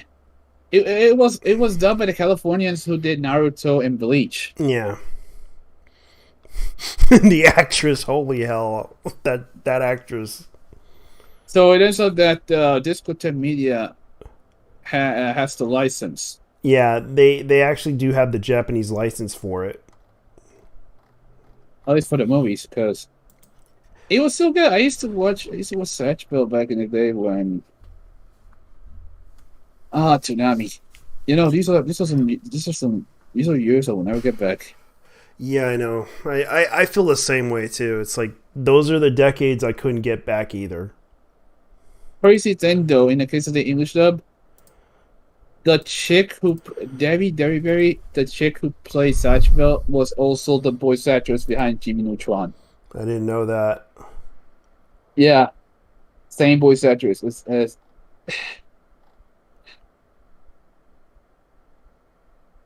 the dude, you could recognize her voice anywhere. But yeah, it was the Italian singer. It's pretty fucking hilarious. But Parco Folgore. Oh God. Yes, that's the dude's name. Basically, the man basically sings about tits in the Japanese dub. God, he really did that, didn't he? Well, they had to replace the songs with boing, boing, boing, boing. So boing, boing, my baby. Hold on. I can imagine him saying that. Boing, boing, my baby. Okay, this is the English version called "Hey Hey Let's Dance."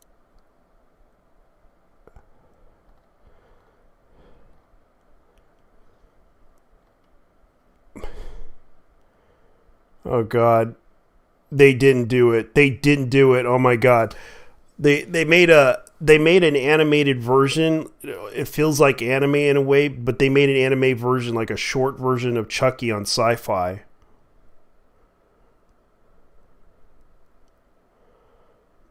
feel like this was a parody of Dave Rogers.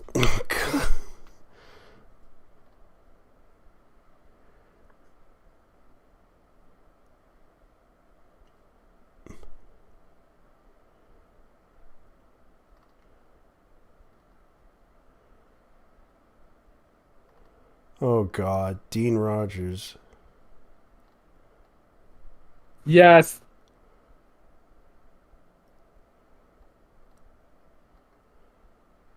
Fucking hell. Yeah, the Japanese version of that for Hey Hey Let's Dance was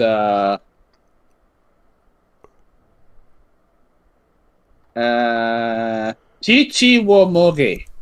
Oh god.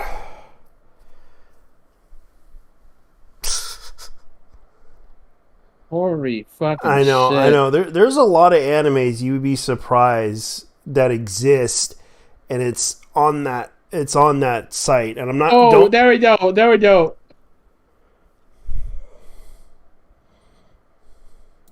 I can't believe they actually censored that. Holy shit. Yeah. Yeah. I can't believe that was the actual fucking meaning of this when I first found out. Yeah. You'd be surprised. Like, that's pretty much what they have right now. Like, they have like a full, like, you can look up their database, like their filter system and everything. That's pretty much what it is. Dude, it literally means touch your tits.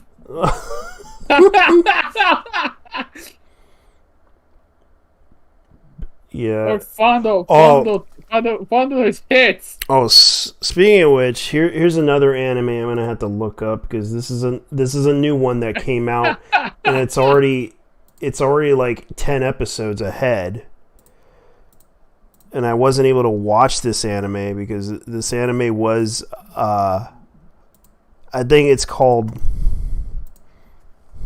Oh, I forgot to say that the chick who goes with that character also has a massive rack. This is the wrong one. This is Code Black. That's what I was looking for. That's the one. Fuck me. Yeah, they got the dub and English versions. It's not that. It's just still watching that fucking video. All right. Remember, kids, roping is fun if you're a famous Italian creep. Buongiorno. Ponga needs to be funeral. Play this in my funeral. What is this one about? Oh, 5-second one, and also Build Diver. It's kind of a card game type of deal. Not to card games. Yeah. Black Lagoon. Oh, there we go. Hey, Yeah. I wonder if hold on.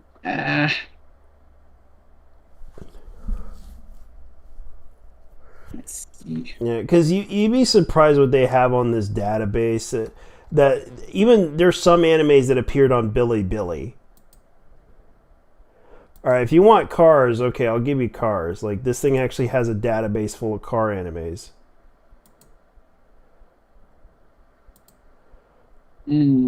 So, it's just I'm checking out if there's a certain. Here. I'm just checking if there's a certain. That's more of a game, basically. The Bible Black. Yeah, something like that. But Oh, here's the OVA for. here's a list of car animes. Holy fucking shit! They got the entirety of Black Lagoon. Yeah. That is. I'll be honest with you, Black Lagoon. If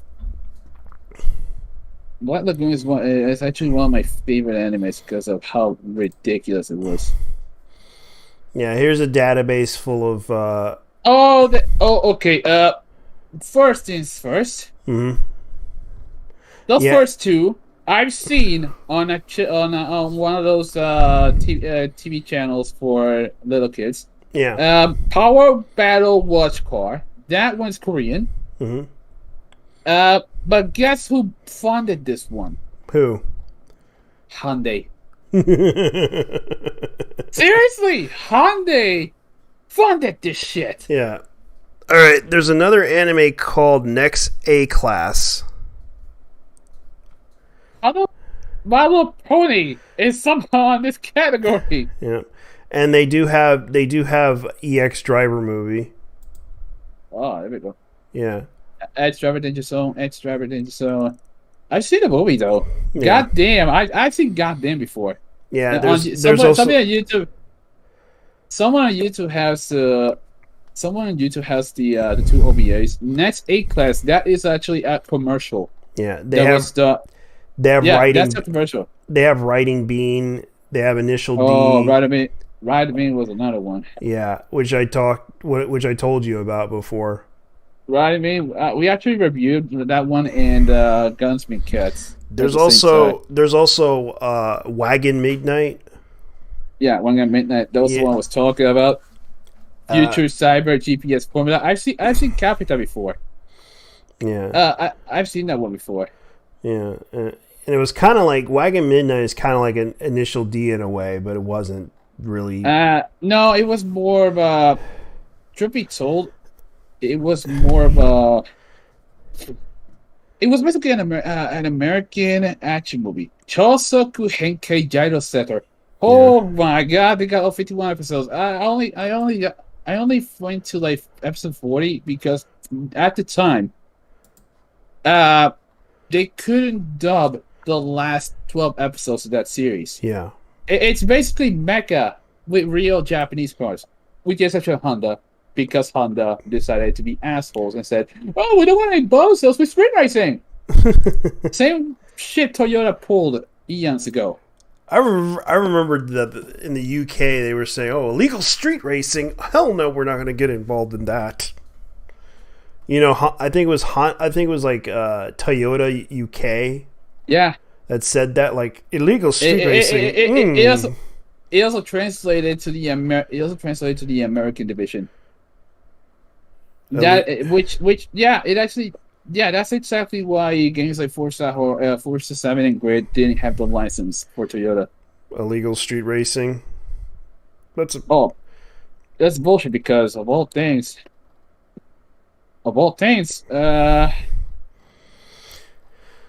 What is this? Maxwell Torque. You'll probably check it out soon. Like, they have a database. Like, if you look up the filters and everything, Grand Prix, Amperman. Oh, I know Amperman. That's the this is a very parody. Yeah. Goddamn, I've seen both episodes of Goddamn. It's basically Africa Rally, the African Rally, the African Safari Rally, the anime. Dude, that's about Japanese dude driving a 4-0 password. Mach Go. That's Speed Racer. Yeah, and they even have Machi Go X. Hey, I wonder if they have the Japanese dub of Mach Go because. Wow, Machi Go.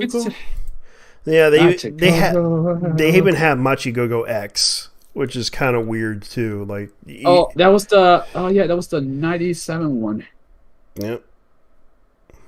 I'll be honest with you, the 97 one was fucking ass. Yeah. What done? Where did sing? Alright, so we got Chinese. We got what the fuck is this shit? Oh, it's from China. Yeah, you'd be surprised that China's trying to get into that too. Get into the car thing. No. Get into anime in general. Yeah. I mean, let's be honest here. Genshin and Honkai are proof of that. Yeah. And Honkai, what's the name of this shit? Honkai Star Rail, which is the latest one. I know they've been putting out like OVAs, and it's even on the databases too. Honkai Impact is also in the database. Oh, okay. So this one is a 3D animation. Yeah. Okay. And that's how bad it is. Wait a fucking minute. Who did this?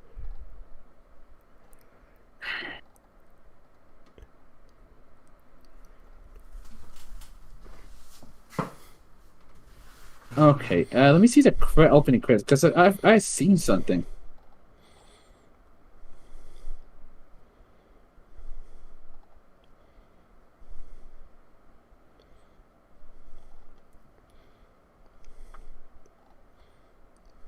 So what is the?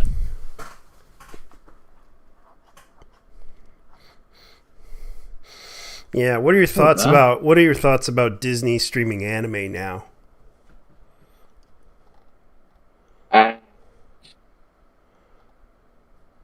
Let's see. David Wu. Mm-hmm. No, I'm checking out one of the. So I'm checking out this Chinese actor called Wu Da Wei. Mm-hmm. When David Wu. Let's see. Yeah. Okay. So oh, the dude used to be in TV. Yeah. Let's see. It's not with me. Okay. I'll be right back. I just gotta go take care of something. Ugh.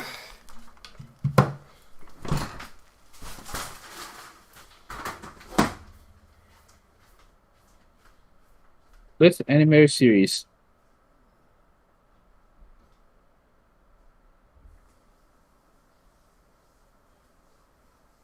I like.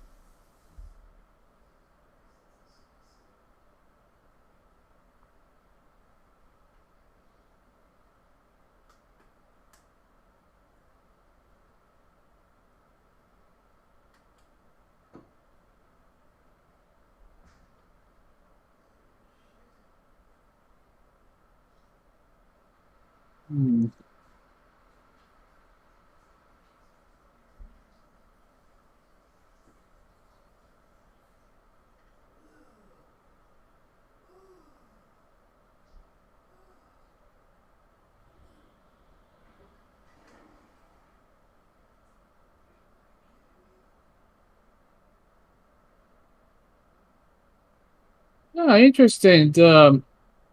Interesting. The cars, they're fucking real cars in this one.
Oh, fuck off.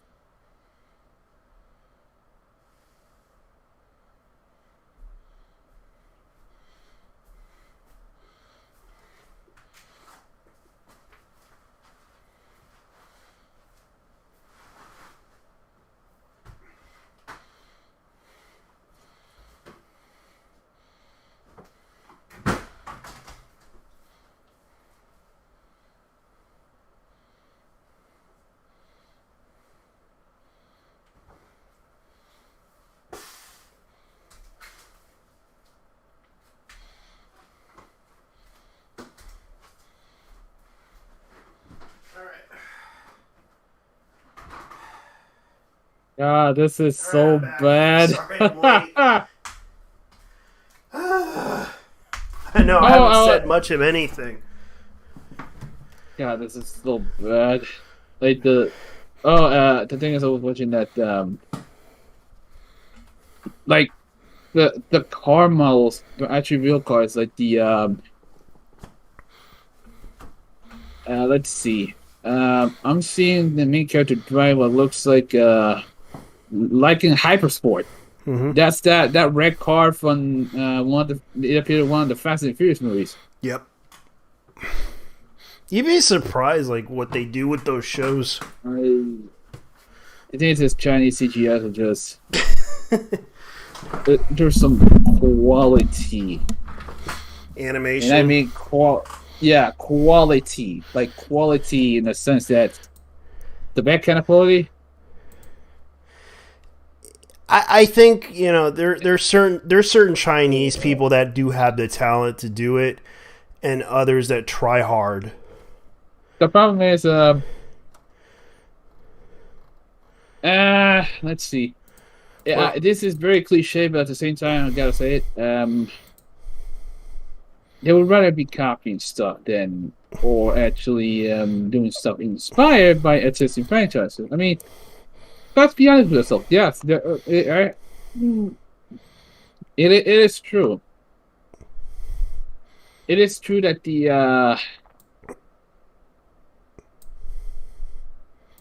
how should I say this? It is true that the a lot of stuff, like for example, Call of Duty is based on Doom and so on. So, but you know what I mean. China, when it comes to bootlegs, they are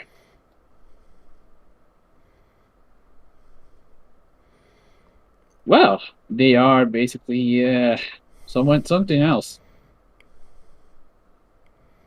Okay, so you were asking me about my thoughts on Disney playing anime? Mm-hmm.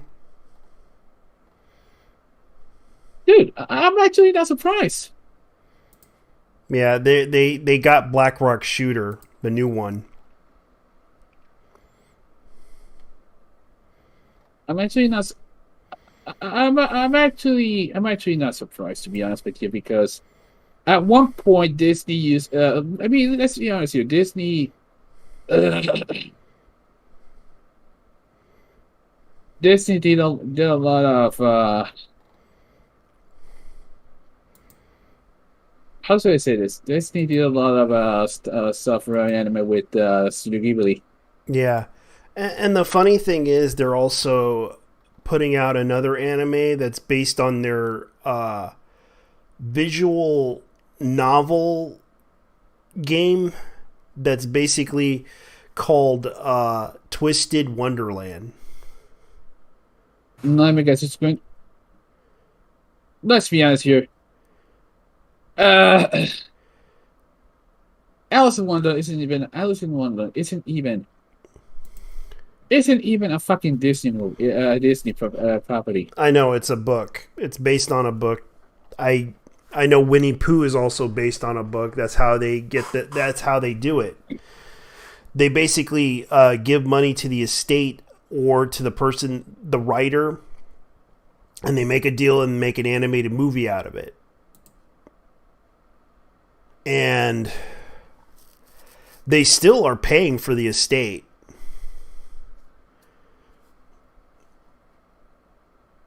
But here's the thing that's going on is that Disney made that same mistake a long time ago.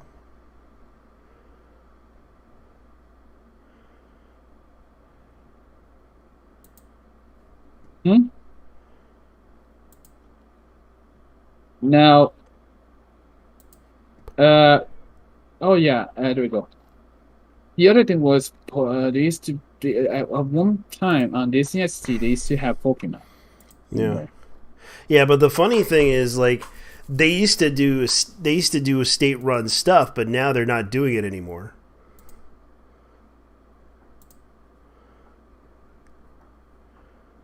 And well, I'm gonna be honest with you. It is what it is, but a lot of stuff from Ghibli is pretty fucking mediocre. Yeah, but the funny thing is, they're hiring whatchamacallit, anime. I think it's Anime Max.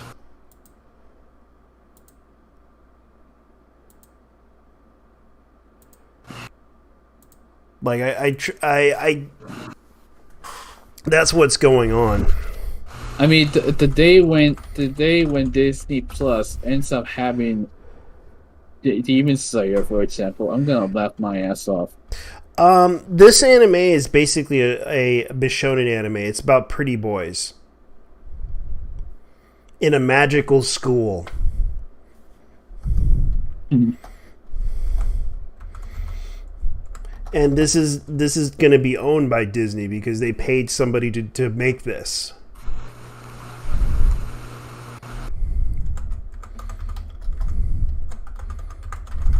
And it's based on their mobile game, which I'm not really into.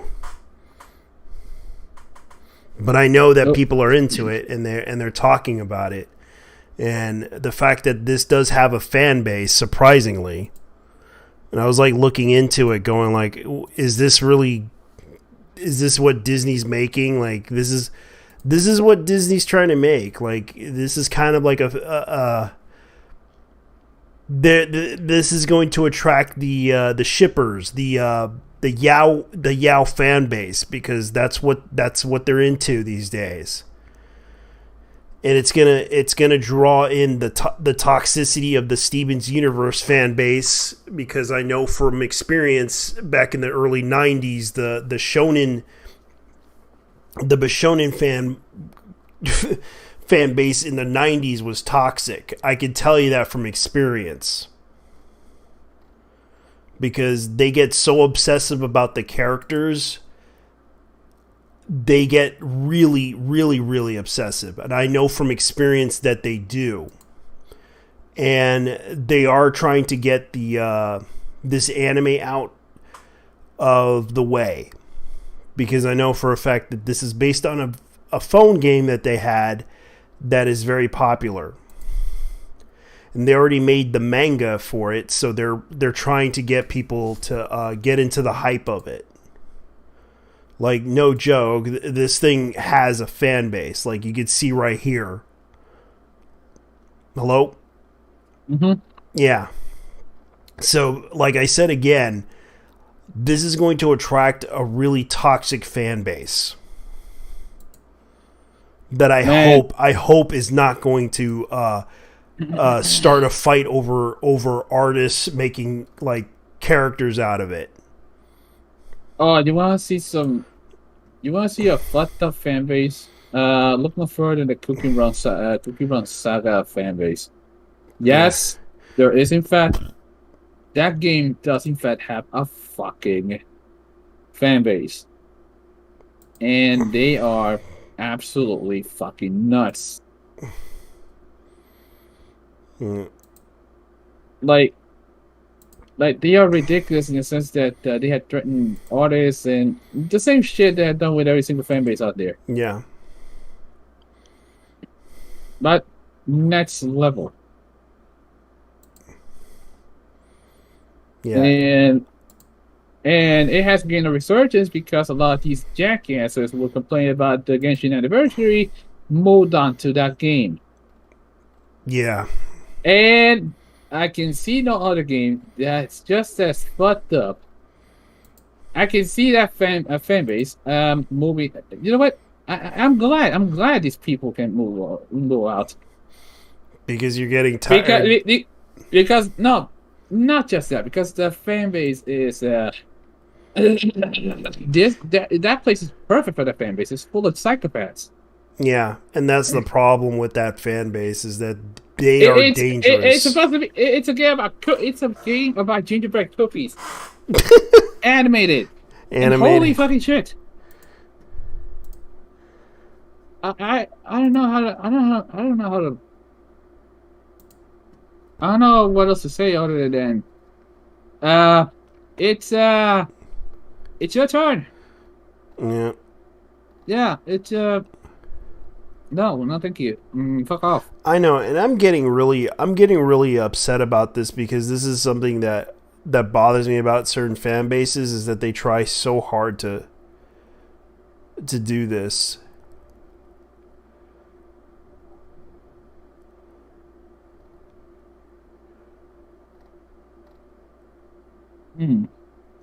And this is it's been going on for a long while.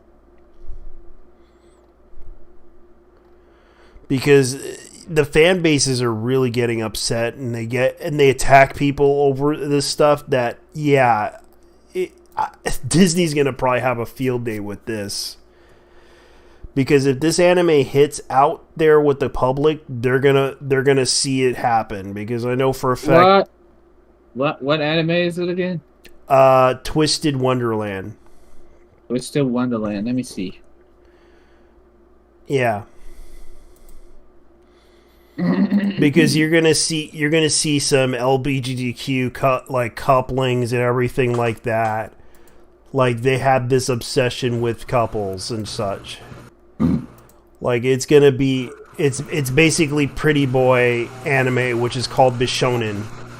And I remember Bishonen was a very popular thing. No. That would be Bishonen. Bishonen, that's what it is. Let's see. Oh, great. Sakurai's trending. There we go. Alright. Twisted Wonderland. Oh, this shit reminds me of... let me guess. This shit is like... Okay, so by the looks of things, this shit reminds me of Kingdom Hearts. Okay, so, okay. Twisted Wonderland is a Japanese mobile game created by Aniplex and released in Japan. The character design is scenario and cast was designed by Yana Tavoso. Yeah. The creator of Black Butler. Mm-hmm. Let's see. It's been adapted to an anime, and it's a random game. The characters in the house are based on the Queen of Hearts and her cards from Alice in Wonderland. Oh God! Scar, Ursula, Jafar, Evil Queen, Maleficent, Hades. Man, that's some.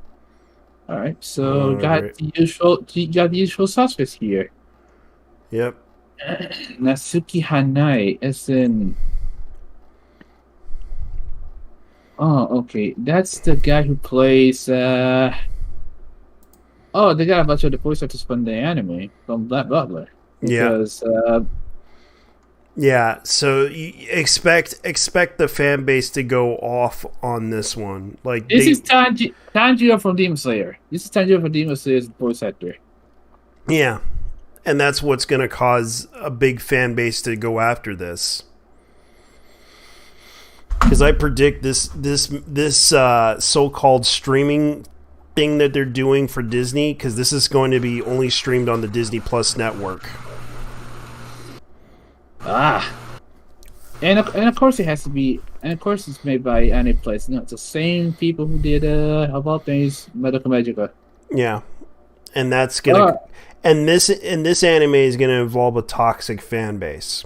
I know that. I predict this because of the fact that I had people try to correct me on my YouTube channel about this anime that they were that I was talking about, Twisted, and they were correcting me saying, "Oh, this game was based on a mobile app game." Okay, and they're pretty much obsessing about this.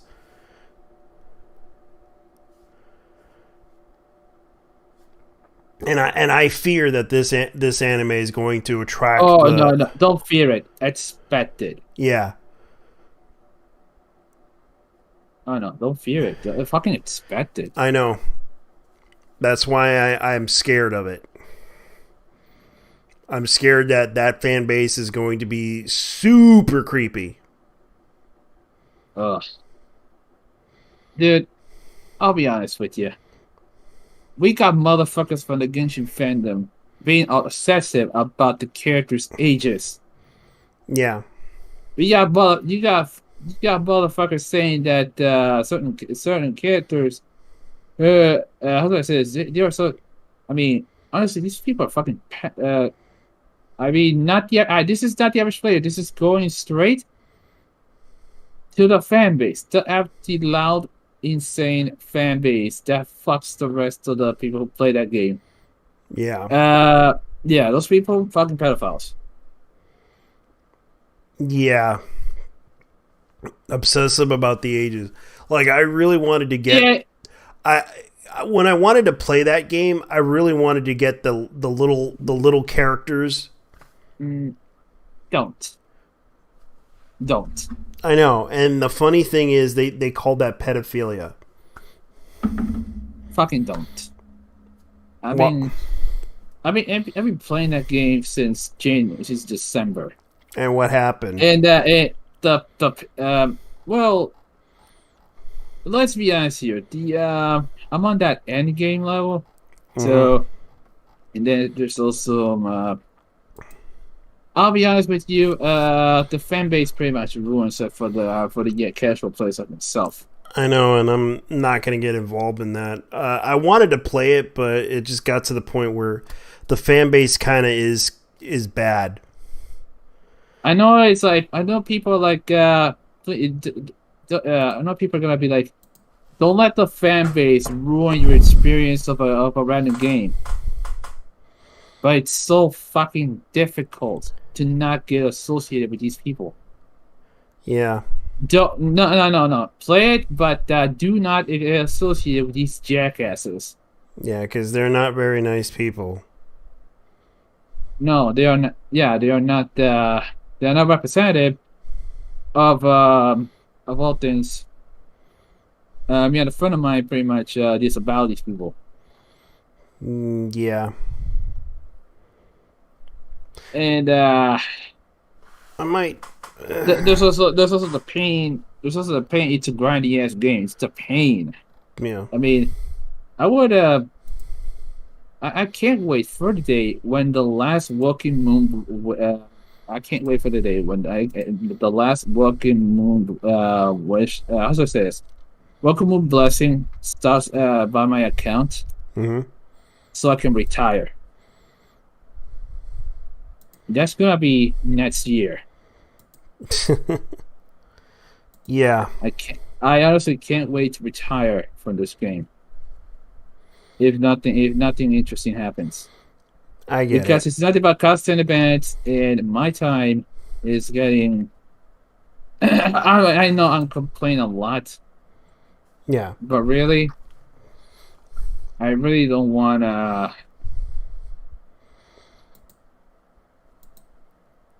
Shit. It's just I hate these fuckers so. I hate these fuckers as well. Oh, what the fuck is this shit? What?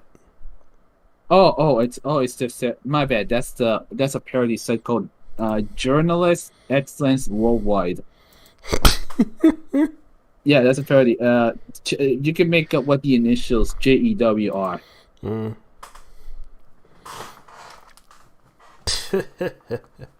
Yeah, and they're making like I'm gonna go ahead and go. I'm gonna go ahead and end the stream.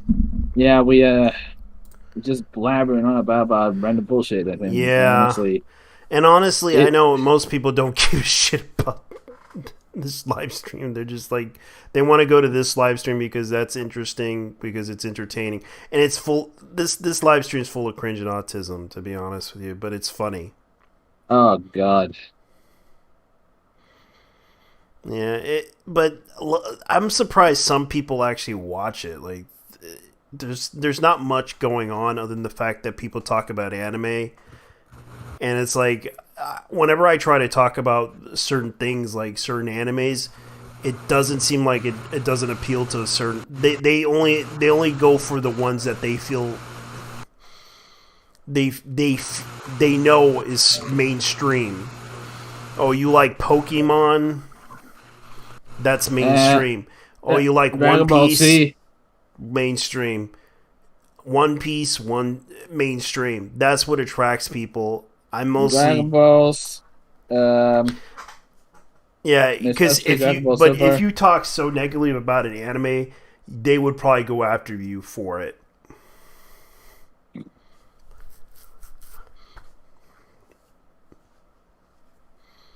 But I'm not.